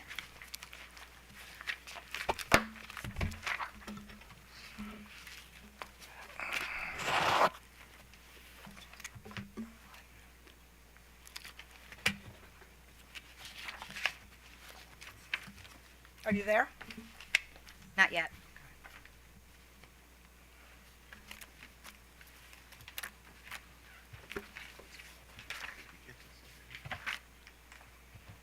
Yes, I'm there. Okay, so focusing on page 21 of your rebuttal testimony, starting on line 8, you testify that Pepco has provided evidence that the number of commercial new business requests has declined. Do you see that? I do. How do you reconcile the RY2 and the RY3 variance explanations for ITN 75097 new business commercial with your rebuttal testimony on page 21, which indicates the number of commercial new business requests has declined? Yes, the reconciliation would be, as stated in the rebuttal testimony, the costs associated with customer requests have increased. We shared the information in the rebuttal and the surrebuttal around what has caused those variances. And I would say the variance terminology in the annual information filing that we just reviewed needs to be enhanced to describe that it's the costs associated with those customer requests that have gone up that are driving the variance from what was projected originally for 2023. Now, I'm just going to follow up briefly on a couple of your earlier responses. I was trying to take notes.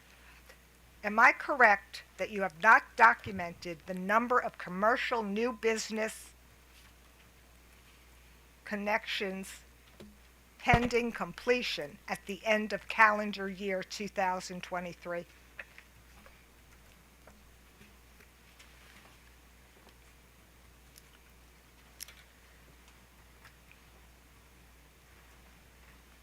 I'm just looking at a data request to verify your question.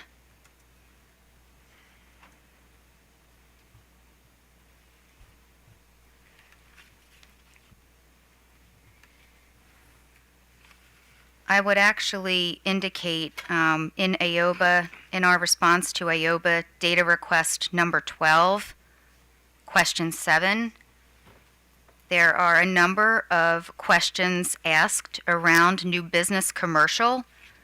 The first one of those asked us to document customer requests for new and or upgraded commercial service that form the basis for Pepco's actual 2023 capital expenditure. As shown in Schedule 4, page 3 of 11, we responded to this data request with an electronic-only version, and it does list out all of the new business commercial requests for 2023. Is that pending completion? Those, according to our response to Part A of this question, it did not ask for the completed requests. Okay, so you did not specify the number of new business connections pending completion at the end of calendar year 2023. Right. If you continue to go on in that Wait, let me Data just get- request? Let me just get to Sure. that, please.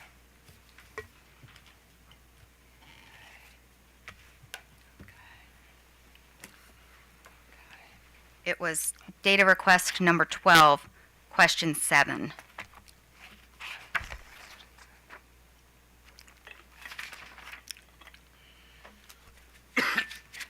I see that.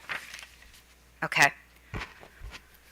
So question A would be responsive to providing the 2023 new business commercial requests that equate to the 27 million. And then part C, we provide various details in response to the questions regarding the timing of the company's receipt, the start and completion dates.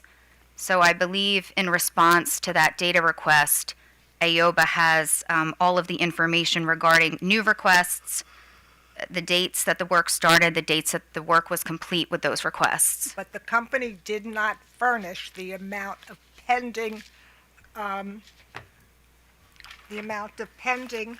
completions at the end of calendar year 2023. Isn't that correct? That data is all in this data request. Well, I don't see any data. All I see is an attachment, electric only, which is not attached to Mr. Oliver's testimony and is not in the record. Right. It's electronic only, so that data was all provided electronically. There's some relatively voluminous files that we provided to be responsive to these requests, and they all had to be submitted electronic only just because of the amount of data associated with them to be responsive. Okay, last question, but that was not included in your direct or rebuttal case, correct? That's somewhere buried in an electronic file attached to a data request. It was directly in a response to a DR that AOBA presented to us. Okay, let me just a couple of questions. I want to focus on your confidential exhibit. And my question, Your Honor, will not be a confidential one.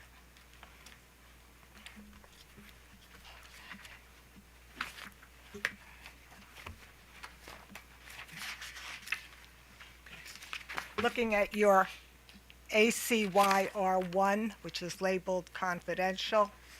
I think you mean sorry. JCR-2. Right, let me get to it. It's already in the record at question 81. Yes, I just want to ask a question.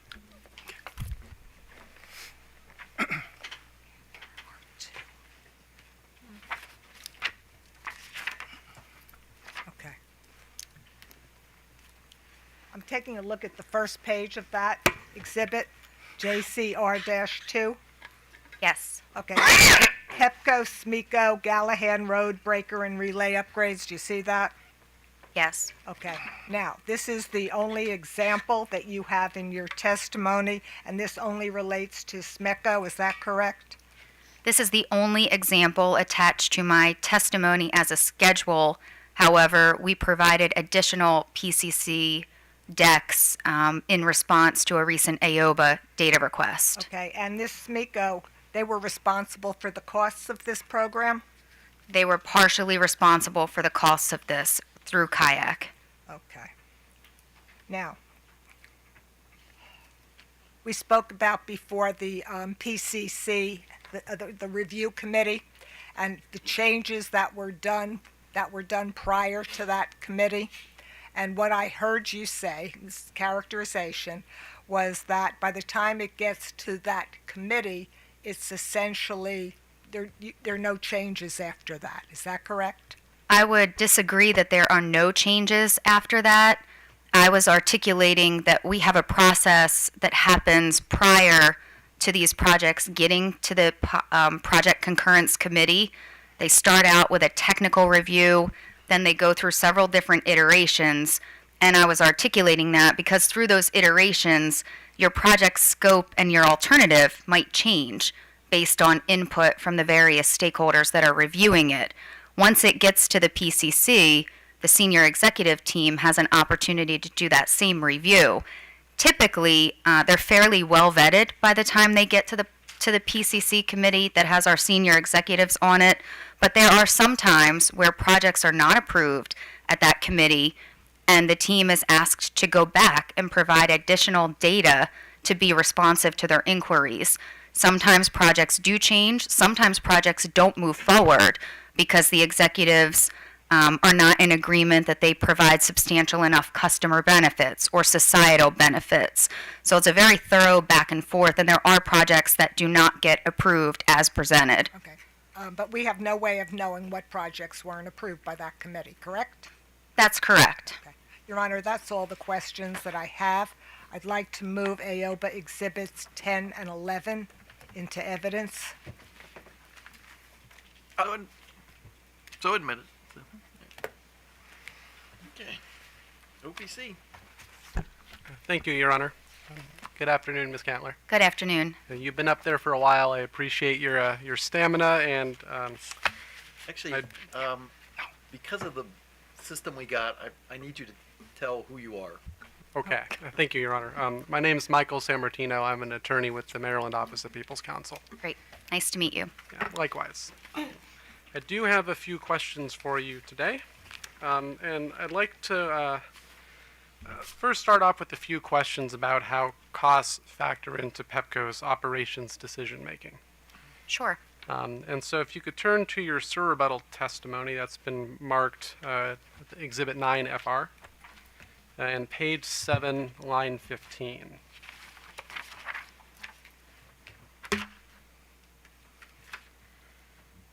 And here you respond to a question about how Pepco maintains transparency, oversight, and evaluates alternatives. And your answer responds with an explanation of the internal cost controls and multi-tier approval process for projects exceeding $1.5 million. Does that look right? Yes. So are you referring to capital projects here, or does this also include O&M projects?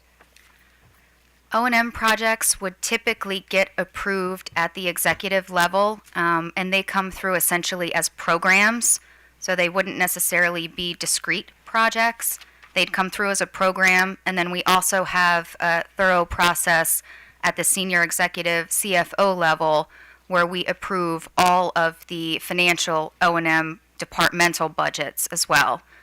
Okay, and then I think if I recall from Ms. Young's testimony earlier today, she mentioned that for programmatic projects there was some sort of threshold up to $5 million where a project wouldn't have to go through the project concurrence committee review. Is my understanding correct, or help me understand that? I think Ms. Young was talking about programs. They come through once a year. Okay. And typically you'd be looking at those programs that are constituting the dollar amounts that she indicated, about $5 million or above. You're looking at them and approving them one time a year.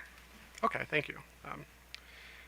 Now, based on your testimony, this is still on page 7, it appears that Pepco considers alternatives only for projects with the cost of at least $1.5 million. Is that correct? That's not correct. In this section, we are specifically explaining the process that projects $1.5 million and above go through, but all projects essentially are vetted to make sure that we're putting the best fit, least cost project forward. So there would be alternative discussions even for projects that are lower than the $1.5 million. So in the testimonies that you prepared in your supporting exhibits, does Pepco detail the outcome of these alternatives analysis? We supplied only the projects that have gone through the PCC, so the documentation in those decks would be specific to the $1.5 million and above projects.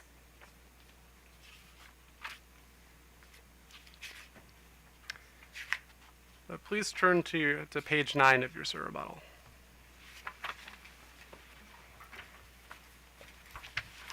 And starting at line 5, you explain that Pepco chooses the best solution for a project based on engineering assessments, reliability needs, and long-term system performance, and that cost considerations come after identifying the right approach. So, from my reading of your testimony here, is my understanding correct that costs are only considered once the solution to an identified problem has been selected? This section of my testimony just demonstrates that we can't just look at picking the least cost option. We have to first look at the system needs, and we have to understand all of the drivers for a certain project. We have to take into account, can you construct that project? Is it mitigating all of the needs? Is it the most efficient solution?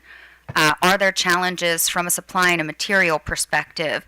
And so we look to optimize the solution, and then we look at cost alternatives. So you factor both in. We just don't start out with the least cost option. We start out with what's the problem, how can we most efficiently solve it and come up with the best solution, and then we use our cost control measures to determine how can we make sure that we are executing that project at the least cost possible.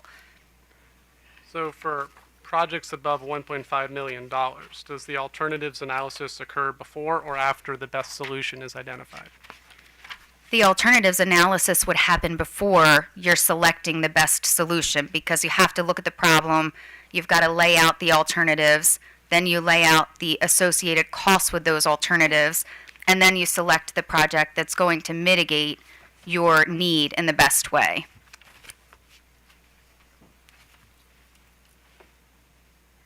And oftentimes, I'll just add one additional note about why we look at the operational solutions prior to looking into some of the costs. You really want to make sure, like I said, that you're taking all things into account, that you can construct that project, that you are solving for the best needs, and then bring your costs forward. And when we bring the costs forward, we're leveraging all of our cost controls that we have at hand at Exelon as well. So if the alternatives analysis is occurring before the best solution, or as the process of identifying the best solution, but the consideration of costs is done after the best solution is identified, is it correct then that the cost of each alternative is not a very relevant factor? Yeah, I should probably make just a little bit of a distinction there. As you're coming up with your solutions, you are associating a cost with those solutions as well. So you're doing that essentially concurrently. You're just not starting out with, I'm going to optimize for the least cost here. So your testimony just now that cost considerations are done concurrently, that appears to conflict with your testimony, with your rebuttal at line 6, that cost considerations come after the right approach is identified. You're going to, I think maybe there's a distinction between when you're considering the cost. So as we develop solutions, we assign a cost to those solutions. When we compare to come up with the best alternative, we are looking at all the alternatives and the associated costs. So as you come up with alternatives, you're also coming up with the cost. It's more in the evaluation that you're looking at mitigating to find the best solution at the least cost from what you've developed. So under this kind of process that we've been talking about, are there lower cost alternatives that are overlooked because the company believes that from a technical standpoint, the alternative is not the best solution? I wouldn't say that they're overlooked. Every alternative that we come up with, we do talk about it and consider it. You're always going to want to do the best fit at the least cost. So you're going to talk about those least cost options, and if we're not leveraging them, we need a good justification as to why. And typically that justification, as you heard earlier in Ms. Young's testimony, we typically are not always going with the least cost because it might not be the most long-term efficient solution. For example, you could come up with a solution to replace a transformer, or you could come up with a solution to make patches to that transformer. You have to factor things into your decision other than cost. If you make the patches, you may implement the least cost solution, but you may have a failure, have to replace the transformer the next year, and then in totality, you've exceeded the costs of your original alternative to just replace the transformer. Okay. So I've been doing my best to follow your explanations in your testimony and in response to my questions, but I think I might need a little bit more help kind of understanding how Pepco applies this decision-making process. So I'm going to walk you through a hypothetical. I'm going to keep it very simple, just to help me understand how Pepco's process might work out. Sure. And because we've been talking about electricity for 2 days, I'm going to use plumbing as an example. So say, I have pipes in my house and there's leaks in multiple spots. And I live in Baltimore. My house is old. The plumbing's pretty ancient. And I want to fix these leaks, but wanting to make sure that I make the right decision about how best to fix the leaks, I decide to employ Pepco's decision-making process.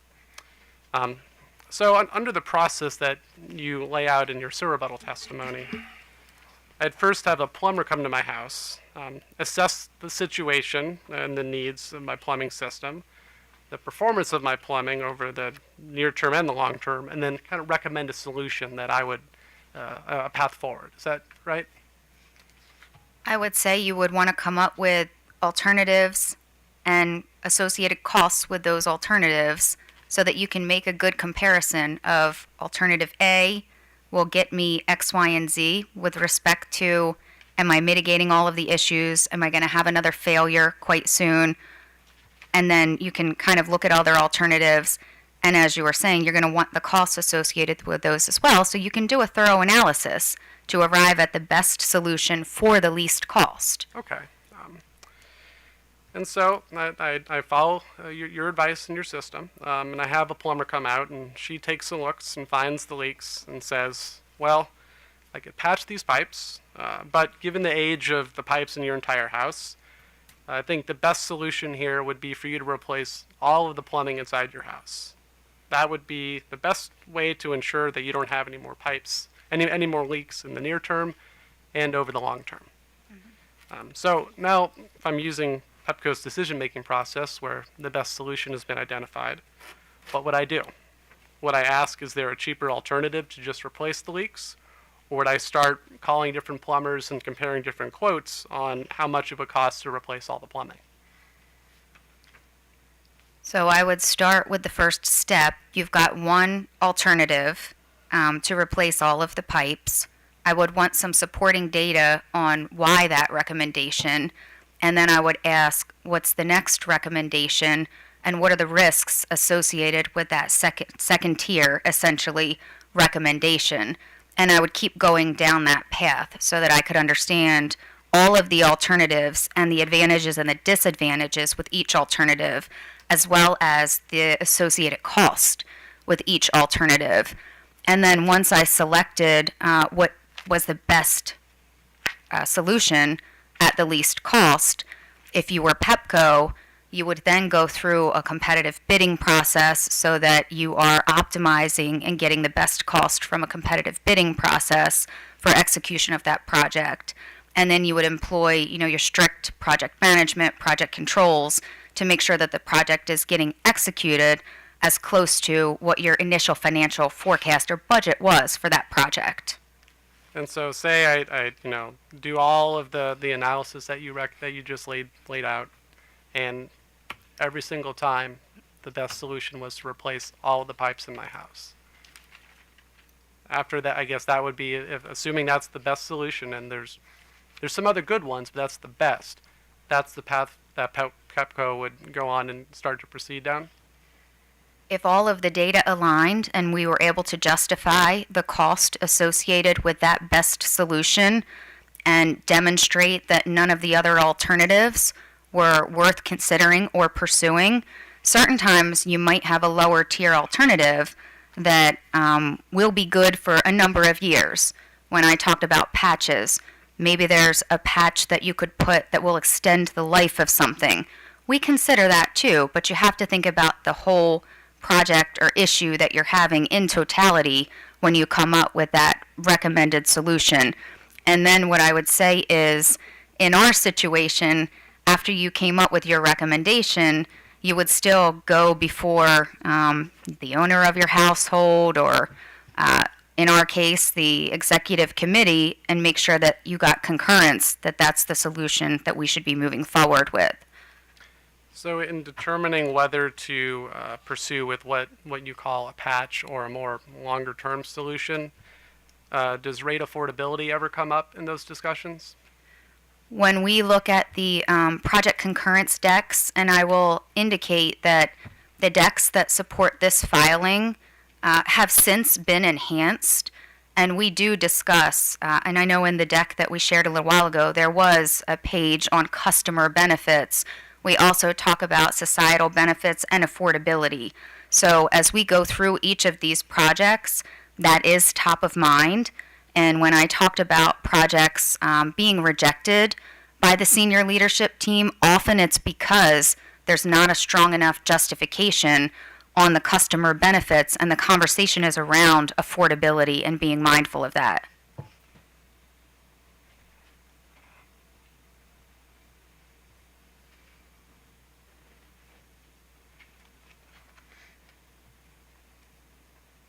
All right, well, I'd like to shift gears and talk a little bit about O&M. And I'd specifically like to ask you a few questions about the expenses charged to account 588. Does that account number sound familiar? Could you point me to, I've probably got that listed a couple times in my rebuttal testimony. Would you just point me to exactly which reference you'd like to talk through? Well, so there's, I'll get to that. If it would be helpful, I have a couple excerpts I printed out from Mr. Leming's schedules that have the account number on there. Sure, that'd be great. So I'm not going to offer these or mark these. These are just for the witness's reference. May I approach the witness, Your Honor?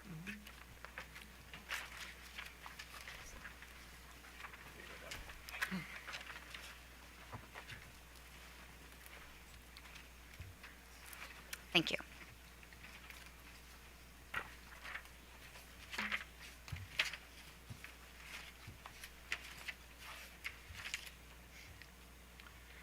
And account 588 should be the first account highlighted on there. I tried to blow up the text as large as I could to fit it on one page. Thank you.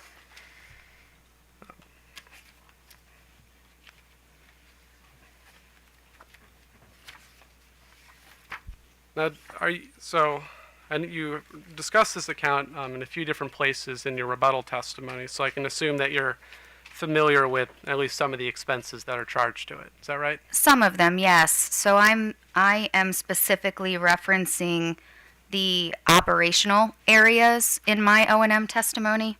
And that's all I'm going to ask you about. And you're familiar with, you're aware that the company reported a $12.5 million positive variance for this entire account. Is that correct? It's on the schedule you're looking at. Yes, that's correct. Okay. And within the areas of this account that you discuss in your rebuttal testimony, you cover technical services, that's one category of expenses, substation projects and contracts, that's another category, and then there's an electric operations category. Correct. So I'd like to start and ask you a few questions on electric operations. Okay. And I believe you discussed this on page 62 of your rebuttal testimony that was marked as Exhibit 8FR. Very good. And is it correct that the company charged $9.132 million of electric operations expenses to account 588 in rate year 3? That is correct. And does this number in your testimony represent Pepco's total cost incurred, including the cost for DC, or is this just the Maryland jurisdictional component? This would just be the Maryland jurisdictional component. Okay. And now, starting at line 12, you explain that these expenses are generally related to job skills training for craft personnel. Is that correct? That's correct. And do these costs relate to the training of Pepco internal employees? It does, yes. And do you provide any information in your testimony about the company's forecasted budget for these costs? I do not break them out discreetly. They would be included in the overall FERC reference, FERC accounting reference that you handed me. Okay. But, and by overall, you mean for the entire account, not limited to just the job skills training expenses? That's correct. These would be broken down departmentally, though, into a more granular budget for the electric operations area, which would specify what our budget was for specifically training. But that's not included in this documentation. And it's not included in any of the exhibits supporting your testimony or your rebuttal testimony, correct? It is not. We're referencing to the overall FERC account. Okay. Do you recall what the company's budget forecast was for these expenses? I don't. Now, there was a data response that Mr. Leming sponsored, and he reported those costs as $4.7 million. That'd be the budget. Does that sound about right to you?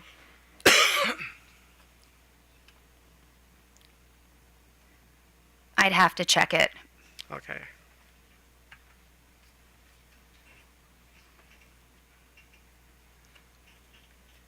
Well, subject to check. Does that sound right? Yes. All right. And do you provide any information in your testimony on the actual cost of these job skills and training expenses?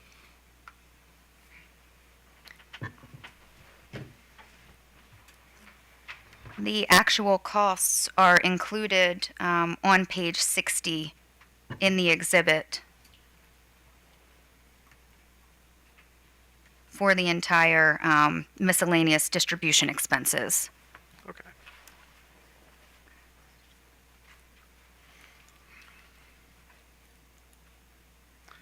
So I'd like to ask you about Pepco's response to AOBA data request 12-12.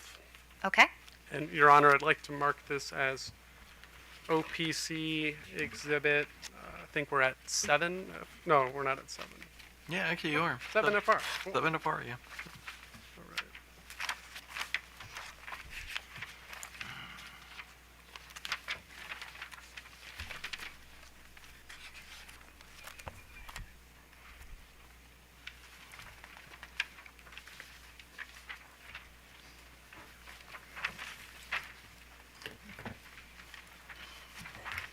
I've got it. Thank you.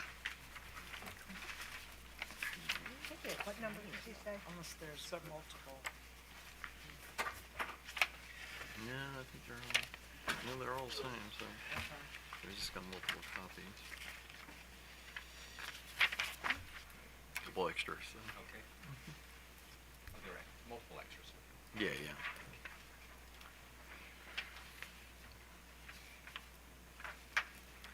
Well, just put it back there.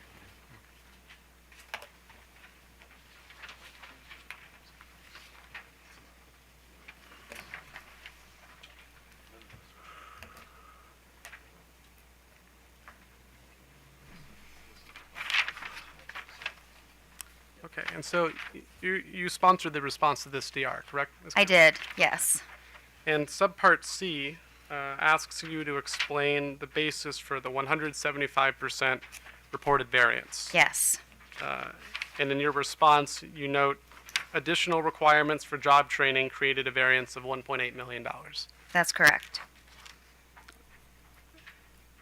Now, your answer in this DR here doesn't explain what those requirements were and why they were necessary. Is that correct?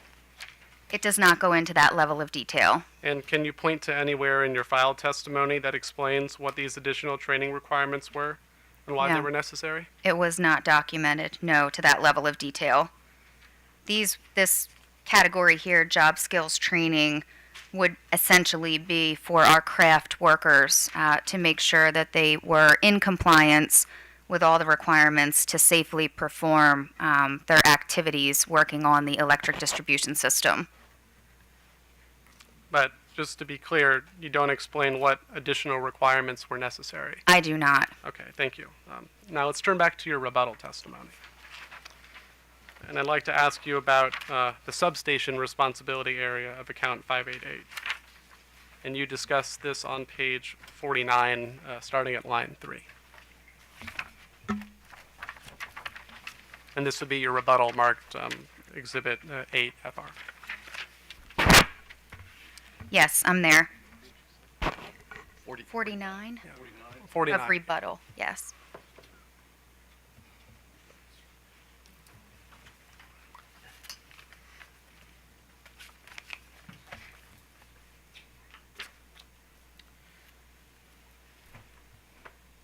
And so on line 3, you identify $1.7 million of expenses incurred, and then explain that these expenses include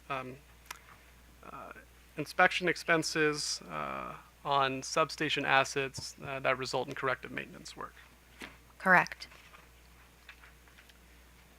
And based on your answer to a similar previous question, I could assume that this 1.7 million reflects the Maryland jurisdictional cost. Yes. Do you provide any information in your testimony about the company's budget forecast for these inspection expenses? Similar to the last FERC account and area, I provide just the actuals broken down by FERC account. And if you could turn back to the data response that I marked as OPC 7 FR, could you identify which of these projects that are listed in the response to subpart A that these expenses fall under? I'm sorry, are you looking at data request 12-12. 12-12? And then you can go ahead and repeat your question. Yeah.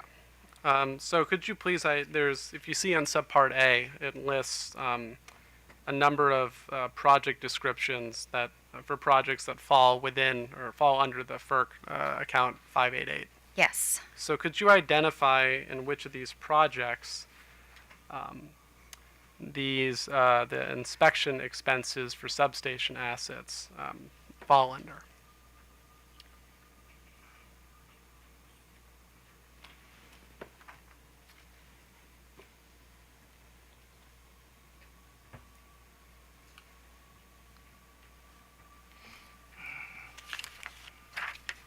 Yes, it would be Pepco Maryland 69 kV CM O&M, and then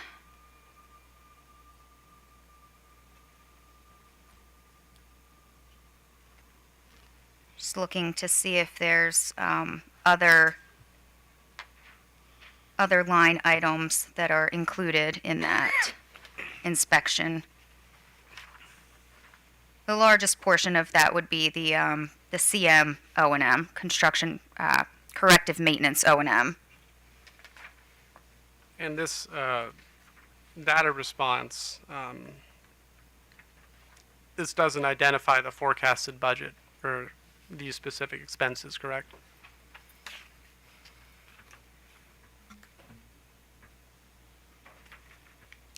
It does not.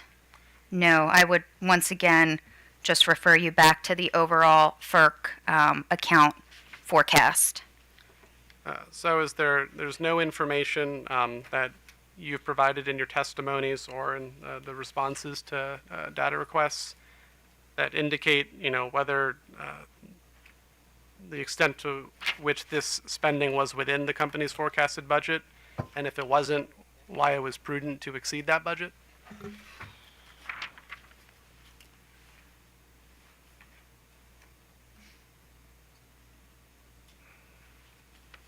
Right, I would turn you back to where we started, page 49, where I document what is included, the type of work that's included in that expense.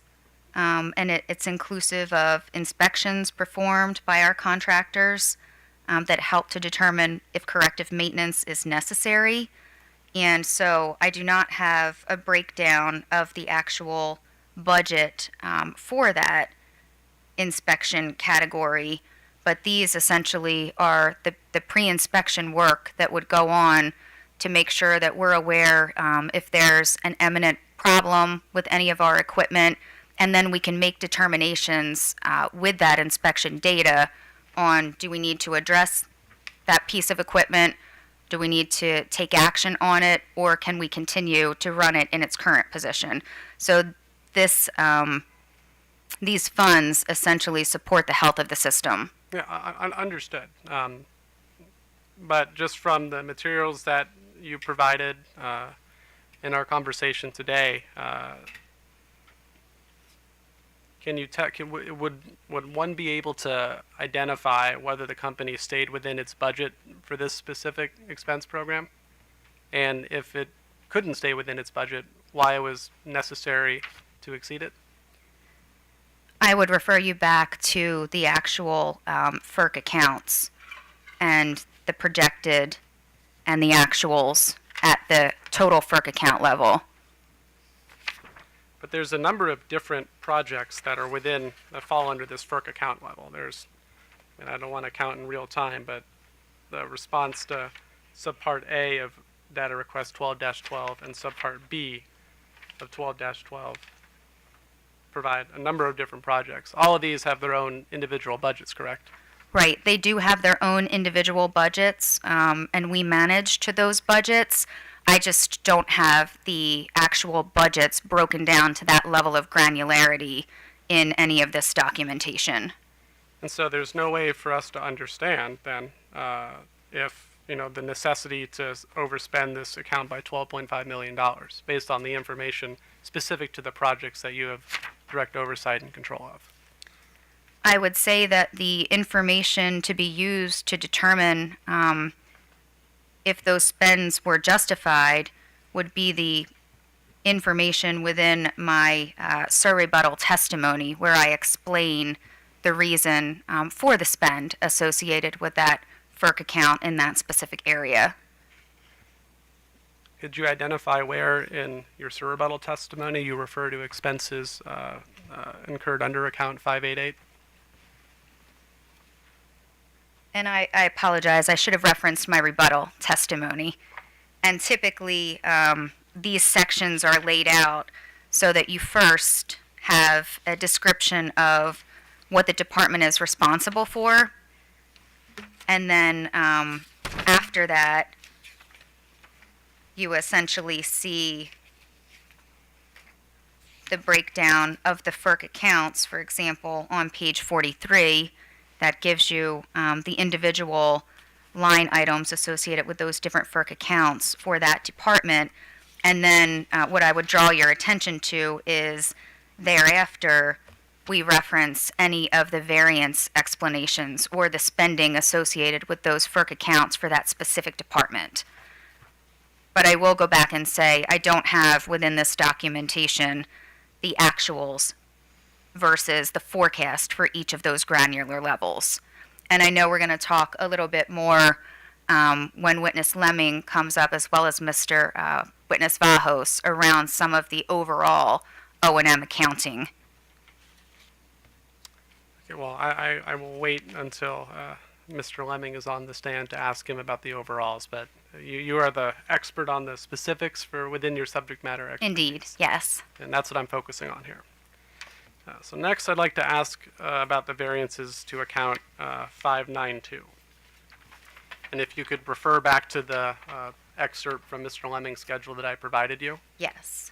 You'll see that's highlighted on line 14.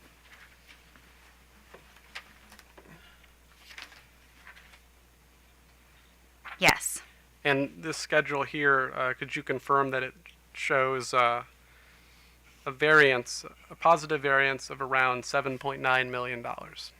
Yes, that's correct. And that is due to a high rate of corrective maintenance, preventative maintenance completions, as well as what we talked about earlier today with the Livingston Road battery energy storage.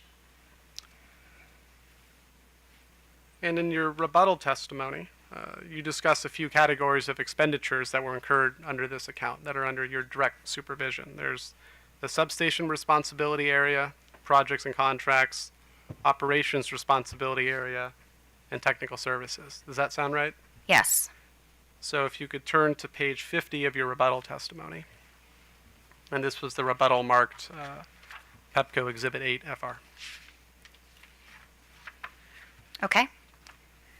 And if you look at line 5, you identify costs of $8.849 million and explain that they consist primarily of internal labor and related expenses, as well as contractor spend supporting more specialized repairs. Is that right? Correct. Okay. Yes.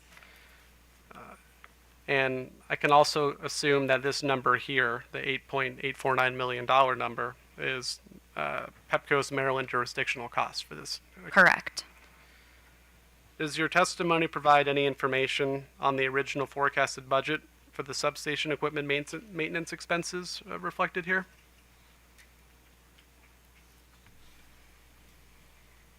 It does not provide that level of detail. And do you recall what that forecasted budget was? I do not. So your testimony provides no information to compare the forecasted budget for these expenses to the actual expenses incurred that you report in your testimony here. Once again, I would draw you back to comparison at the overall FERC accounting level. So I'd like to ask you about another data response that you sponsored. Yes. And this would be the response to AOBA data request 12-13. Yes, I'm there. Okay. And I'm going to mark this and pass copies out for everyone to look at.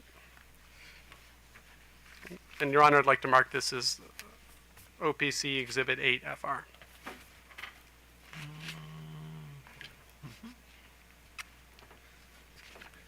So marked.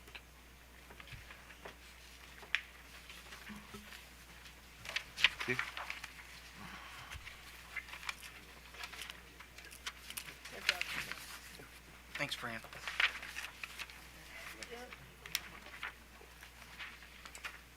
Oh, we got Fran gave me one, shared one with me. 8FR.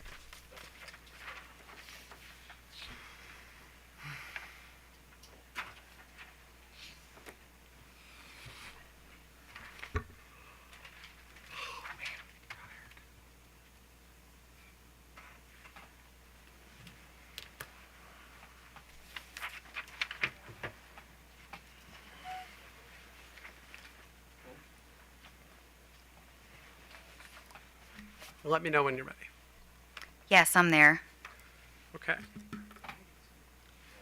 Now, subpart A to this DR response asks you to detail 2023 expenditures for account 592 Correct. and identify, quantify, and explain the factors that contributed most substantially to the reported 135% variance.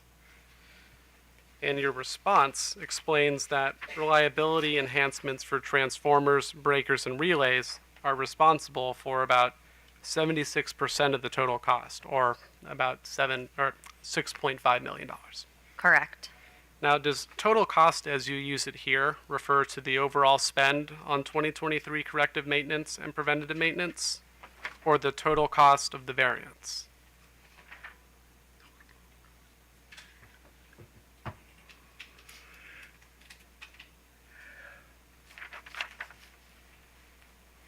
No, this would be the total the percentage of the total cost for this specific FERC category. Okay. And this DR response doesn't identify any information on the projected rate year 3 budget for corrective and preventative maintenance for breakers, transformers, and relays, correct? It does not. I would direct you once again back to the overall FERC account. So based on this DR response, could a party identify whether and to what extent Pepco's actual spend on corrective and preventative maintenance for each of these equipment types contributed to the overall variance?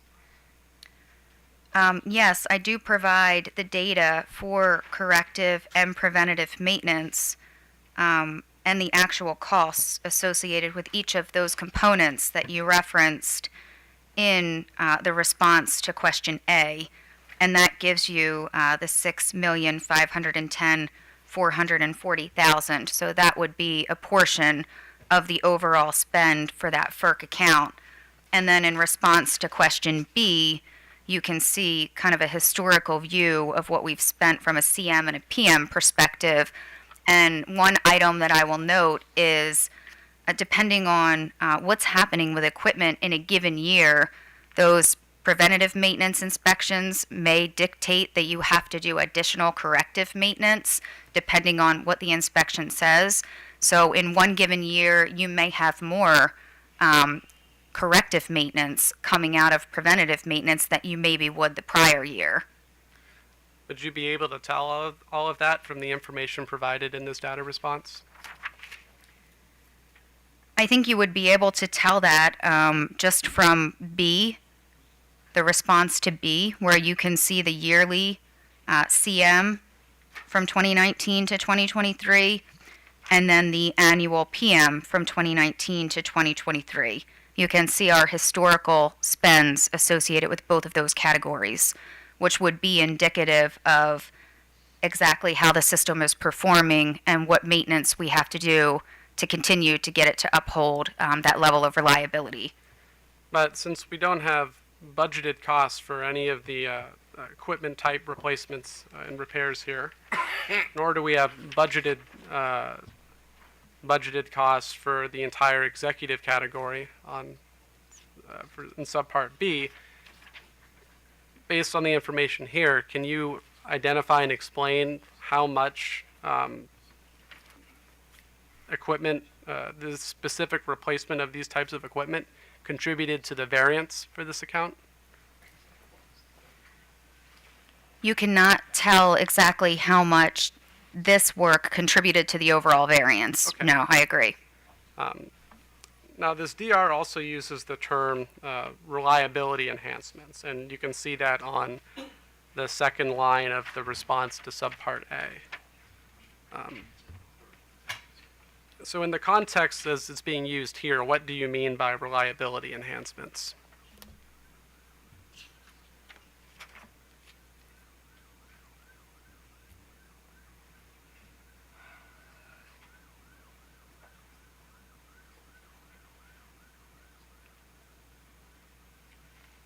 Reliability enhancements in response to this data request would mean the inspections and the subsequent corrective maintenance that need to be done to maintain our reliability standards, essentially. So it's the result of your inspections and your corrective maintenance. Are these enhancements responsive to emergent system needs or maintenance work that's planned in advance? Some of the corrective maintenance could be emergent work. The preventative maintenance would be planned inspections, and sometimes out of those planned inspections comes corrective maintenance. In some cases, you have corrective maintenance that's emergent and needs to be mitigated immediately. And I think we talked about that earlier with the prioritization of P10s, P20s, P30s. And the company budgets for these types of the planned inspections. We do, yes. And I will say that planned inspections, depending on resources, depending on if you need to take system outages, they can move from one year to the next. But there's no information about the budget for these types of projects available in your testimony or in this exhibit, so we can't tell how much Pepco may have postponed some planned maintenance in light of other more emergent system needs. Right, I agree. We could have potentially provided that information in a data request if it was requested during this proceeding, but it is not included in rebuttal or rebuttal or any of the data requests that we were responsive to. And the company didn't think that information would be relevant to the commission's determination that its overspend for this account was prudent? Breaking down the individual FERC accounts to department areas is a new layer to what we're doing in this filing. So we typically refer back to the overall FERC account. We were getting more granular into discussing the spending at the department level associated with those FERC accounts. So we did not provide the individual departmental budgets associated with those FERC accounts in this filing. So I'd like to ask you about one more O&M account, and this would be account 594. And you can probably predict it's the very last highlighted line here. It's Got it. line 16. And you can see, or if you could confirm for me that on that line it reports a $5.8 million variance.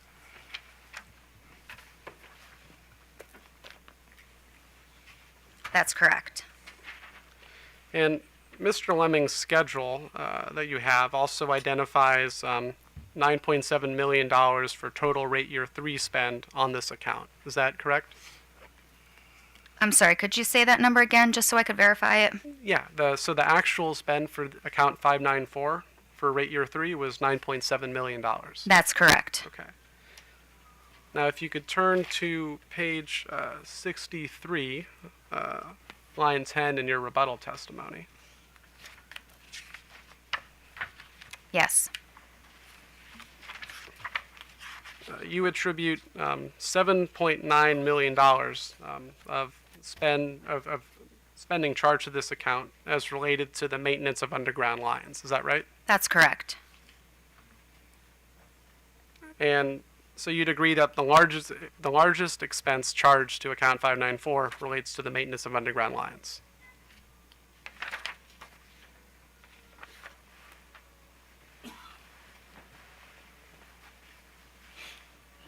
It's a good portion of it, but in the variance description, there are some other factors in the overall FERC account that are driving that variance.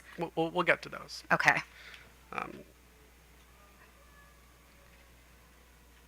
Do you identify in your testimony what the rate year 3 budget was for underground line maintenance?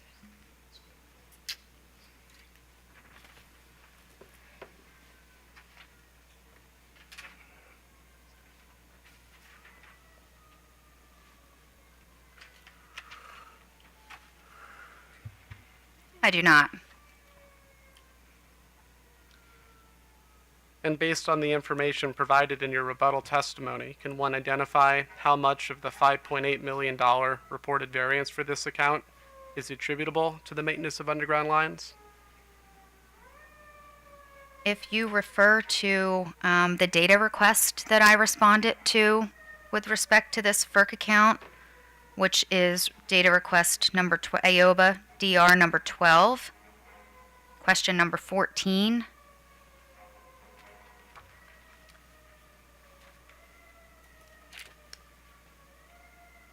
Well, it's interesting you mentioned that data request because I have copies here and I'd like to mark them. Great. Your Honor, could I mark AOBA data request 12, question 14 as OPC exhibit 9 FR? So marked.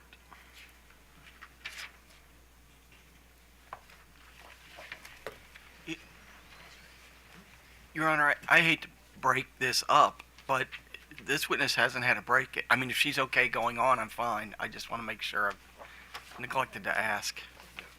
Are these all the same? I'm okay. Okay. Thank you. All right. All right. So am I supposed to hand them to other Well, but- people? As long as everyone else is. No, I understand. So if it gets to a point where, Sure. you know, wave your arms. Thank you. Yeah. And, Your Honor, I'll send a signal. Your Honor, I just have a little bit more. No, I understand, but we still got I'm worried about the witness, Ryan. a couple more. I hope that doesn't happen. I like the waving my hands instead of that. Totally fine. Ask one thing. I looked at the clock. I'm like, holy.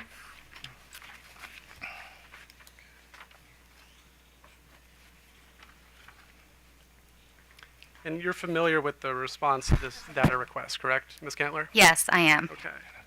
And subpart B asks the company to identify, quantify, and explain the factors that contributed most substantially to the variation from the company's rate year 3 budget.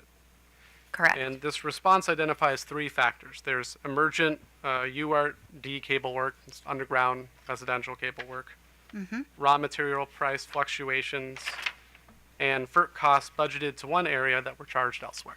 Correct. Now, with respect to the FERC costs budgeted in one account but charged to account 594, this would be one of those kind of geography issues Yes. you mentioned. Yes.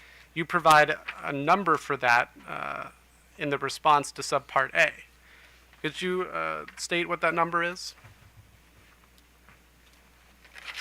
This would be the total FERC 596 costs charged to FERC 594.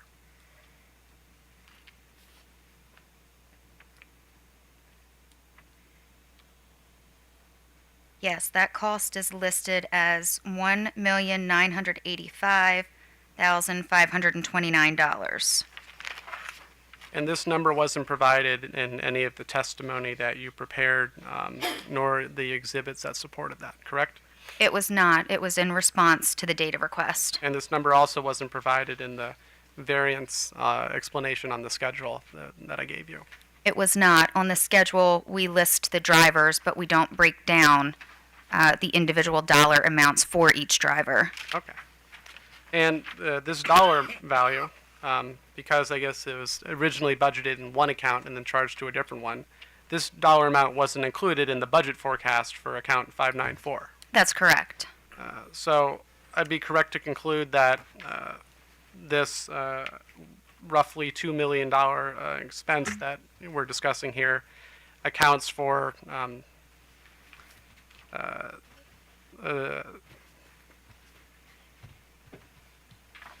this reflects $2 million of the overall $5.8 million variance. That's correct. Okay. So that leaves about $3.8 million of the variance that's so far unaccounted for. So let's see if we can figure out the rest. If you could turn to subpart C, and this question here asks the company to identify and quantify each element of costs that constituted emergent URD cable fault work. Correct. And the answer, which you sponsored, reported $4,449,753. Is that correct? That's correct. And this amount appears to be mainly contractor costs. Is that right? Well, there's labor costs, so this would be wages for our technicians and engineers internal to the company. And then you've got material costs, and then you've also got contractor costs. You also have to factor in the indirect costs at the bottom line there. But the largest dollar value that you identify relates to contractor costs. That's correct? accurate. Okay. And the expense amount that's identified in this response, and the total O&M expenses for emergent URD cable fault work, that reflects the total expense and not the amount of the variance. Is that correct?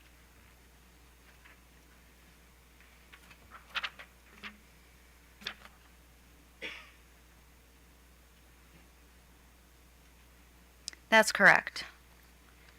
And in your testimony, or in this data response, you don't identify the forecasted budget for emergent URD cable fault work. Is that correct? That's correct. And based on this data response and your written testimony, could one identify how much of the remaining $3.8 million variance for this account is attributable to URD cable fault work? Ask your question again, please. Based on this data response and your written testimony, could one identify how much of the remaining $3.8 million variance, this is net of the FERC costs that were budgeted in a different account, how much of the remaining $3.8 million variance is attributable to URD cable fault work? Well, Part C is what identifies what's attributable to the URD cable fault work. So the information that we just went through is specifically associated with the emergent URD cable fault work. But as we just established, since you haven't provided the budgets for any of this, there's no way for one party to tell whether the company stayed within its forecasts for this type of work or exceeded them. Is that right? That's correct. Okay. As I said on the previous ones, you have to go back to the overall variance analysis for that FERC account in our filing. Okay. And so the remaining variance factor that was also identified in response to subpart B raw material price fluctuations. Would these, does this refer to the costs captured in the materials costs identified in the responses to subpart A and subpart C?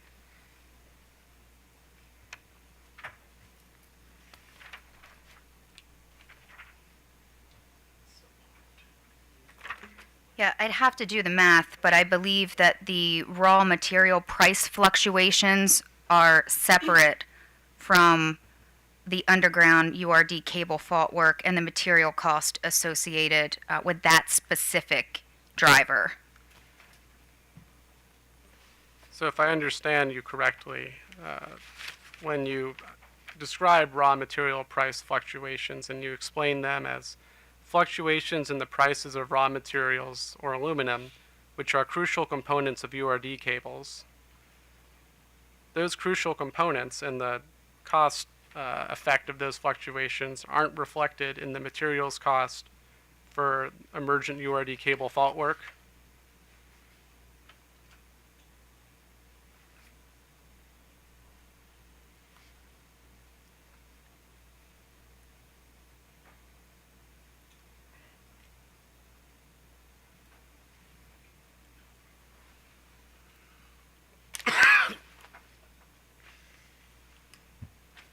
Yeah, I'd have to go back, and this would be subject to check if the raw material that's listed in bullet B here is all inclusive of the $104,000.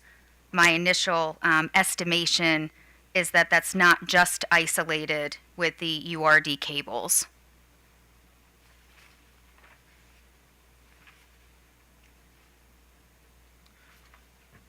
Would there be any other materials costs for this account that are not captured in the cables and connectors cost that you discussed in your response to subpart A?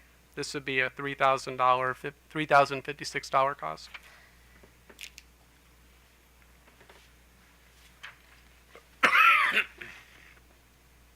So if I could maybe focus this conversation a little bit better, just in this DR response, there's 104,000 of materials costs identified in the response to subpart C, and roughly $3,000 of materials costs identified in subpart A. Mm-hmm. And your response state identifies material price fluctuations, which I assume would be within affect the materials cost, as a driver of the 151% variation. And if it's a significant driver, as far as we know, as far as the information that the company's provided in discovery, that's only $107,000 of a $6.5 million variance. Does that sound right? It sounds right, yes. Okay. And if we exclude the materials costs that we just, the $107,000, that, I mean, that the $107,000 is just a little over 2% of the overall variance for this account. Actually, I'd like to strike that question.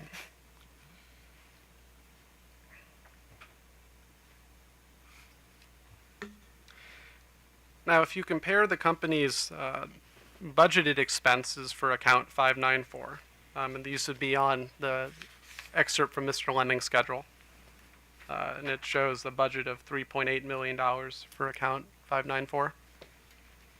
Yes.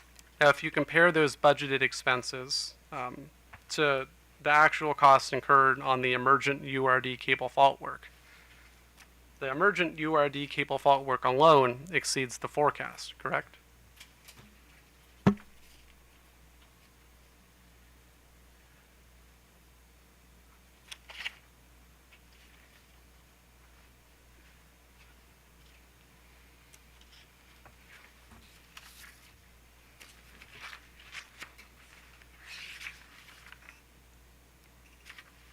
Well, it would exceed the forecast absent the geography change.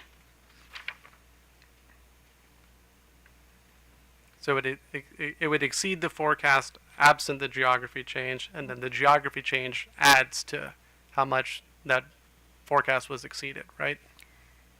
No, if you apply the geography change, it would increase the projection because with the geography change is indicating that you're seeing expenses in this account that weren't properly forecasted. So you've got to increase the rate year 3 projection for this FERC account. So when you do that, the O&M expenses for emergent URD cable fault work would not exceed the overall forecast. But that's not what the company did, correct? I'm not following what the company did. The company budgeted roughly $2 million into account 596 and then charged it to account 594. And if you look back to the excerpt that I passed to you, account 596 has a negative variance of only $726,000. So what I'm referring to here, is that the $3.8 million that the company originally budgeted for this entire account, that amount was exceeded by the total O&M expense for emergent URD cable fault work alone. Yeah, I'm not seeing where you are referring back to FERC 596. It's on line 18 of the schedule excerpt that I passed to you. Right, understood. Okay.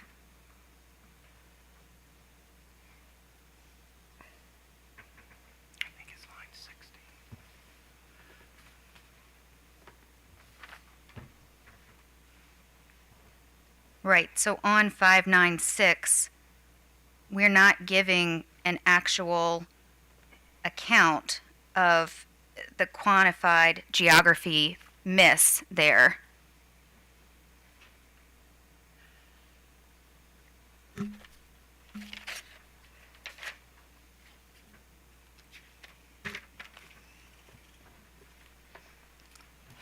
If you go back to the data request where we actually outline the geography, and we talked about this a couple of minutes ago, it's about a $2 million delta. That should essentially increase your projection in the category that we were just talking about, 594, by that 1.8, nearly $2 million. So I just disagree with the fact that you're indicating we've exceeded the overall projection only looking at the URD emergent cable work. So you're viewing the, I guess, $2 million of this $5.8 million variance is due to the company made a mistake. It's a geography accounting mistake, yes, Okay. in the projections, and that we forecasted that $2 million in another FERC account, but the actual costs showed up elsewhere. And so you essentially have to increase that forecast for 594. Okay. Now, is there any other work in this account 594 apart from the non-emergent? Is there any other non-emergent work that's charged to this account?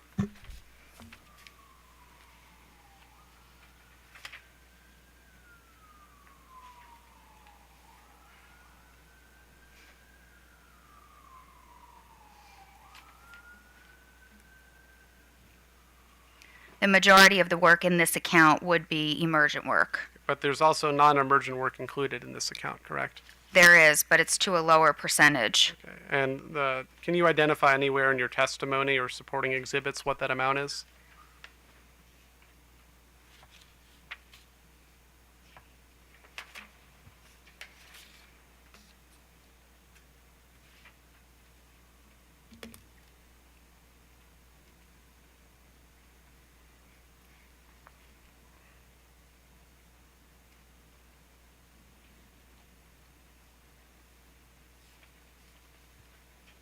No, I don't identify that. if I were to subtract the spend on emergent URD cable fault work and the 2 million in geography related costs from the overall reported spend on underground line maintenance, would that provide me with a rough approximation of the non-emergent URD cable fault work charged to account 594? I wouldn't be able to say for certain that that approximation is going to be inclusive of just non-emergent work. And so if I did the math that I just outlined, that subject to check, that's around $1.46 million. So that 1.46 million, that's reflected in the company's O&M budget exceedance for this account is just unaccounted for, and we don't know what it is. You might know what it is, but maybe not on the stand today. Is that right? Right. I wouldn't say that it's unaccounted for, and we don't know what it is. What we did in this filing was take the largest expenses and explain what the drivers of them were. So there are other smaller, more granular expenses that, to your point, are not documented here. Okay. Well, you've been very patient. I don't have any more questions for you this afternoon. I appreciate your stamina today. Oh, thank you. And Your Honor, I'd like to move OPC exhibits 7FR, 8FR, and 9FR into the record. So admitted. Just for the record, Prince George's County. Staff. Lloyd Spivak for the commission staff. Staff is no cross for this witness. Okay. So, let me ask you, before we start asking questions, do you want to take a break? I'm okay, if everyone else is okay. Okay, fair enough. Commissioner Sussman. I will go Could relatively I just do one question of redirect? Oh, I forgot about that. Yeah, no. You're I'm right. so sorry. I don't want to belabor this anymore, and it's going to be one, I promise. No, you go right ahead, so. Ms. Canler, do you recall when Ms. Francis, many hours ago, talked to you about Comar in your testimony? I do. Could you look at page 56, questions 166 through 168? Read it to yourself and let me know if... Rebuttal testimony, thank you. Your rebuttal testimony, which has been marked and admitted as Pepco Exhibit 8, FR. That's right.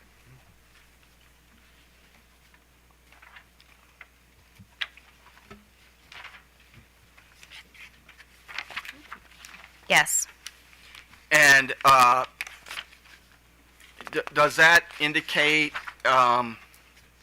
if I looked at page 56, it discusses on line 11 constructing new electric facilities, and then it cites on page 57 two Comar sections? Yes, And is that what you were thinking about in the cross? it is. Thank you. No more questions, Your Honor. Thank you for the indulgence. Okay, so I'm going to go very quickly, and I'm going to be talking off of Pepco's reconciliation filing, the errata from September 24th, 2024, and witness Leming's schedule RTL-R-2, which I believe is his second attachment to his rebuttal testimony. Ms. Cantler, do you have the reconciliation errata filing? If not, I have a copy. I can. Probably just be faster if you Yeah, give me your copy. That's what I'm thinking. Because we're about to get to Thank you. good evening, Ms. Cantler. We don't want to do that. Okay, so so do you have those two documents? I do. Just Okay. direct me again to which schedule you wanted me to Okay, be so looking at. so I want to, on the reconciliation filing, I want to draw your attention to Schedule 4, and Okay. it'll be page 3 of 11. And this relates Yes. to the new business. So these numbers should be familiar to Very you. good. Okay. And just for the sake of clarity, the numbers are just a little bit different between this filing and your rebuttal filing. And I don't know why that is. I mean, that's not really my question, but in your rebuttal filing, the residential expenditures for 2023 are 20,396,000, and here it's 20,391,000, and for commercial, your filing as 27,281,000. This one's 27,354,000. It's relatively minor, but maybe you guys could sort of figure out why that is. But that's actually not my question. So my question is, the actual spend for 2023, and these two numbers are what you're asking us to approve for purposes of rate basing those, right? So that's No, just one clarification. Okay. And I think in one of Mr. Leming's schedules, he does have it laid out pretty well. right, and that is actually my question. Okay. Is okay. So Mr. Lemming has for residential the 16,570,000, and for commercial 14,660,000. So if you could explain to me how these numbers relate. Sure. If Okay. you give me just 1 second.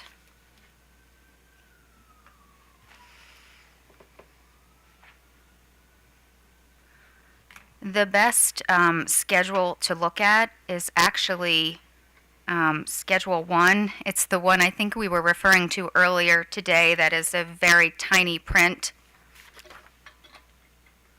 Okay, Schedule It's- 1 in the reconciliation filing? This is, yes, in Leming's document. It's Oh, in Lemming's document. Yeah, Total- It's actually yep. the same, the numbers I believe are the same. Well, are you talking about Lemming's direct? So this is the errata? Right. I am referring, yes, this is the errata that I'm looking at now. Okay. It's also in his direct, though. And I can direct you to that, where that is, if it's easier. Okay, so, well, I have the errata here. So this Okay. would be, so you're looking at Schedule 1, okay, page 1 of 1. That's what you're looking at? That's correct. Okay. And the way that this is laid out, and I'm sure Witness Leming is going to go into some more detail, but just from a new business perspective, the first column are our actual 2023 expenditures. So that would be for new business, it would be the $27 million and change. Okay, then I'm looking at the wrong thing. I'm now a little confused. Okay, so what do you want me to look at? This is, I'm looking at the errata. Okay. So what document do you want me to look at? I was looking at the errata, and I was just going to explain. I think Oh. you wanted to know the difference between Right. expenditures, plant in service, and then rate year 3 recovery ask. Right. Okay, so I'm looking at the schedule RTL R-2. I can look at the other one that's in his testimony. It's the numbers are the same. It's just that my assistant blew up mine, so I can actually see it. But I can go to the other one. Whichever one you want me to go to, Yeah, I'll, it I'll doesn't work matter. with you. So why don't we just go through? So this is ITN 75096 and 75097, right? Yes. Okay, and so we've got 16 million and change and 14 million and change. Okay, and I'm trying to figure out, so that is what you're seeking to rate base. Yeah, I apologize. I just need to get to that line item, and then I can tell you. The first column is our expenditures. That's not what we're seeking to rate base. The second column is actually plant in service. And then the third column would be what we're going to rate base, or what we're requesting to rate base. Okay, I'm just in clearly general. looking at, I'm not looking in the right place.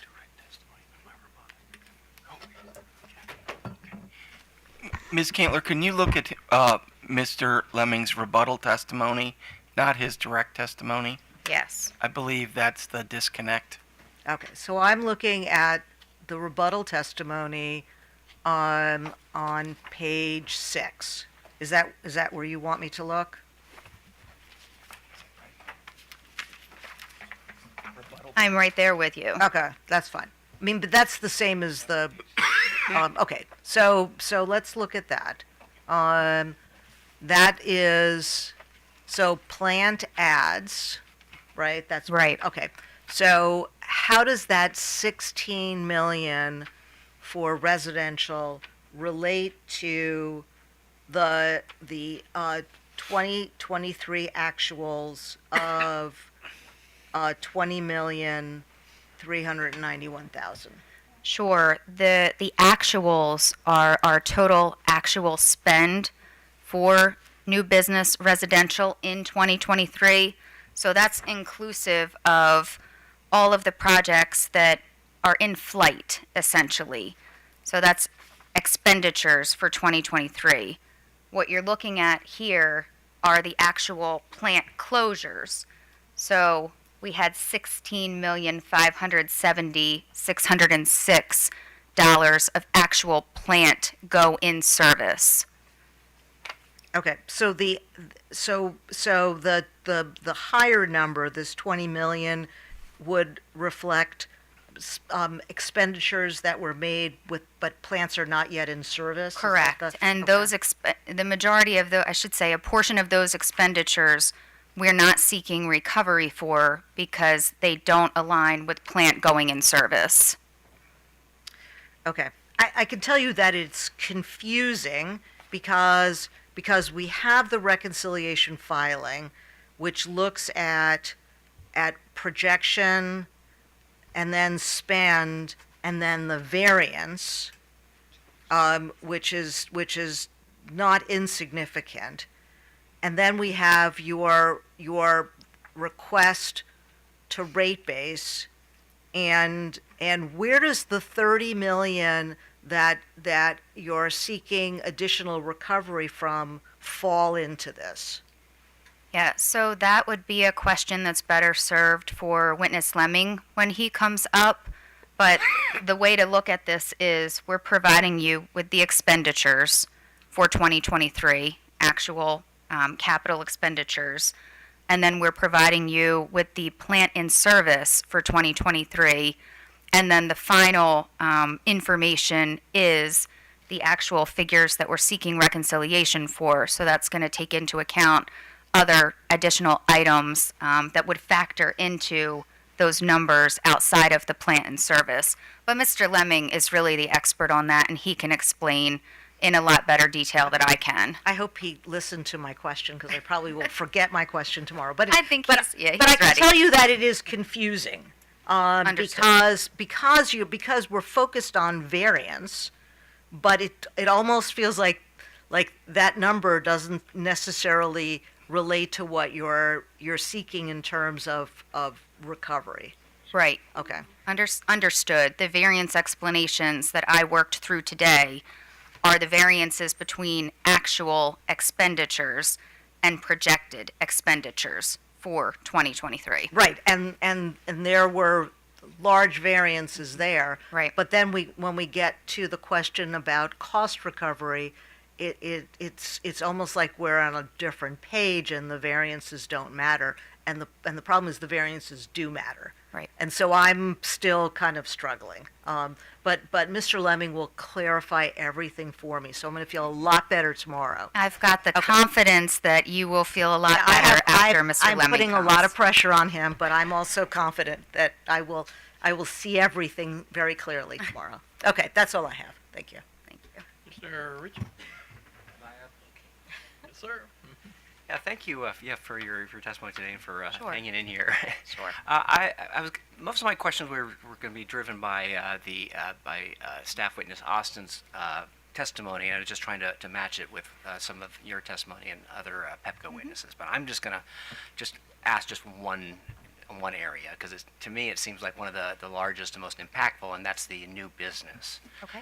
Okay, the way I'm reading this, just to simplify, is that the company was expecting to spend $54 million, or excuse me, $34.2 million in this category, and in fact ended up spending $54.4 million. So there's about a $20.2 million difference.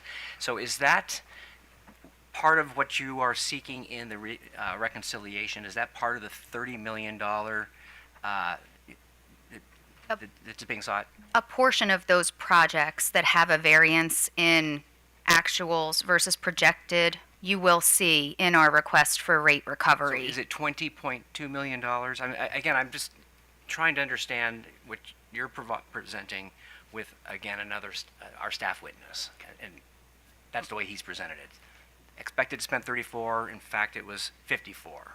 And that's correct. That's Okay. the actual expenditures for 2023. Okay. We had forecasted the 24 based on our historical and the information we knew at the time of the filing. And then when we factor in inflation, supply chain disruptions, This is additional where I was costs. trying to get really confused. I'm just Sure. trying to understand, okay? And I'm sorry. No, that's Long- okay. we've got a long day for it. Just understand just what the number is, okay? Sure. So is it $20 million? Is that part of the $30 million? Okay, It will- that you believe, you feel that you have under-recovered. A portion of that $20 million is being sought for recovery. So we had a $20 million variance in expenditures, true expenditures. Some of that variance resulted in plant and service, and then some will result in what we're seeking for recovery. Okay, could you tell me what is the number for recovery, I guess? Maybe I'm just trying to understand, because just looking at the Austin testimony, Right. it looks like it's a big chunk of the issue here for under recovery. Right, and I'll leave the details up to Okay. witness Leming to talk about the actual amounts for recovery. But I will comment that two of the drivers, as we talked about today, were corrective emergent maintenance work, or corrective maintenance capital work, as well as new business. Okay, and then it's SIAC, and I'm kind of just in the context of like cost causation principle. But for these customers, these expenses that are basically going to be socialized on all customers, is this net of SIAC? The numbers that I presented, yes, are net of contribution in aid of construction, yes. Okay, and I think that's. In what percentage? I mean, is there a general formula? And again, I looked through all your testimony, so I was trying to understand if there was a set amount, but it seems like it's based on customer by customer. It varies, and we do follow the general terms and conditions in the tariff for calculating the kayak, but it'll vary depending on new business, commercial, the type of project. So we follow what's laid out in the tariff there. Okay, and this is something that goes to the project, the PCC. Yes, one of the PCC slides is focused on the financials, and there is a line in the financials that calls out the kayak. Okay, great. And I guess, again, am I correct that this is a significant part of, I guess, overall variances? Is that something that happens routinely, year in, year out, that, you're just not certain exactly what the new customer costs are going to be? Well, for new business, we come as close as we can, but Okay. because it's so volatile and dependent on customer dynamic data, it's always, in my opinion, going to vary. Okay, and big enough, and again, in this case, it seems like it is a significant driver on what you're seeking as far as an under recovery, and of course, then what would drive customer, overall customer rates. Right, and The whole affordability issue we brought up earlier. Right, understood. And I would look at the timing of this filing versus 2023, factor in COVID, factor in inflation. There were a lot of uncontrollables that happened between when we put our projections together and our 2023 actuals that were somewhat outside of our control. Okay, so you're saying this isn't always a huge variable. It's just because of COVID at this time. Right. My comment would be there's always going to be fluctuation because customer demands are dynamic.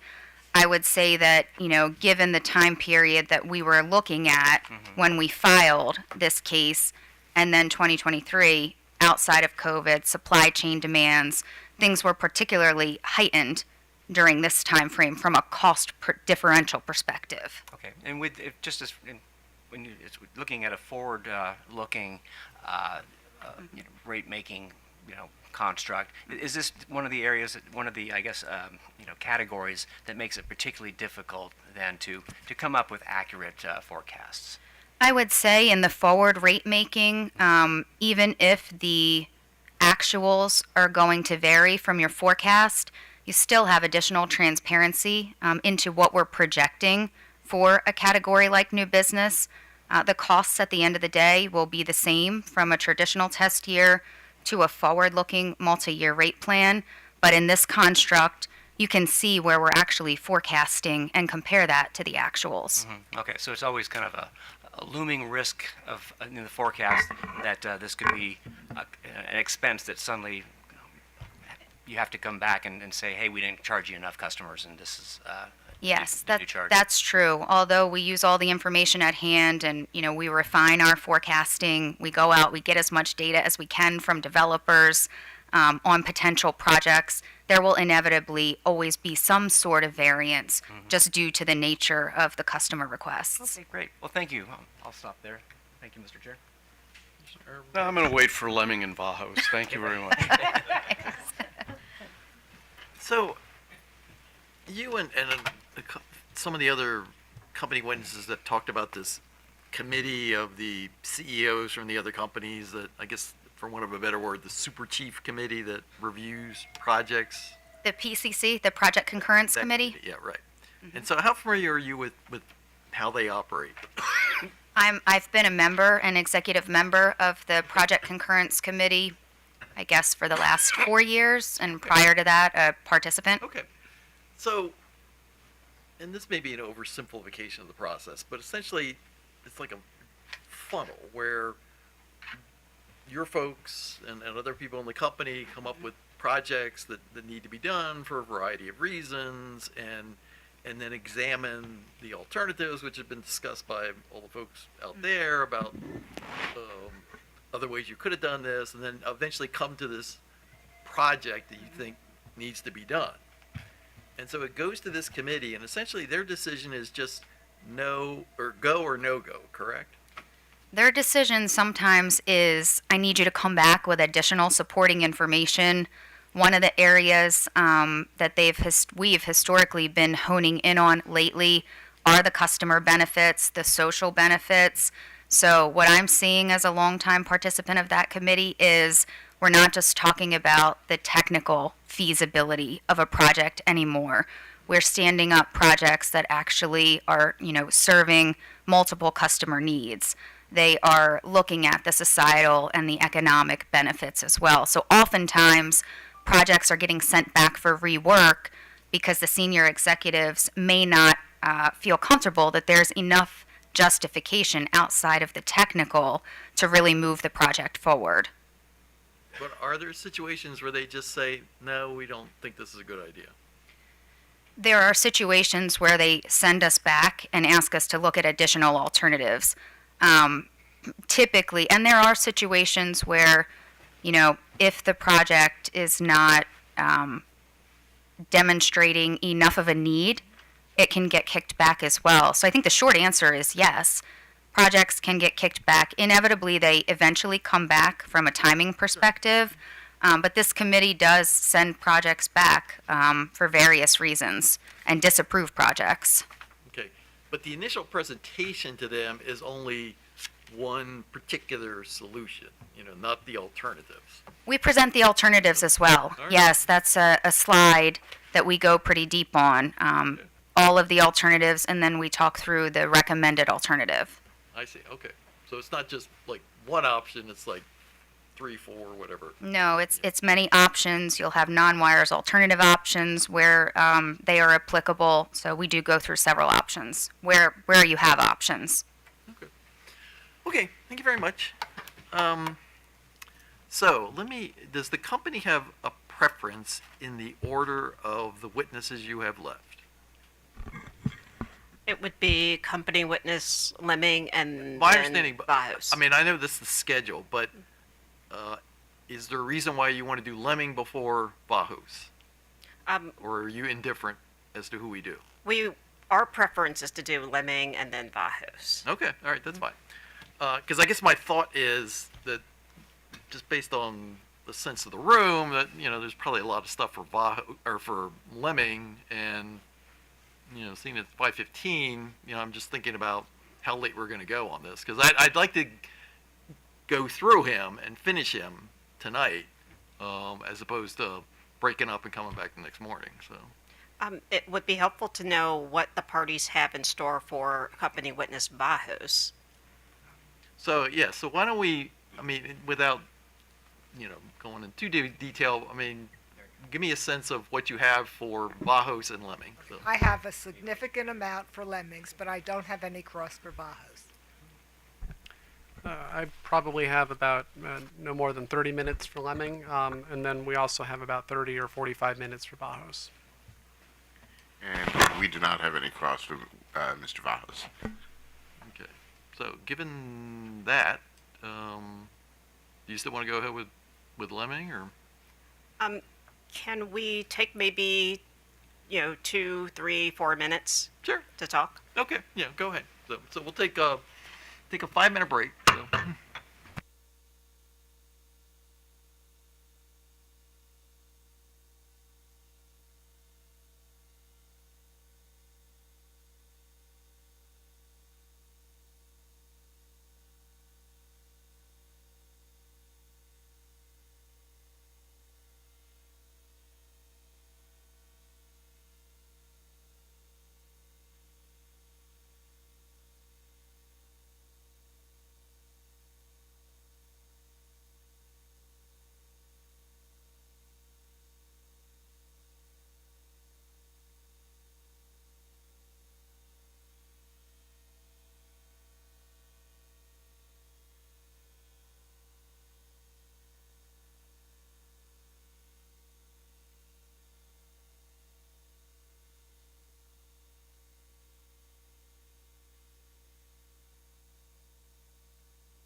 Record? The company is going to remain with its original schedule. Okay. And we'll do leming first, followed by company witness Vahos. Okay. I do have one housekeeping matter to enter the testimony of Peter Blazunas. Recall he was excused yesterday. Right. So I'd like to go ahead and enter his direct and rebuttal. Okay. I'd like to mark for identification as Pepco 10FR, the direct testimony of Peter Blazunas. So Mark? And I'd like to mark for identification as Pepco 11FR, the rebuttal testimony of Peter Blazunas, Okay. and move them both into evidence. Seeing no objection, so marked, so admitted. So. Now, regarding Mr. Leming, I mean, we'll go as far as we can reasonably go on this, but I suspect he will be coming back tomorrow morning, so. Understood. We may not finish him tonight, so Understood. we'll take a good shot at it, so. Your Honor, at this time, the company would like to call Mr. Robert Leming to the stand. Oh, actually, so yeah. So.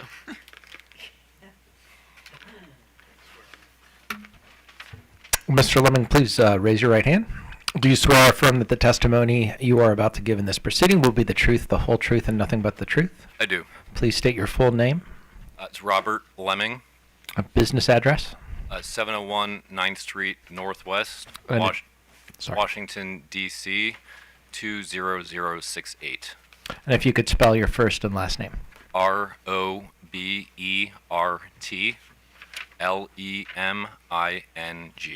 Thank you. Witness is sworn. Thank you very much. Mr. Leming, do you have before you the public version of your pre-filed direct testimony submitted on behalf of Pepco in this matter, consisting of 13 pages and 3 exhibits? I do. Do you have any corrections or modifications to this testimony at this time? I do not. And if I asked you the same questions today, would your answers be the same or similar? They would. Mr. Chairman, I would like to have Mr. Lemming's direct testimony marked for identification as Pepco Exhibit 12FR. So Mark? Mr. Lemming, do you have before you your pre-filed rebuttal testimony submitted on behalf of Pepco in this matter, consisting of 29 pages and 3 exhibits? Yes, I do. Do you have any corrections or modifications to this testimony at this time? No, I do not. And if I asked you the same questions today, would your answers be the same or similar? Yes, they would. Your Honor, I would like to have Mr. Lemming's rebuttal testimony marked for identification as Pepco Exhibit 13FR. So Mark? And Mr. Lemming, do you have before you your pre-filed surrebuttal testimony submitted on behalf of Pepco in this matter, consisting of 9 pages and 1 exhibit? Yes, I do. Do you have any corrections or modifications to this testimony at this time? No, I do not. And if I asked you the same questions today, would your answers be the same or similar? Yes, they would. Your Honor, I'd like to have Mr. Lemming's surrebuttal testimony marked for identification as Pepco Exhibit 14FR. So Mark? And at this time, I'd like to move into the evidentiary record Pepco Exhibits 12FR, 13FR, and 14FR. No objections. So admitted. And at this time, Your Honor, I'd like to conduct some brief live rejoinder of Mr. Lemming in response to the other party's surrebuttal testimony. Mr. Lemming, OPC witness Alvarez on pages 7 through 9 of his surrebuttal testimony assesses Pepco's rate base per customer. Can you please describe the flaws in his assessment of rate base per customer? Yes, certainly. In the reference section of testimony there, OPC witness Alvarez presents an analysis of what he purports to be Pepco's rate base per customer in relation to other investor-owned utilities. What he actually has in the chart on that page is Pepco's gross distribution plant per customer. Those are two very fundamentally different things that I want to be clear about.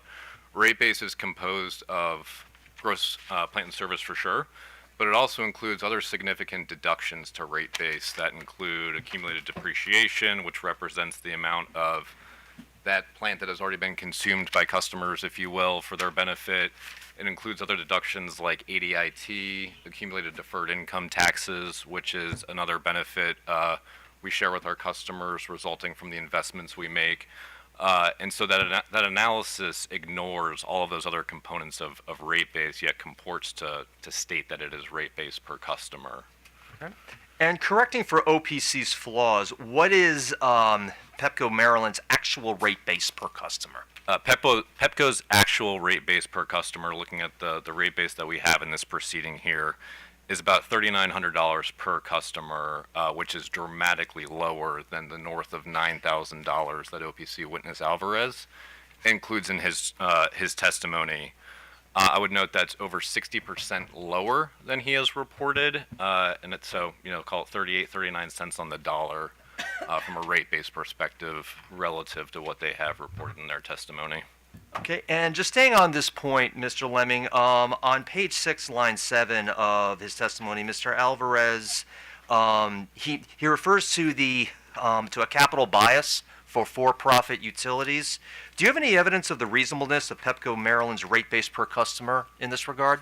Yes, so as you referenced, he presents this analysis as evidence of this capital bias that he purports for-profit utilities or investor-owned utilities have. I actually prepared a quick analysis here, interested in comparing kind of how does Pepco compare to some of the other nonprofit entities in the state. So we have SMECO, Chop Tank Electric, Cooperative that I was able to pull some statistics on from recent rate cases they have filed, just to compare our rate base per customer relative to those nonprofit utilities that OPC witness Alvarez alleges do not have capital bias. And looking at that and what's on the chart here, you'll see that on average, Pepco Maryland's distribution rate base per customer is actually on average 30% lower than what we see for not-for-profit utilities that don't have this capital bias as he alleges. And so I just present this as an interesting data point to me that seems to counter this notion that we're seeking to invest additional capital in excess of what's required beyond what a utility that doesn't have a profit incentive might do. Okay. Thank you very much. Your Honor, I would like to have the chart that I just passed out marked as Pepco Exhibit 15FR. 15FR.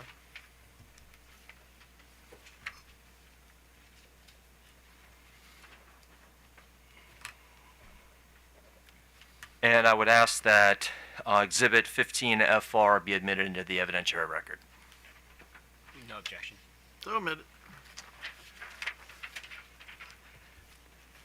And finally, Mr. Leming, once again staying on this point, can you put all of this into context in terms of what the company is requesting in this reconciliation proceeding? Certainly. So when we think about our revenue requirement, I would note it's really comprised of two components.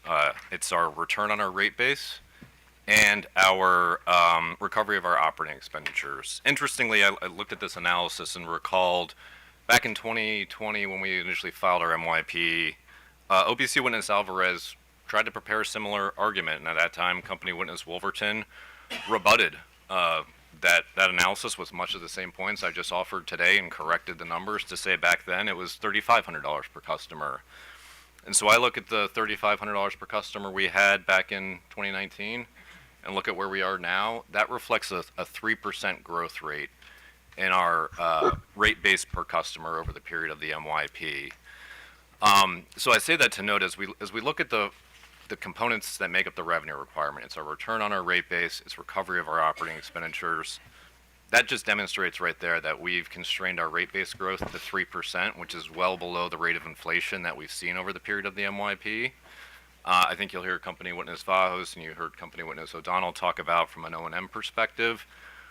We maintained our O&M less than the rate of inflation over the MYP. And I think these are important points just for us to keep in perspective as we're talking about this proceeding. The company, never takes lightly any time that we come before the commission with a revenue requirement request. But we filed this MYP before we knew the impacts of COVID, what they would be, before we experienced generational levels of inflation that we saw in the past year or two that were double-digit percentages. And we were very focused on what can we do to offset those impacts and try to reduce the impact to our customers that we're going to be seeing as a result of this. Had we done nothing and let those numbers grow just at the rate of inflation and just kind of maintain status quo with our business, you'd see a much higher revenue requirement than we see today. And I just, again, not taking lightly the situation that we're in here today, but I do want to highlight we took deliberate actions over the past course of 3 to 4 years to identify anywhere that we could to find savings, anywhere we could to identify operational efficiencies to pull costs out of our business, to try to keep our service as affordable as we could for customers, understanding the total bill dynamics that we're being faced with right now for certain. And I'd say we did all this while delivering the top reliability in the state for the past 3 years. And so from a performance standpoint, we're very proud of what we've been able to accomplish here. But I say that too with the understanding of the significance of the case that we're in here today, but just want to kind of lay some of that out for the context of the actions Pepco took over the past several years to really try to mitigate the impact of what we're talking about here today. Changing topics, Mr. Leming. On page 34 of his rebuttal testimony, does AOBA witness Oliver make any allegations with respect to the information the company has presented with respect to plant closings that you would like to address? Yes, so I think we're going to talk a little bit about RTL R2 here today from what I've gathered over the past couple days. In that section of his testimony, AOBA witness Oliver has presented an analysis of that exhibit, and what that exhibit shows is our plant closings for rate year 3, so that's April 1st through March 31st, 2024. It's the 12-month period of the rate year. He compares that back to a schedule I had in my direct testimony. That was for a little bit longer period of time. It was for 15 months. We included the whole calendar year 2023 in that original schedule. And so he compares these two data sets and notes that the one in my rebuttal is different than the one in my direct testimony, which is absolutely correct. And he notes that there's a different amount of closings in the two, which is also correct. The one in my rebuttal does not reflect any of the closings that happened in Q1 of 2023, since that's not part of the rate year we're reconciling here. And in doing that comparison, he states that the schedule RTL R2 is therefore an unreliable source of information for the commission to rely on in this proceeding. And I would just counter that. I do not think that is accurate at all. It's information that is sourced directly from our company's ledger that has supported every rate case we've filed before this commission over many years. The work papers underlying those exhibits in my schedules have been available to all parties for review to verify the data. And they've been audited, I'd say, by our independent auditor. We've been issued a clean audit opinion to the accuracy of our financial statements and controls. So just want to dispel the notion that just because a 12-month data set is different than a 15-month data set, that they're somehow inaccurate because of that. Just want to make sure it's clear that we're just looking at two very different periods in time, or I shouldn't say very different, but just two different periods in time. And that's really the reason that those two numbers are different. And finally, Mr. Leming, does AOBA witness Oliver make any allegations on page 49 of his rebuttal testimony with respect to the company's treatment of meter costs that you would like to address?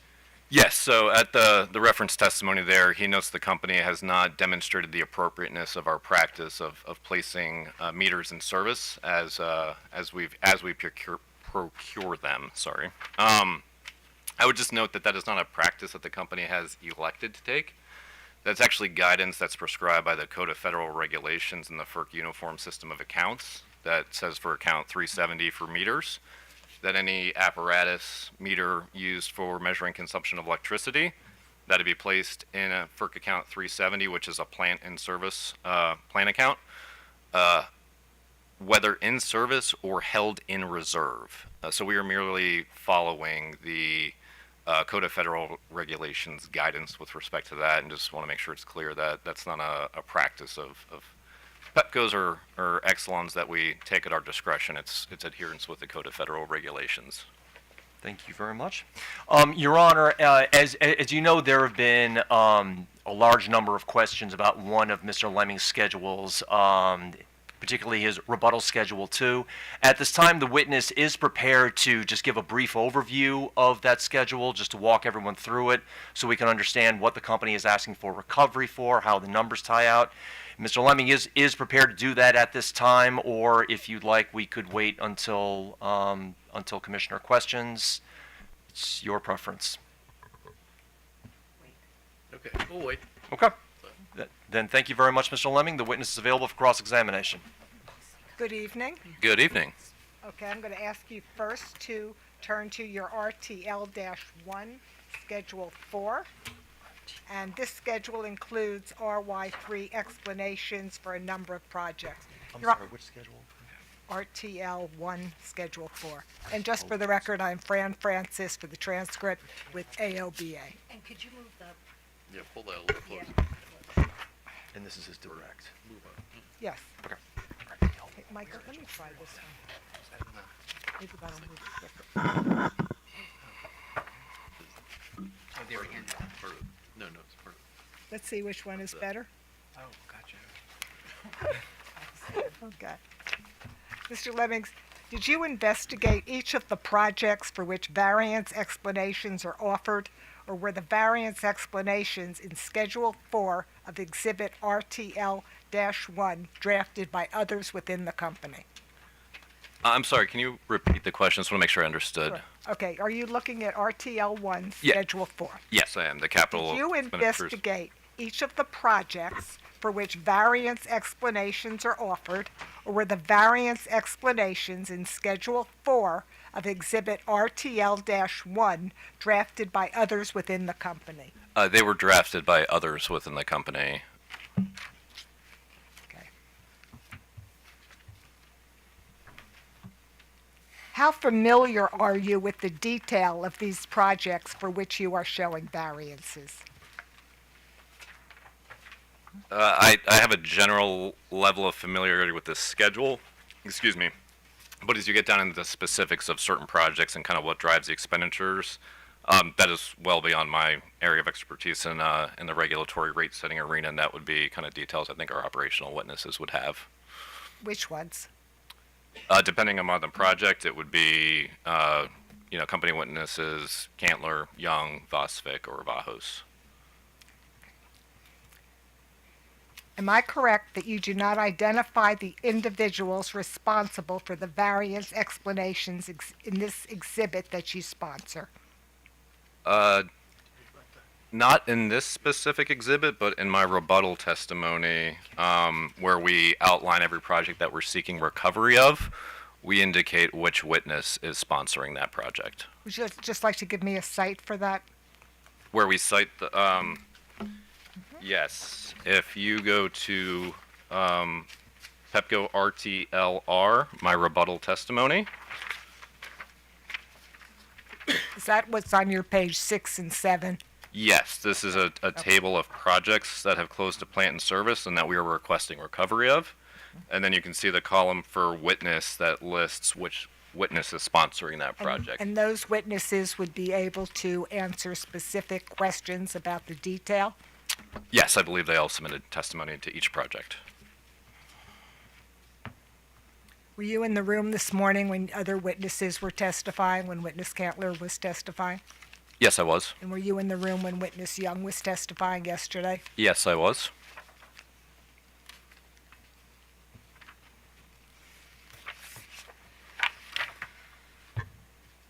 Okay. Just to sum up your answer, each of the do I understand correctly that each of these witnesses listed in your RTLR pages 6 and 7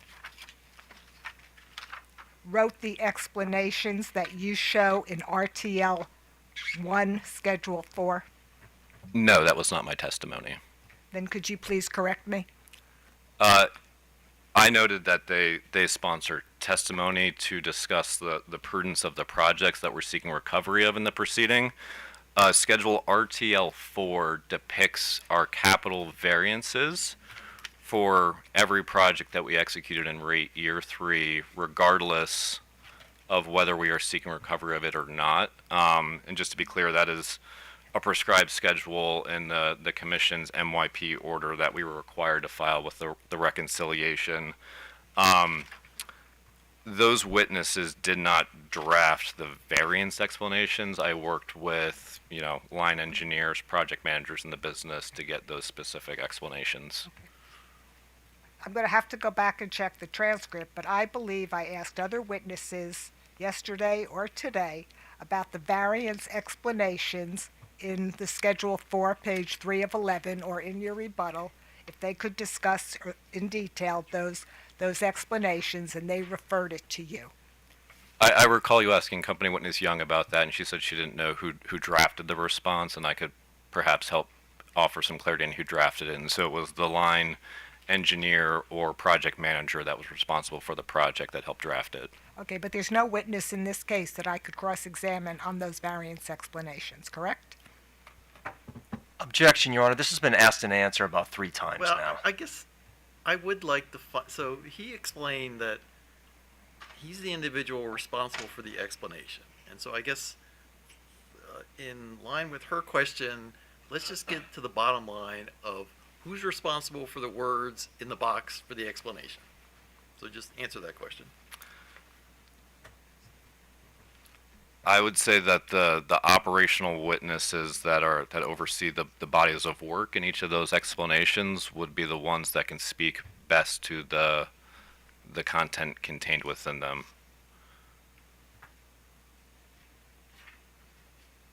Because I guess, here, the concern I have is that it does seem like we've been punting this ball between you and the other witnesses that came earlier regarding, again, who's responsible for the specific explanation for the variance. And so I guess what I'd like to know is who in fact is responsible for that explanation. Is it you and the folks that you worked with, or the folks that, have come before you and then the one person that's coming after you?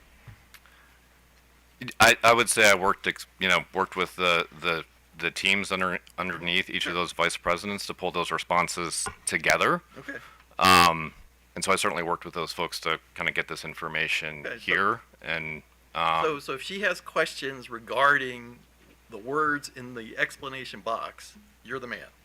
I can certainly try to answer the words on the page. I'm not involved in the operations of our company and can't speak to authority on what's going on with the system dynamics. Sure. Okay. Exhibit RTL-1, Schedule 4, page 2 of 11, includes a listing for ITN 76930, for which $0 were budgeted for 2023, but the company spent $2,224,000. The RY3 variance explanation for that project indicates, quote, "This is a new project created after the filing to improve tracking on capital expenses related to street lighting emergent repairs or replacements." Do you see that? Yes, I do. Would it be accurate to say that emergent requirements for capital expenditures relating to street lighting repairs or replacements are not a new experience for the company? I have not worked in our street lighting department, but I would venture to say we've probably had emergent issues over time. Would you accept that the company has encountered requirements for emergent work on streetlights in periods prior to the company's filing of its application in case number 9655, October 26, 2020? Yes, I would, and actually, I would just note as I'm looking at this a little bit more. I don't think this project says it's a new need. I think it just says it's to improve the tracking of the capital expenses. So, I don't think this presents that it's a new experience that we didn't have prior to the MYP construct. Just wanted to clarify that as I read this a little more closely. Let me see.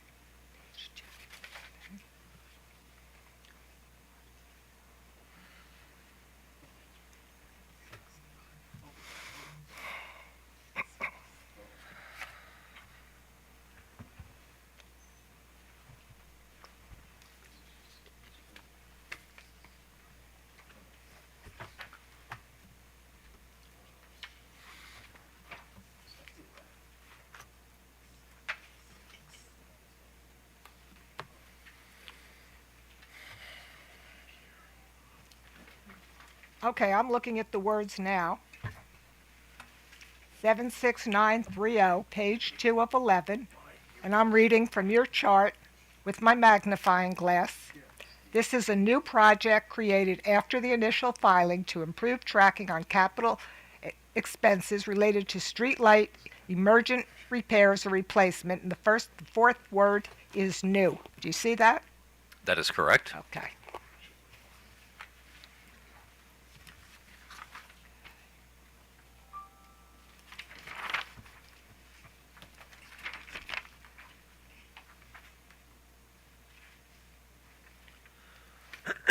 Under what project or ITN were capital expenses relating to street lighting repairs or replacements recorded before the creation of this new project ITN 76930?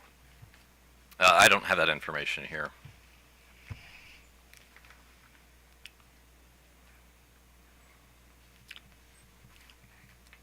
ITN 75200 listed just above ITN 76930 in Exhibit RTL 1, Schedule 4, page 2 of 11, references Pepco billable damage claims. Do you see that? That is correct. I believe this is a project that we are not seeking recovery for in this proceeding. Am I correct that the company subsequently indicated in response to an AOBA data request that costs listed were mislabeled and did not represent Pepco billable damage claims? I would probably need to review the data request that you're I'm referring going to. to ask you to, I'm going to hand you a copy of Mr. Oliver's testimony.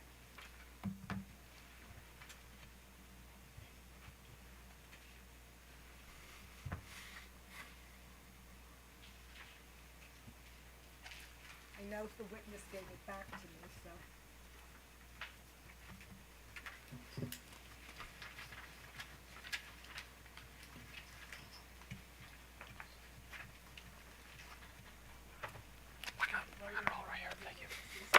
Thank you. Which testimony you? Okay. Okay.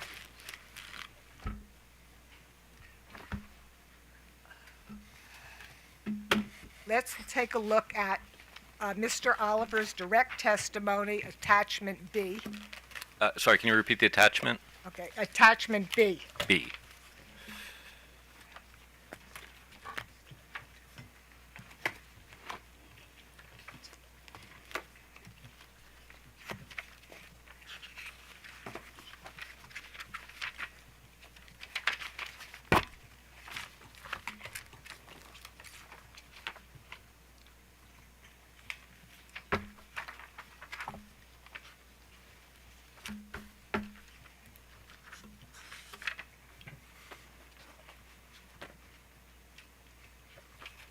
And I'm looking at 12-5. Do you see that?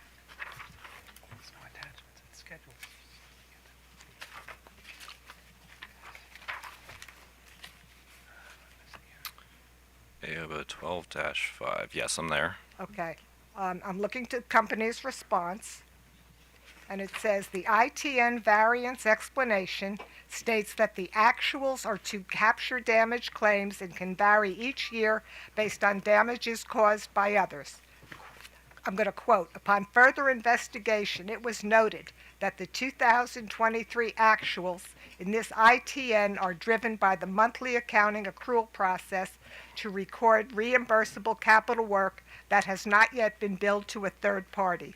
This work is not directly related to damage claims, but instead represents reimbursable customer-requested work in categories such as new business and facilities relocation.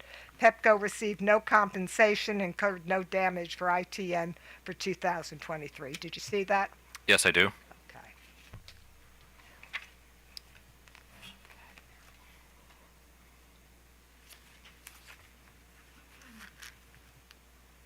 Okay.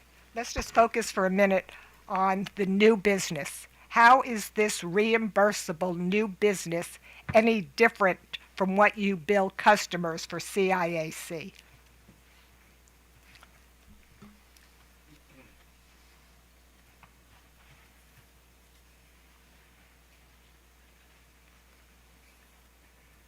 I don't know that it's different if it's billable work for new business. I suspect it would likely come in the form of CIAC.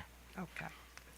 Now, please turn to page 42, line 11 of Mr. Oliver's direct testimony.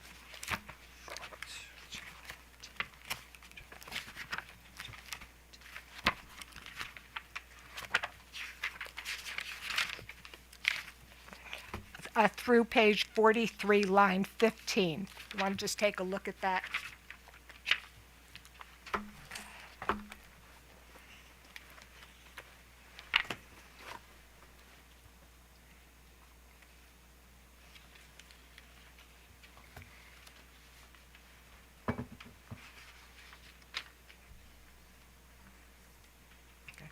And Mr. Lemmings, did you see the quote on page 42, lines 15 through 22, which is the quote that I just read? Yes, I'm reading it right now. Okay.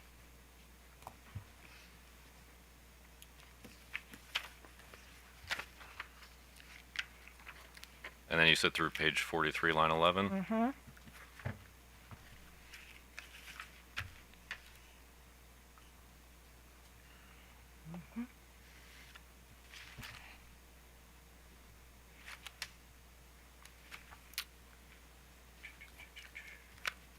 Okay, I've read it. Okay.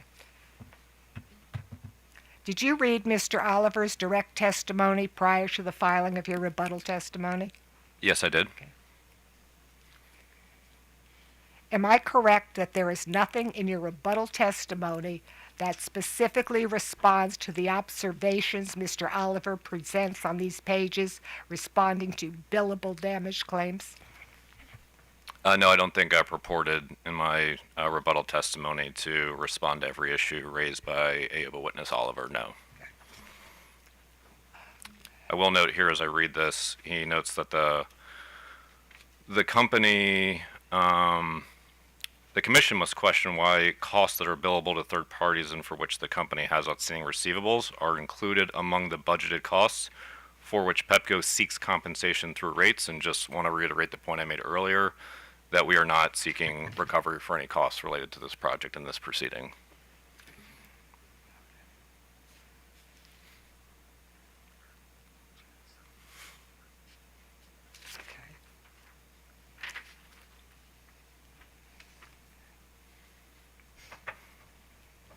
Okay.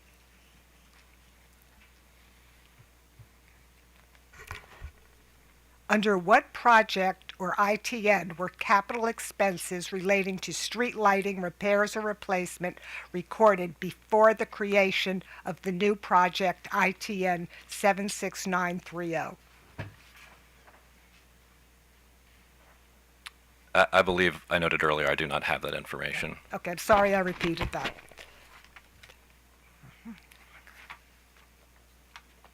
The variance explanations for ITN 71606 and ITN 71613. I'm referencing Schedule 4, page 2. Can you just give me 1 minute while I move Sure, his sure. testimony off to the side and get back Sure. to where you are? Sure. I think I have to do that too.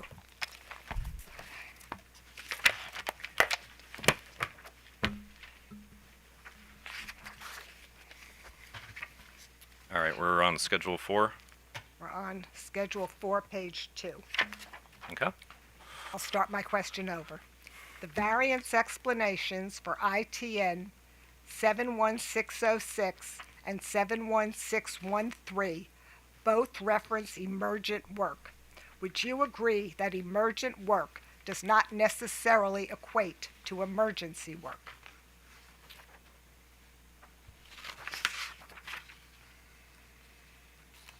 I'm just reading the explanations here really quickly. Give me 1 moment, please. I don't know that all emergent work is an emergency, but these ITNs note that it is for emergency restoration in these cases. So I believe that indicates that these are emergency situations.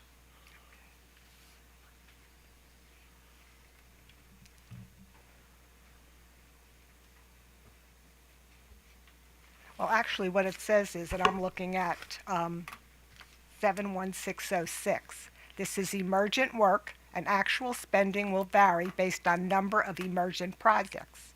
The company experienced more overhead emergency work than expected based on prior year spending.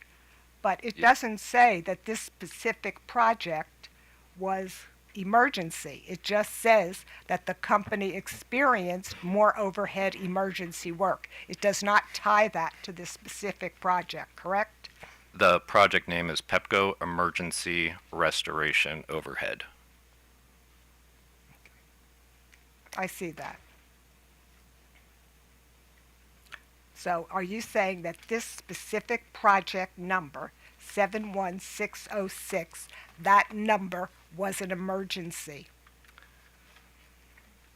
As I noted earlier, I don't manage these specific projects, but my understanding looking at this project here is that it's to capture emergency restoration overhead work, and the one below it is for emergency restorations on underground work.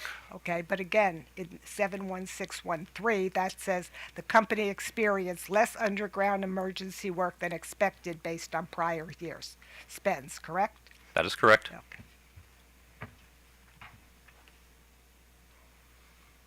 How did you verify that all costs recorded for ITN 71606 and ITN 71613 for 2003 were actually for emergency work? I relied on the representations given to me by the project managers responsible for this work, the leadership that reviewed these explanations, and the fact that we have accounting controls in place to ensure that our costs are recorded appropriately to the correct location. So you did not personally verify, you relied on others. That is correct. Okay. Is it the company's position that when plant and equipment are replaced on an emergency basis, such plant generally becomes immediately used and useful? I'm sorry, can you repeat the question one more time? Is it the company's position that when plant and equipment are replaced on an emergency basis, such plant generally becomes immediately used and useful? Yes, as long as it is placed in service. I would consider that used and useful once it is placed in service. Okay. Under what circumstances would plant and equipment replaced on an emergency basis not become immediately used and useful?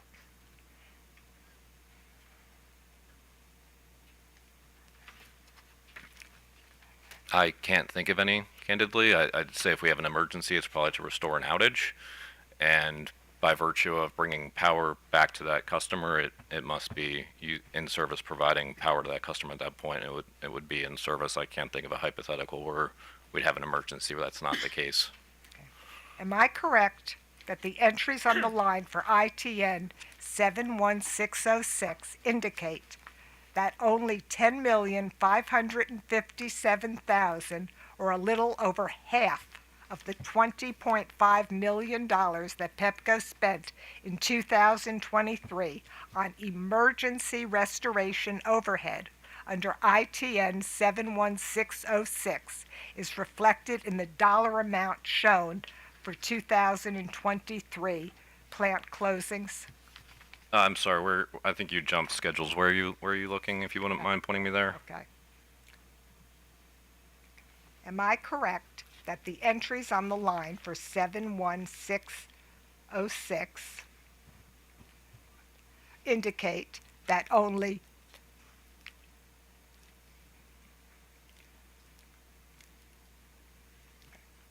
I'm going to be looking at two different schedules. Let me refer you back to the right schedules.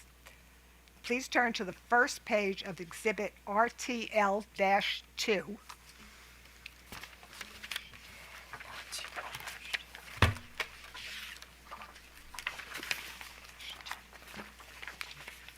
Schedule 1. And the ninth project on the, listed on the first page of RTL-2, Schedule 1, is ITN 71606. Excuse me, is this the RTL R-2 table 1 that we're looking, what are we looking at here? We're looking at RTL Leming, RTL-2 is part of his direct, Schedule 1. Not the rebuttal. No. It looks like this. Is that? I Yeah, think that's what I'm like, the one that says projects closed to plant in service during RY3. It says Schedule 1 is total capital expenditures and plant closings impact to rate base for the 12 months ended December 31st, 2023. This is part of Pepco's direct case, his direct testimony. Did you go back to direct testimony? I thought you said rebuttal testimony. I No, apologize. That's what I've been looking No, for. I'm sorry. I'm going back and forth. I think it would be easier. I skipped a step. I'm first referring to RTL-2, which is your direct case. RTL2. Okay. The ninth project listed on the first page of RTL-2, Schedule 1, is ITN 71606. And I know the numbers are small, but I'm looking at it now. Okay, better turn that. Let me find it. RTL. Schedule 5. Sorry, just bear with me while I catch up to you.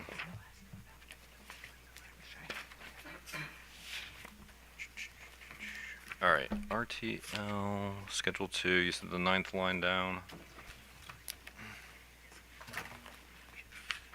71606.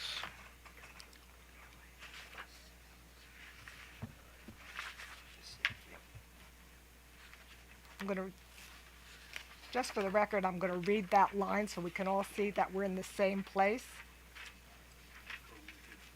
It says corrective maintenance distribution, 71606, Pepco emergency restoration overhead for the 2023A. It has $20,500,000, and for 2023A plant closings, it has $10,557,000. Do you see that, Mr. Lemmings? Yes, I do. Okay. Commissioner Barbe, do you see where I am? I have no idea where the $10 million number Okay. is. $10 million number is in the middle column. It says 2023 plant closings, 2023A plant closings. The first number on the column next to it is $20,500,000. Right. And next to it is $10,557,000. The variance? No, Or the plant projection? closings, plant closings. I'm focused on the $20 million number and the $10 million number. Okay, I'll figure this out later. Okay. I'm on the wrong chart, I guess. Okay. Okay, Mr. Lemmings, I'm just going to set up the question again in case you've forgotten. I'm asking you to turn to the first page of RTL-2, Schedule 1, in your direct testimony. The ninth project listed on the first page of Exhibit RTL-2, Schedule 1, is ITN 71606. Am I correct that the entries on the line for ITN 71606 indicate that only $10,557,000, or a little over half of the more than $20.5 million that Pepco spent in 2023 on emergency restoration overhead under ITN 71606 is reflected in the dollar amount shown for 2023 plant closings? That is correct. Okay. Does your testimony provide any documentation of the factors contributing to that nearly $10 million difference between the 2023 capital expenditures for emergency restoration overhead under ITN 71606 in Exhibit RTL-1, Schedule 4, and the 2023 plant closings for ITN 71606 shown in Exhibit RTL-2? No, we have no documentation of the variance other than my testimony around the fact that capital expenditures and plant closings are two different things fundamentally, and so they will be disjointed and not tied directly with one another. Now, I would like to turn back to RTL Schedule 4, page 1 of 11, focused on your direct testimony, and focus on the line for ITN 74121, White Flint sub, construct new supply lines. 3 lines above the last line on the page. Sorry, can you? I wasn't able to keep up with the schedule you read off. Did you say Schedule 4, page 1? Okay. I am looking on RTL 1, Schedule 4, page 1 of 11, Okay. and I'm focused on the line for ITN 74121. Capacity expansion distribution. Do you see that? 74121, White Flint sub, construct new supply lines. 74121. Yes. Yes, I'm there. Okay.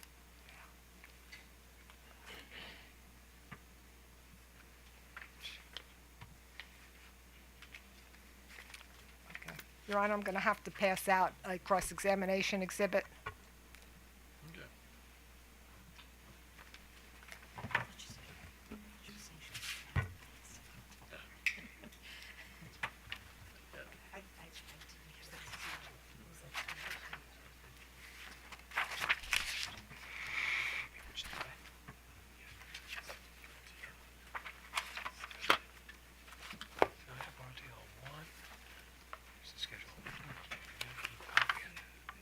Oh, there we go. Okay, wait a second, take it back. They have 2, so it should be the next page. Thank you. Okay, thank you.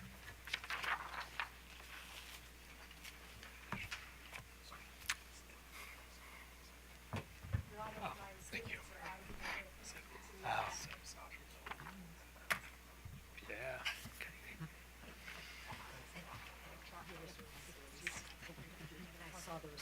Sure. Were you able to find that chart that she was talking? Is this all these packets? Is this the whole exhibit? No, there's several exhibits. Okay. Restarted here, but it's on the original. Brad, do you have another one? Direct testimony. Yeah, that's what I thought I had. Well, No, it's fine. I'll look at it. This is what I do at the anyway, so I'll just give it to you. Except I've seen this before. Thank you.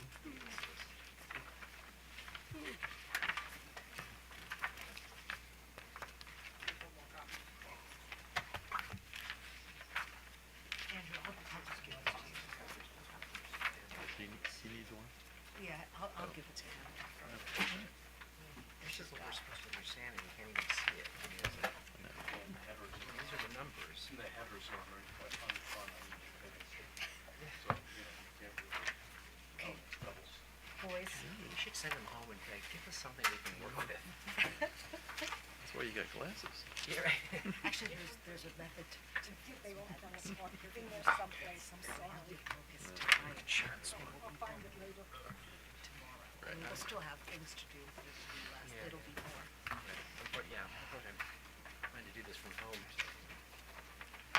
Change my contractor.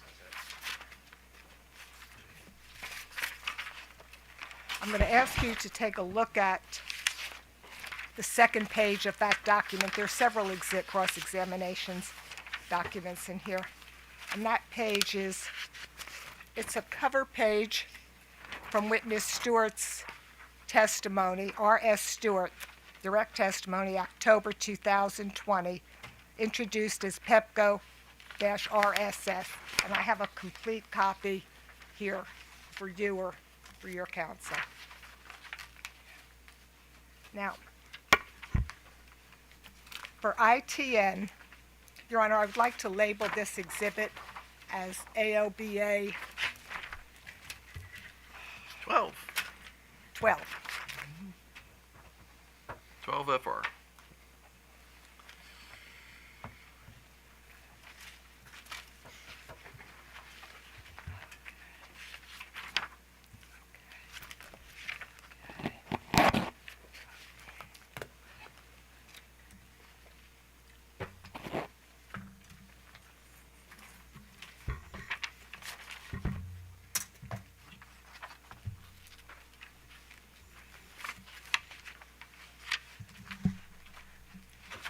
Now, looking at this document, 12FR, Mr. Lemmings, for ITN 74121, the company initially budgeted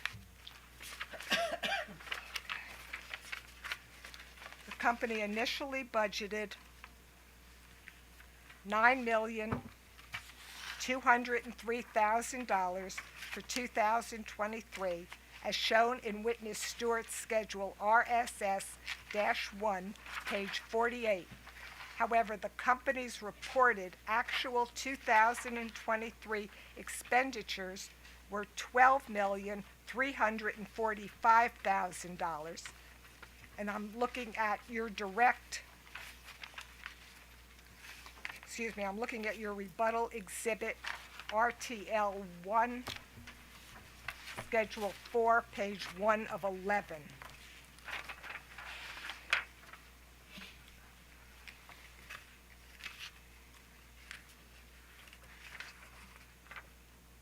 I'm sorry, what was that exhibit number in the report? No, excuse me, I gave you the wrong site. I am looking at RTL-1, Schedule 4, page 1 of 11, and you see the 2023 actual. You see $12,345,000, correct? Yes, that is correct.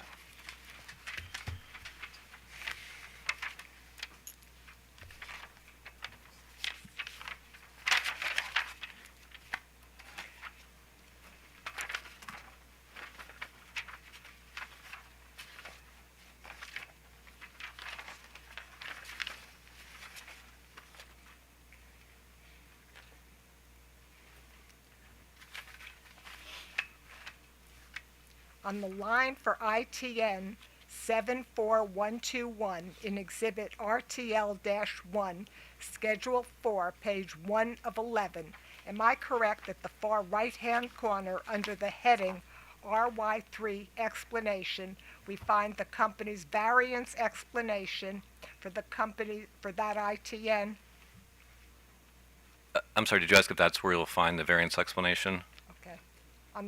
On the line for ITN 74121 in Exhibit RTL-1, Schedule 4, page 1 of 11, am I correct that the far right-hand column under the heading RY3 explanation, we find the company's variance explanation for that ITN?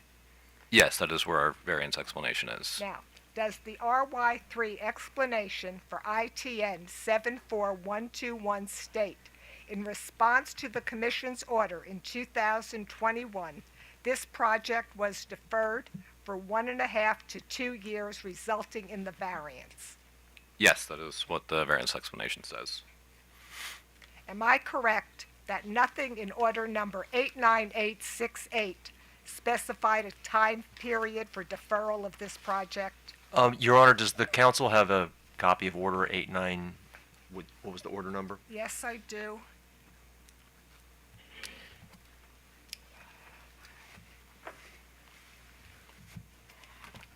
Somewhere I want I believe it was 89868, Council. to. I'm sorry. 89868. Correct.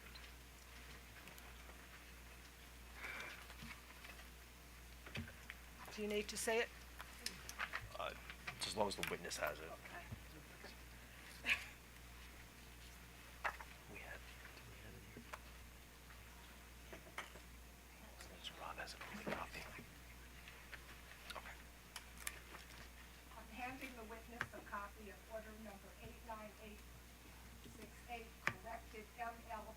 235-923, issued on June 28, 2021.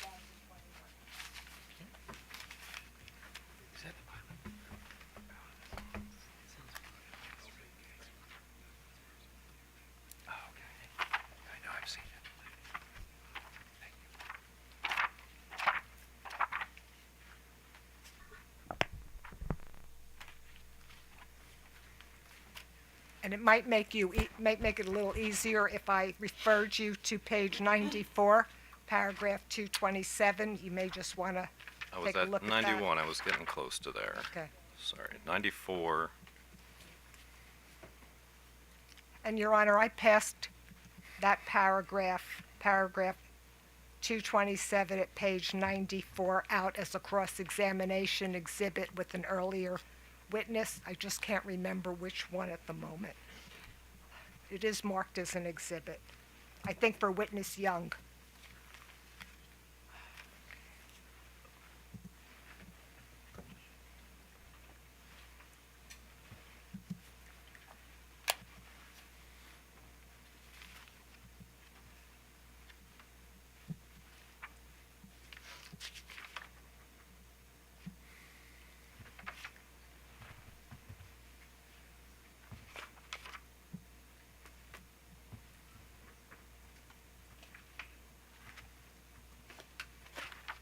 All right. Yes, I've reviewed the commission decision section of this order.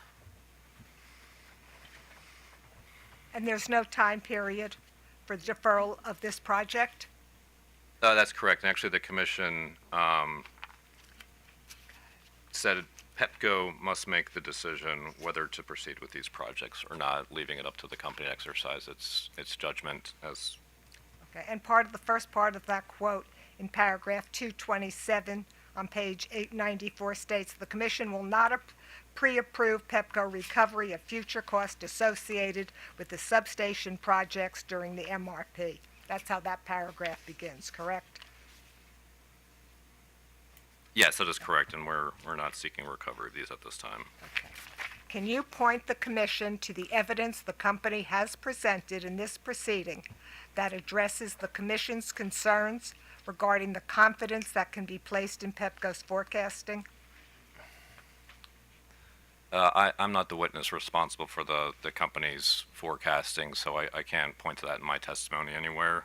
But again, I'll just note we're not seeking recovery of this project here and haven't sought to address the concerns raised with respect to this project for that reason. Okay, and the witness who you would refer that question to would be? I believe company witness Young spoke about our load forecasting yesterday.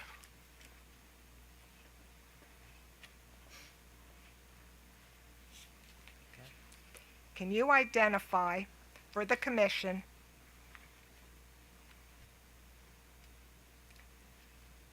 where in your direct testimony in this proceeding a discussion of the company's consideration of alternatives to the White Flint substation can be found?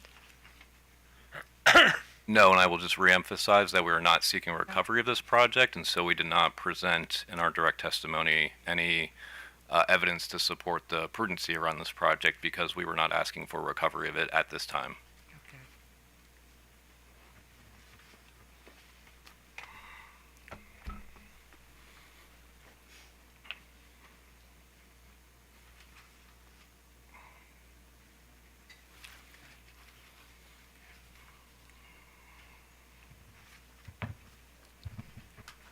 Okay. I would like to focus more generally on Schedule 4 in RTL-1 to make sure I understand the intent of the information presented in the far right-hand column, which is labeled RY3 explanation. At the top of each page of RTL-1, Schedule 4, there is a heading that references capital expenditures for the 12 months ended December 31st, 2023. The very top of the page, is that correct? Yes, I see that. Am I correct that the variance explanations provided are intended to address calendar year 2023 variances?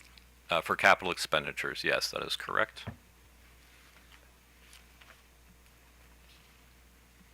Am I correct that rate year 3 does not align fully with calendar year 2023. Rather, rate year 3 lags 3 months from calendar year 2023 and covers the period April 1st, 2023 through the end of March 2024. Yes, that is correct. I think we discussed back in 2020 when we filed the MYP this way, why the company had presented the budgets this way back in that direct application. And the commission approved the MYP based on this information presented here. So as we've moved through this proceeding to date, we've always sought to kind of explain back to that information that was built into the record in 9655, and it is in the record for us to report against each year. Now, am I correct that nothing in your direct or rebuttal testimonies, in this case, shows the variance between budgeted and actual expenditures for the first 3 months of calendar year 2024, the last quarter of rate year 3? No, we did not have an approved budget just for the first quarter of 2024 under which we could compare against. So we do not have that, no. Okay. What information has the company presented, other than that which is found in your exhibits and schedule, to support the reasonableness and prudence of the cost incurred by the company for the first quarter of calendar year 2024? Can I maybe repeat that back just to make sure I caught it? What information Has the company presented, other than that what is found in your exhibits and schedules, to support the reasonableness and prudence of the cost incurred by the company for the first quarter of calendar year 2024?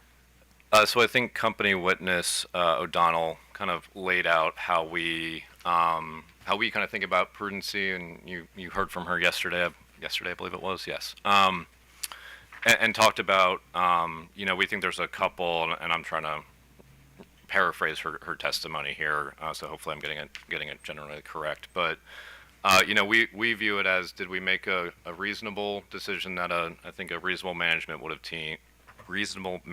team would have made based on the information they had at the time the decision was made, and then did we execute that work in an effective manner? I believe paraphrasing is kind of how her testimony describes it. And so I think the information with respect to how demonstrating the decisions we made at the time is, you've heard a lot of witnesses talking about the project concurrence committee decks that we've talked about. That demonstrates a lot of the information with respect to, did we make a reasonable decision at the time based on the information we had. That's kind of how we look at those exhibits. And then we've also filed each year project list updates that include updates to our budgets, and anytime a new project comes into the MYP, I think in rate year 3 when we filed that, I think 70% of the projects that we filed for rate year 3 were already in our initial application. So the 30% or so that were new, we included new justification statements for to help give some information as to why we were making the decision we made. So I'd point to all of those as support outside of my testimony for to help support the prudency demonstration around why we made the decision we made, and then the annual informational filings and other information we have filed helps lay out the execution of those projects. How did the spend evolve? What was the reason for those changes, to help understand and give party information to review and ask probing additional questions into that they might have on our executions of those projects once we've made those decisions. So I'd say that's kind of all the information we've looked to in this record to help support our prudency. So are you saying that the first quarter of 2024, that what I should look to, that witness O'Donnell testified to, there is specific information to support the reasonableness and prudence of that 3-month period in 2024, that taken together with somehow the work did of the committee that you all, the concurrence committee that you all refer to, and that will specifically give me and the commission and the other parties guidance to help us determine the reasonableness and prudence of the dollars spent for that first quarter of 2024. I don't think that's quite how I characterized it. Please correct me. So I offered, witness O'Donnell offered some basic principles to kind of define how we look at prudency, and those were the reasonable management decision made at the time. And I think I referenced those decks help articulate the decisions we made and why we made them, along with the project list updates where those select new projects came in. We demonstrated our justification for why we made the decisions I did, or not I did. We the company Pepco did. And then we have all the additional information around our actual performance on executing those projects that have been delivered through AIFs. We have all the company's discovery responses that offer additional probing information into that execution, and it's the totality of all of that information that helps demonstrate why did we make the decision, and then once we made that decision, how did we execute.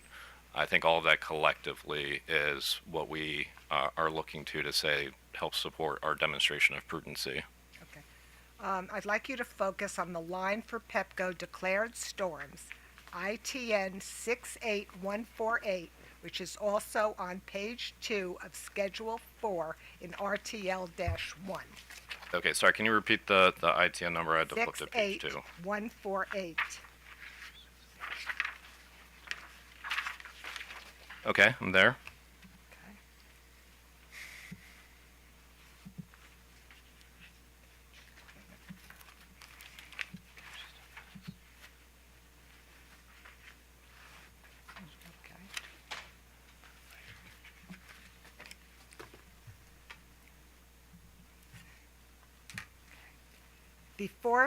Before discussing Pepco's declared storms further, I'd like to clarify the manner in which Pepco categorizes and records costs for storms.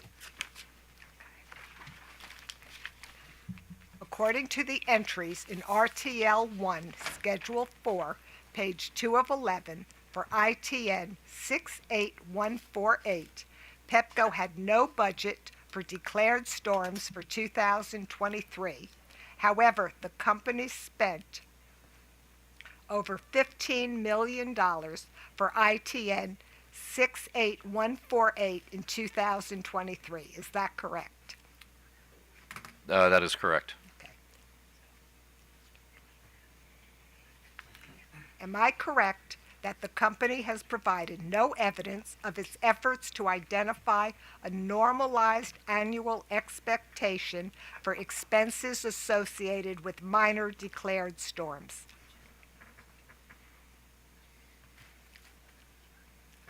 Can you repeat the question?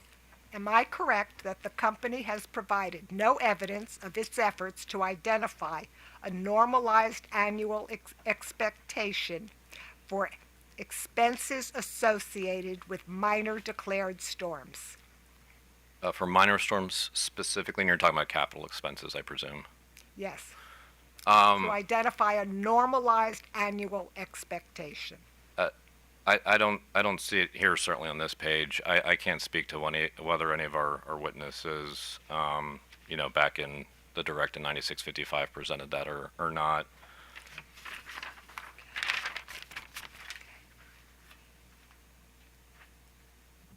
Am I correct that expenditures incurred to address storm-related outages are considered emergency work?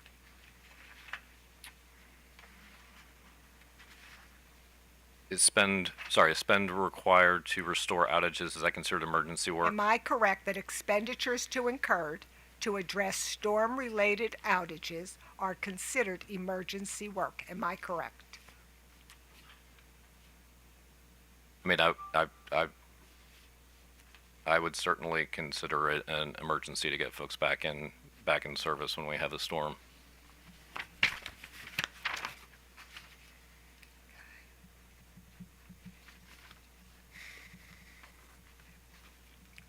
Doesn't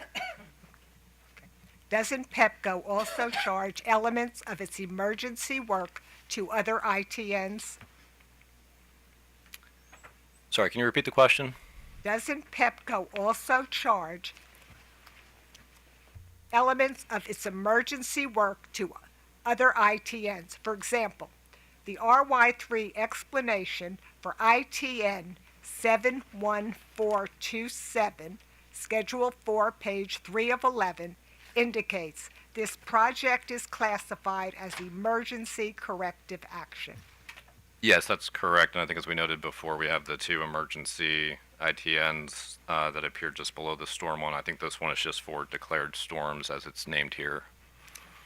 Did you personally review the charges to each of the company's ITNs that address emergency work to ensure that costs are charged to the proper ITN? No, I do not personally review all of the company's accounting entries. I'm just asking about emergency work. Not for that ITN either, no. Who does?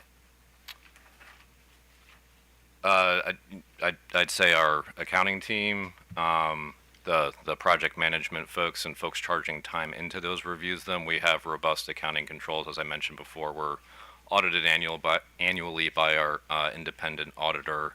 So we have a control environment that helps set up processes for how all of our accounting records are reviewed for accuracy and proper presentation, and our controller department is responsible for overseeing all of those activities. Do any of the witnesses in this case review the charges for emergency work to ensure that the costs are charged to the proper ITN? I don't know that any person here personally does. We have organizations that do that we oversee. Would I be correct that in the development of your exhibits and schedules for this case, you accept as accurate the information provided by others within the company regarding the capital costs reported for each of Pepco's ITNs? Yes, I accept the company's financial records that have been audited by our independent auditor and found to be fairly presented. I accept those as accurate representations of the company's financial records. Would that also be true for the information provided by others within the company regarding the reported O&M costs by program or project? Yes, I view things that way for both capital and O&M expenditures. So in essence, your role in this proceeding is primarily to aggregate the information provided for various programs and projects and compute the impact on the company's achieved rate of return and its revenue requirements. Is that correct? I'm responsible for our jurisdictional cost of service study, where we take all of our accounting records as a company. What my organization does is handle a lot of our rate setting functions, where we have to take our books, and we have a lot of methodologies that we talk about in rate cases for how those books get kind of divided out across our customer bases based on how each asset serves and benefits our customers. So my team is really responsible for those studies on the jurisdictionalization of all of our assets. And then, yes, I take the results of those studies and help put together and inform how those build up to a total cost of service that results in a revenue requirement for the company. Okay. Now, please turn to Exhibit RTL-1, Schedule 5.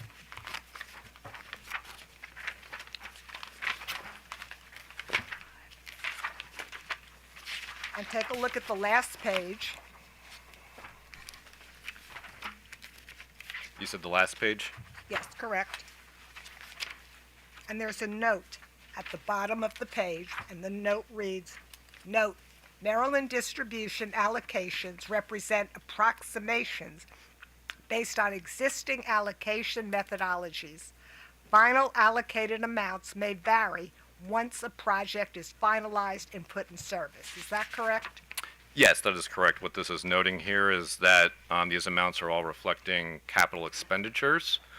Capital expenditures are not actually in rate base, and so we don't break assets apart across our jurisdictions until they're actually in rate base in a plan account that we have an allocation methodology for.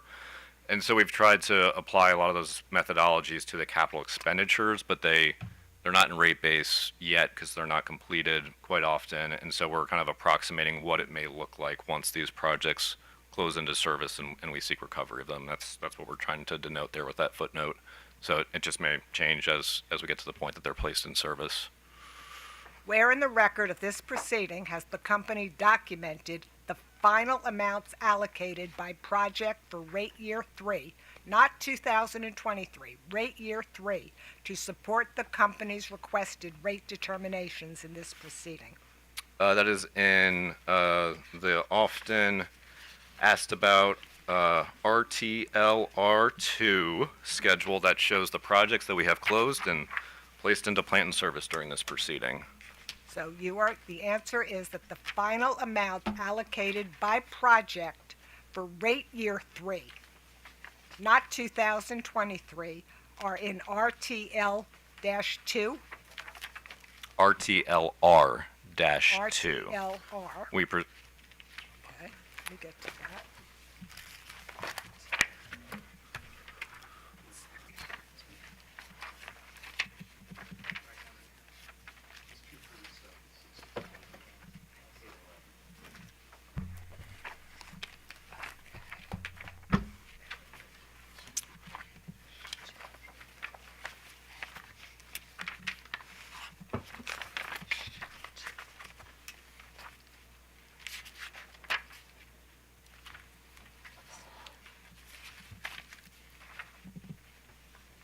Okay, so it is your testimony that RTL R-2, which I believe is identical to Table 1, page 6 of your rebuttal, documents the final amounts for rate year 3.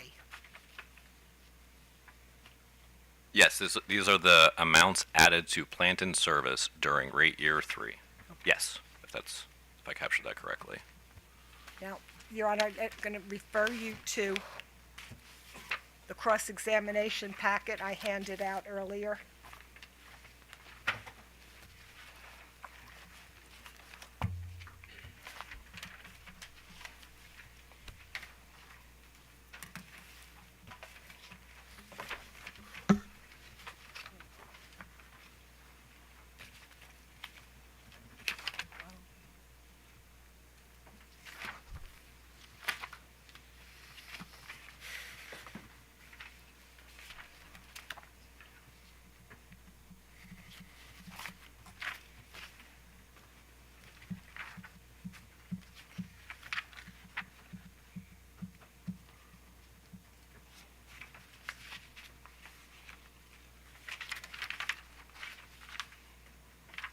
I believe in your packet, I'm not sure which document it is a cover page dated January 10th, 2025 on the first page, and the second page is a copy of Pepco's supplemental response to AOBA data request set 12,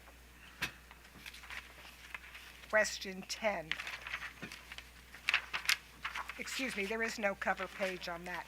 Excuse me, question 10, data request 12, and then there's some pages attached to it. Sorry, just to make sure I'm at the right one. AOBA data request number 12, question number 10. Is that the right one? Correct. And then attached to that is an attachment. It's attachment 1 of 3, 2 of 3, and 3 of 3. Do you have that? Attachment 1 of 1, 2 of 3, and 3 of 3. Yes, I do. Okay, and Your Honor, I would like to have that marked as AOBA exhibit, is it 13, 12? 13. 13, SFR. And you can see, Mr. Leming, you're the sponsor of that exhibit. Yes, I am. Okay, is the exhibit true and correct to the best of your information, knowledge, and belief? Sorry, I just wanted to review it really quickly here. Yes.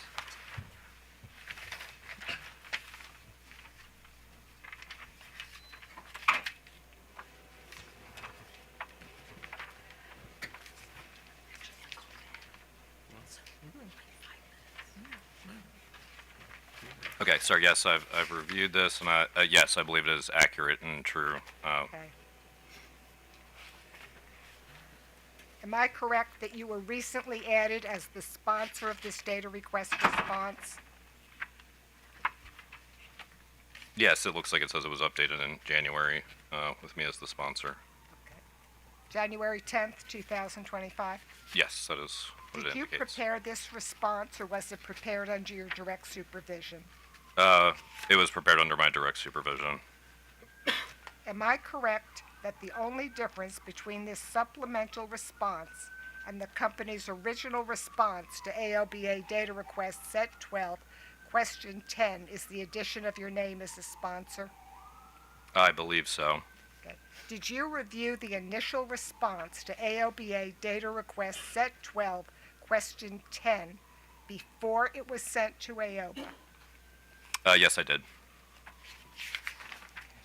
Can you tell the commission why you were not listed as the sponsor of this data request response when the initial response was provided? Objection relevance. I guess I am a little mystified as to why this is important. So. Well, it does make it a lot more difficult to prepare for a case, which adds time, resources, and dollars to developing a No, case. but I'm actually asking about why it's important about his name when it went on the response. I'm sorry, I didn't hear you. I said I'm concerned about why you need to know why his name went on the response. Why is that I think his important? name went on the response because he's responsible for it. I want to know why his name didn't go on the response. And right, and I want to know why that's important. Because this seems to be some kind of strange strategy by the company, because every data request AOBA asked prior to their filing, I couldn't find out a company witness. We asked that the names of the company witnesses be So provided. that strikes me as a more generic concern on the process, but I guess at this particular moment, I'm not Your Honor, understanding the importance of that line of questioning right now. the process is important because it goes to all of the issues surrounding what's in an MYP. How difficult is it to litigate a case? What are the costs involved in the case? Is the case transparent? Is this something we want to continue with in the future? If we don't know what witness is the sponsoring of exhibits, we're left up in the air when we're preparing a case. This whole case, from Pepco's choice of filing 80 pages and 2 witnesses in its direct case, and then filing a rebuttal testimony of over 1,307 witnesses, none of whom we know the names of, who are responding to data requests. These are important considerations that the Commission may want to take into consideration to decide, is the cost and effort going into MYPs, do we want to continue it? Okay. If you have an answer about why your name went on, when it went on, be my guess. I honestly do not know why my name was not on there originally. I apologize for the oversight. Okay. I am going to switch to a few questions on your rebuttal testimony. I just want to make sure I have my exhibits in.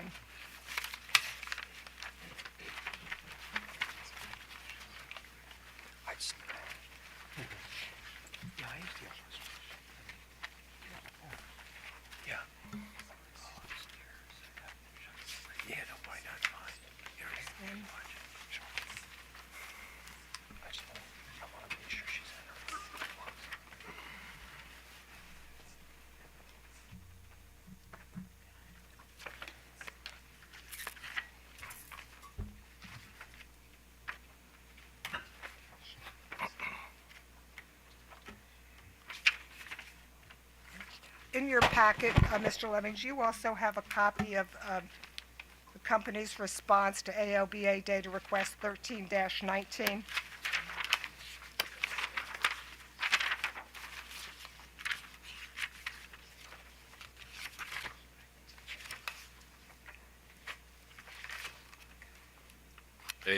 AOBA data request number 13, question 19. Yes, I have that. Okay, and that consists of a cover page dated January 10th, 2025, and on the second page is the company's response. Yes. Were you the witness responsible for that document? Yes, I'm listed as the sponsor on this Is question. this document true and correct to the best of your information, knowledge, and belief? Yes. Okay.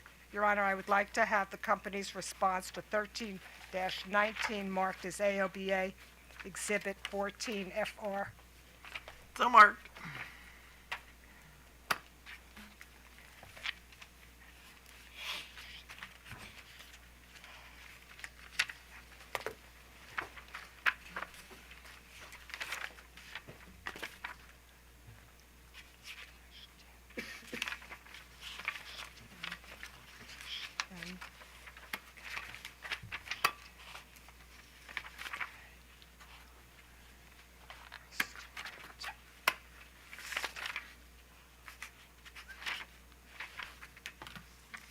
I put 12-5 in. What? Did I mark it? Your Honor, did I mark the response to 12-5? AOBA 12-5. I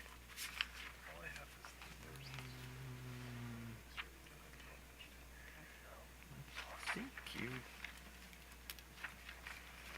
I thought you did. I think I did, but Yeah.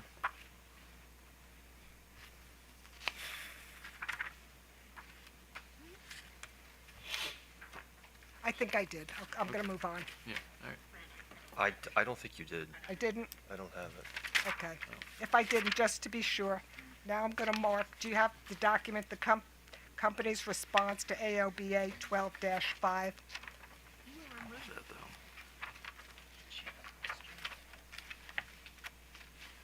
I believe I asked you some questions about billable,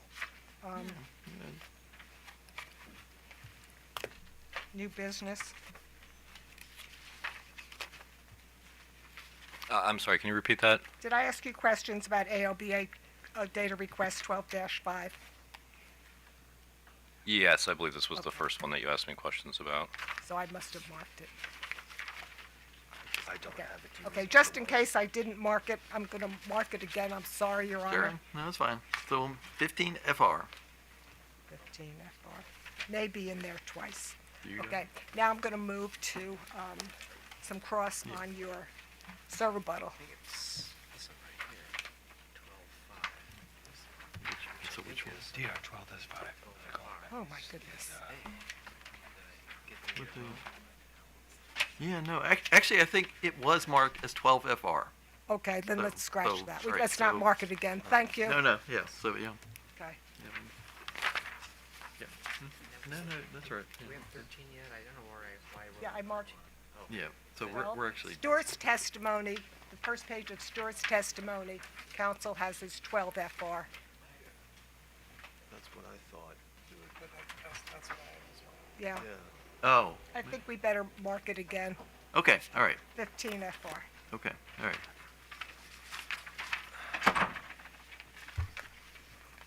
Yeah, it's a different thing. Yeah. So. And Your Honor, just for the record, I would note that Pepco's response to 12-5 was actually sponsored by witness Young, not this witness. To the extent that this witness feels comfortable with this response, but I would just want to make a note that this witness did not sponsor that response. Are you? Yeah, but I asked him questions about it. Have you reviewed it, or yeah, are you you didn't lay a comfortable foundation. with it? Yeah, I mean, I think she asked me if new business, the billable work on new business is generally kayak, and I'm comfortable that it generally is. Okay. Good. All right. That works.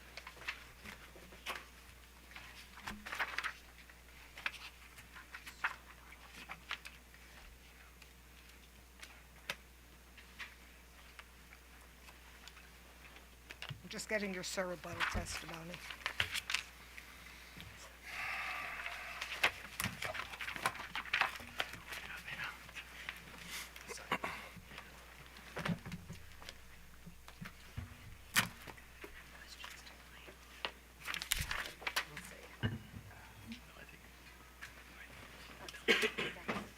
You can leave these. It's all right. Thank you. Yeah, leave them there. Okay.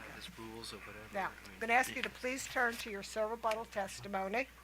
That was filed last Friday, February 28th, 2025, and turn to the discussion on page 8, line 10.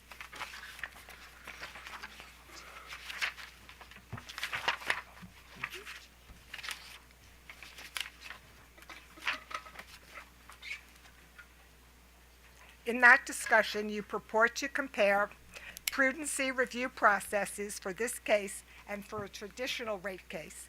Am I correct that you were not a witness for Pepco in proceedings prior to the filing of your July 29th, 2024 direct testimony on RY3 final reconciliation issues? Is your question of have I not been a witness for Pepco prior to that? Correct. I was a witness for Pepco in case number 9702 that was filed in I believe May 2023, and we about just 1 year ago today we're I think here talking about that one.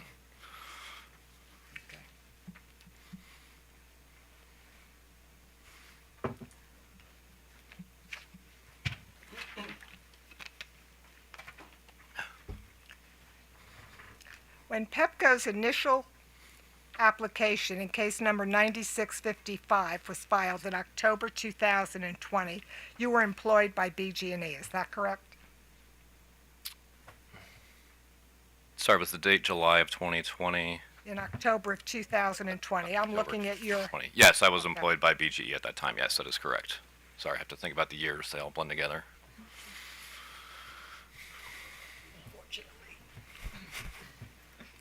In case 9702, scratch that.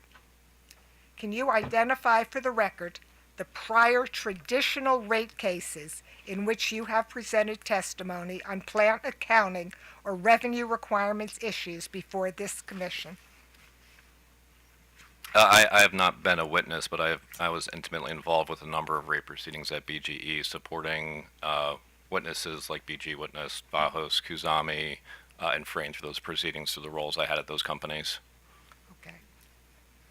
Were you a witness before the commissions in those cases presenting testimony on traditional, in traditional rate cases? Sorry, was the question, was I a witness? Yes. No, I was supporting the witnesses with their analysis and testimony. Okay.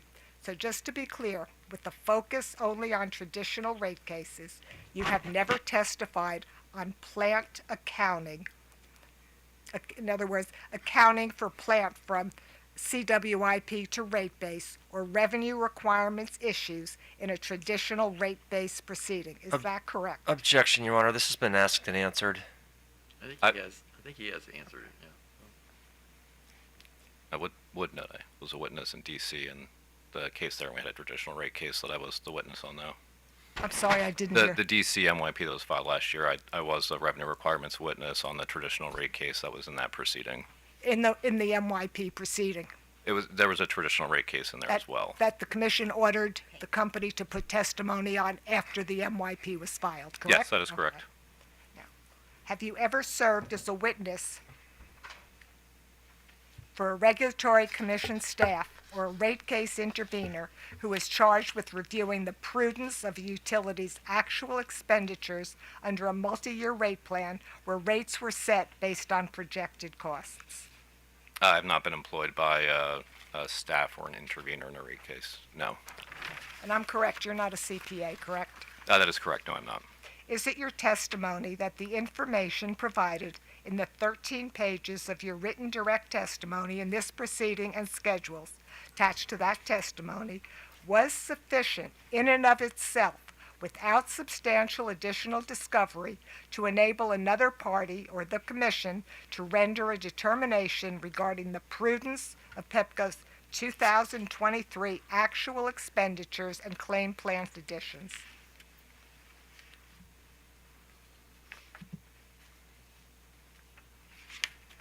It has not been my position that it was my direct testimony, but I would clarify, I think I talked about this a little bit earlier with the folks here, that I think it was the complement of our direct application where we talked about the justification for a lot of the work we did, our subsequent filings with project list updates where I think we had, I think I quantified about 30% of the projects were new, and we justified the need for those projects that came in at a later date, and that information that had been in the record coupled with, our annual informational filings that gave details on our execution of those projects and programs and the discovery conducted on those, and plus my testimony, all in aggregate, I think formed that basis. Okay, so it's not this volume alone. Is this in conjunction with the other items that you just mentioned that you believe would substantially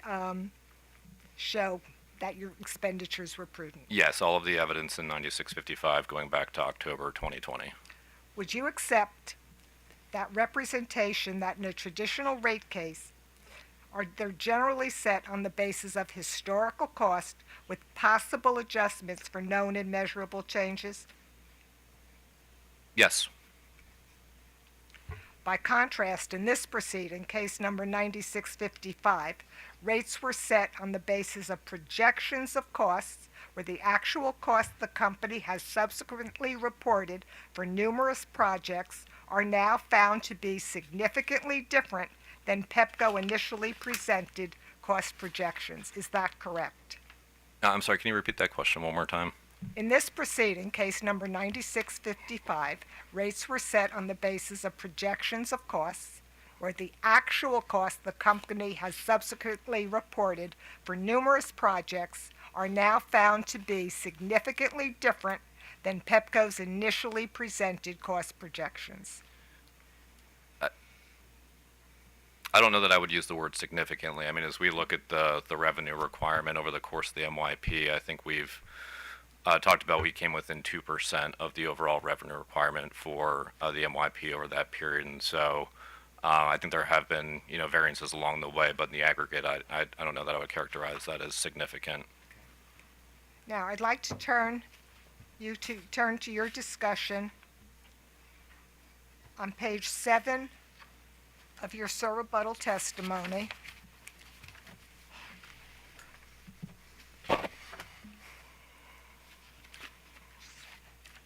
Focusing on line 2.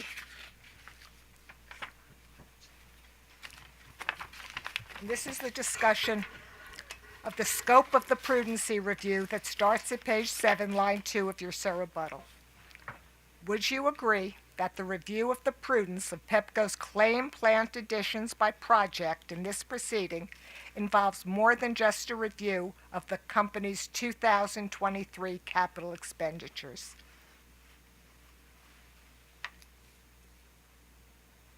I guess I would argue that it includes a review of the 2023 capital additions that I presented in RTL R2 that we talked about.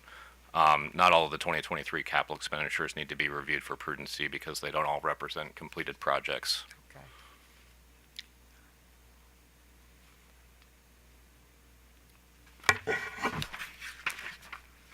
Now, starting on page 7, line 19 of your rebuttal, you state, I'm going to quote, "The company has endeavored to support an efficient review by filing schedules that provide an overview of each project that closed in the rate year," end quote. Is it your position that providing such information in the rebuttal phase of this case supports an efficient review of the prudence of Pepco's expenditures? I would note I actually provided information in my direct testimony along these lines, and then based on feedback in parties' direct testimony, we provided this table in response. So I just wouldn't characterize us as waiting until rebuttal to file that information for the first time. We had a table in direct that we then refined in rebuttal based on parties' direct testimony. Now, turning to page 4 of your rebuttal, focus on the discussion that starts on line 3. And in that discussion, you assert that AOBA witness Oliver, quote, "demonstrates a fundamental lack of understanding of basic accounting principles," end quote. Do you see that? Yes, I do. So your defense of the prudence of the company's RY3 plant closings amounts is premised on what you see as AOBA's witness Oliver's fundamental lack of understanding of basic accounting principles. Is that correct? No, my testimony does not say that our spend is prudent because AOBA witness Oliver demonstrates a fundamental lack of understanding of basic accounting principles. That's not what that says at all. This is in response to his allegations that the commission cannot rely on my schedules because he did a comparison of capital expenditures in 1 year to the project closings in 1 year. And I'm sure as we'll talk about, those are very different things. The closings represent the cumulative expenditures on a project over its life before as it goes into service. And so if you have a 5-year project, you'll have 5 years of expenditures closing into service. He argued that the fact that those 5 years of expenditures going into service in rate year 3, and they weren't the same as the 2023 CapEx, called into question the accuracy of our information, and that I was characterizing as a lack of accounting principles. I did not state that that demonstrates the prudence, though. At page 4, lines 18 through 21 of your rebuttal, you state that AOBA witness Oliver characterizes the company's application of accounting conventions as malintended.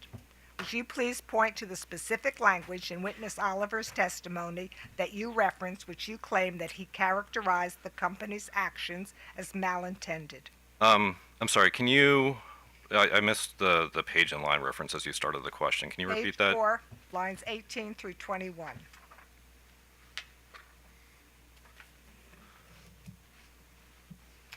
Certainly, just give me one moment, please.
So on page 6 of his rebuttal testimony, line 7, AOBA witness Oliver states, Pepco's claimed plant closings and rate base additions for ITN 70061 substantially exceed the costs the company had budgeted and actually incurred for that project. It appears that Pepco may have reached back to periods, and then he bolds, before 2019, to add costs to its claimed rate year 3 plant closings and rate base additions, but Pepco offers no ability for other parties to verify the derivations of its reported plant closings.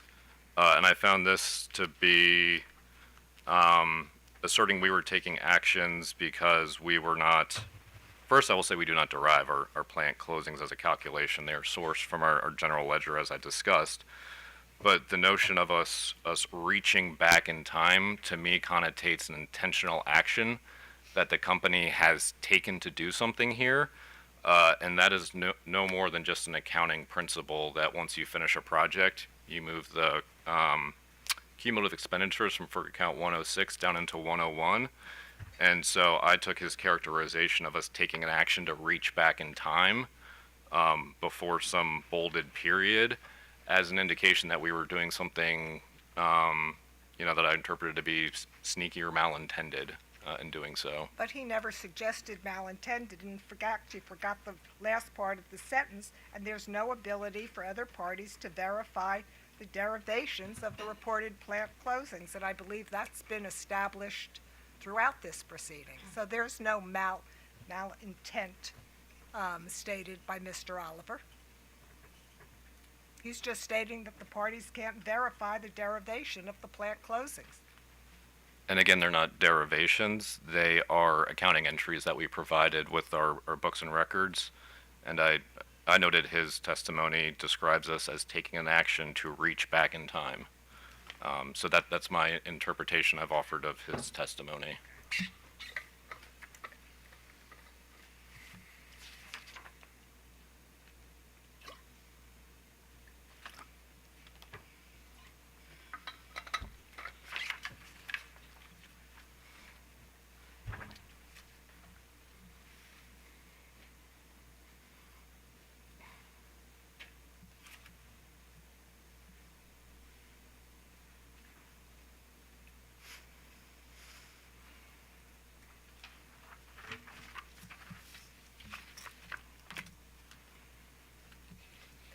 can you point the commission to where in the company's filed testimony and schedules you provided the parties the ability to verify the dollar amounts from prior periods that have been included in the company's RY3 plant closings?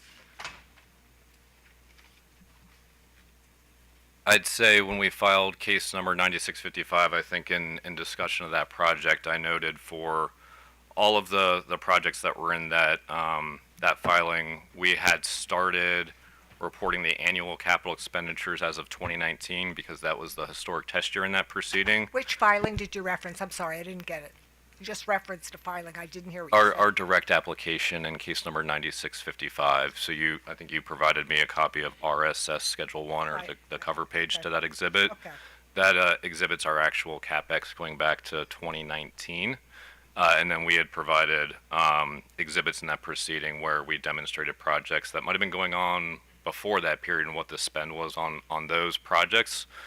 That went back to prior periods if those existed. Then throughout the course of 9655, we filed our annual updates each year with the commission as a part of the kind of prescribed rules of the MYPs, where we reported actual CapEx then for 2020, and then for 2021, and then for 2022, and then for 2023. And so all of the actual expenditures over the course of the MYP have been reported. And then now here we're showing out of those expenditures what was going into service in this period here. So any party would have to go back to your original application and look at the amounts that you spent in that case.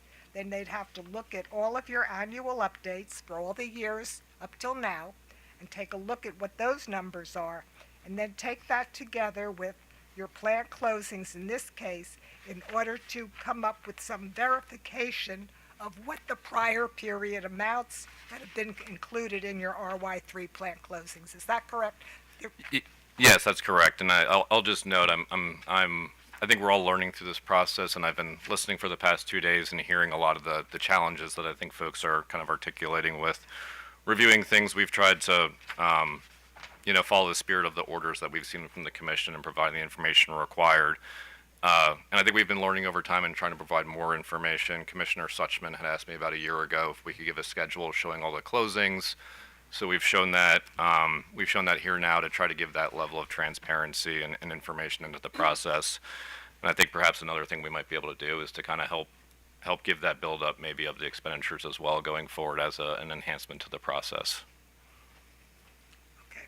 Does your rebuttal testimony at page 5, lines 7 through 9, suggests that AOBA witness Oliver recognizes that some level of plant additions for a project that reflect capital costs in prior periods may be justified? I'm sorry, what page number was that? That's page 5, lines 7 through 9. Okay, thank you. Yes, and then I go on to note that he alleges that it's too disjointed to warrant sound rate-making determinations, despite the fact, as I've noted, it's information that we've provided directly from our ledger as we have in past rate-making determinations with the commission.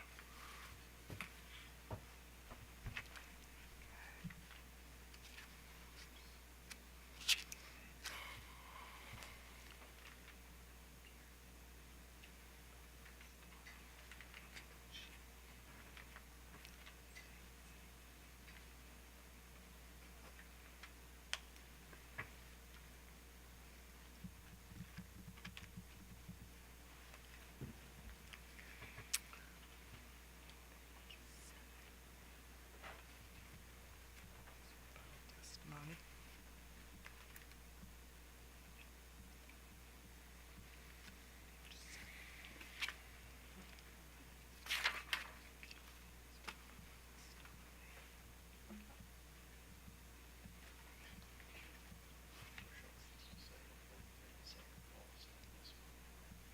Okay.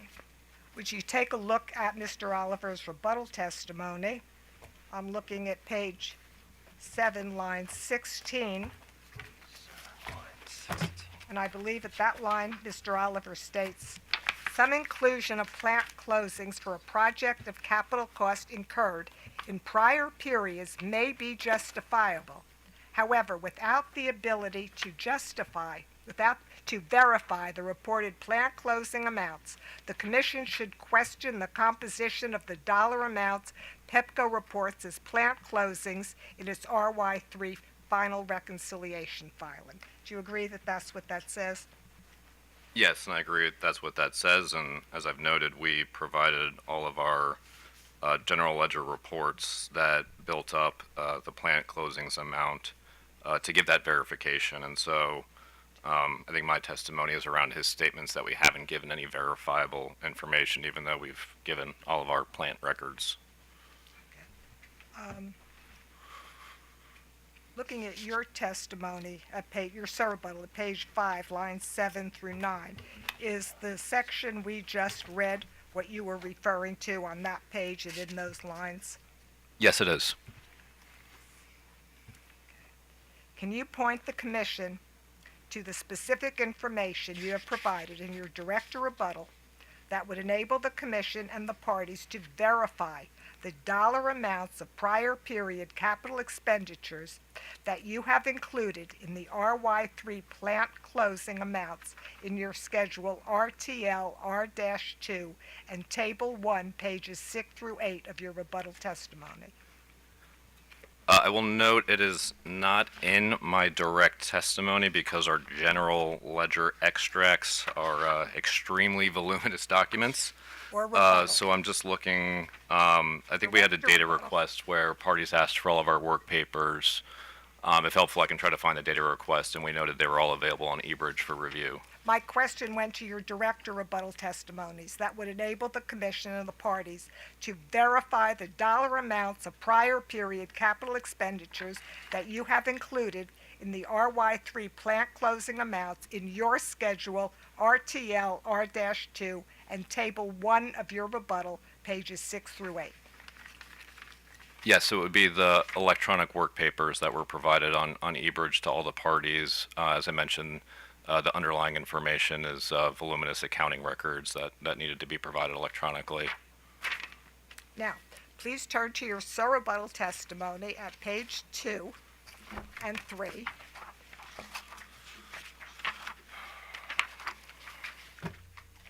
And at page 2, lines 9 through 11, you claim that AOBA witness Oliver alleges that the company presented a total CapEx budget for ITN 70061 of $7,441,000 in its initial application in case number 9655. Then at page 3, lines 1 through 3, you essentially repeat that allegation, stating that AOBA witness Oliver incorrectly asserts that the company represented $7,441,000 as the total budget for this project. Do you see that in your testimony? Yes, I do see that in my testimony, and I attach an exhibit where I show that we presented the total budget for this project in case number 9655 to be about $18.5 million. That's schedule RTL SR-1. Okay, if we go to witness Oliver's rebuttal testimony at page 4, lines 7 through 9,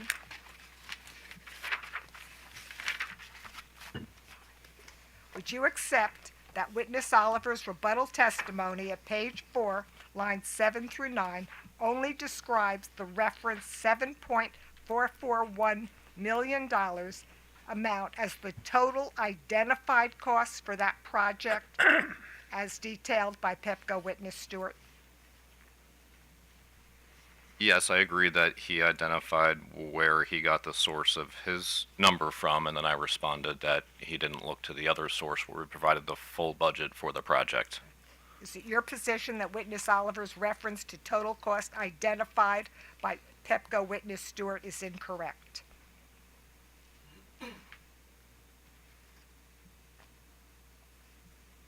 His testimony with respect to what was contained in Schedule RSS-1, I believe is a correct representation of what is in that schedule. And then I clarified that that schedule provided a 5-year view starting in 2019 of the budget for that, or the actuals and then budget for that project. and that we had provided information in the record that demonstrated what the total budget was going back prior to 2019. So, Right, are you finished? yes. Now I ask you to look at Table 1R on page 5 of AOBA Witness Oliver's rebuttal testimony. I'm sorry. Aoba. Rebuttal, Table 1R, page 5. Table 1R. Do you know where I can find Table 1R? Page 5. Oh, Page sorry, 5. page 5. Thank you. I got it. Okay. Under the column headed RY3 Plant Closings, we find an entry on the line labeled Total that reflects $17,083,000. See that in yellow? Yes, I do see that. Okay. Would you agree with me that except for a comparatively small rounding difference, AOBA Witness Oliver's entry for RY3 plant closings on that line matches the $17,082,946 amount that you show for INT's 70061 on page 7 of your rebuttal testimony under the heading Plant Adds Actual RY3. Yes, I would agree. Other than rounding, it is the same number. Now, let's look at your rebuttal schedule RTL SR 1, page 4 of 4.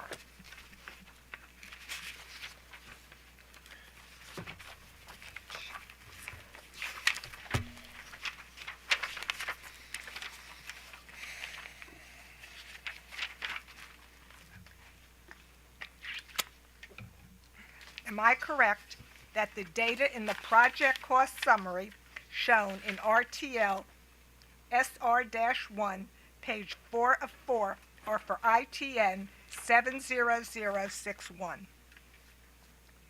Yes. Am I correct that the total cost for ITN 70061, as shown on the next to the last line in the bottom right-hand corner of this page, is $22,206,000? Yes, that is a number shown there, but I think it also identifies that it includes a contingency that the commission ordered us in 9655 to remove from our projects. What is the relationship between ITN 75546, referenced on the cover page of this schedule, and ITN 70061?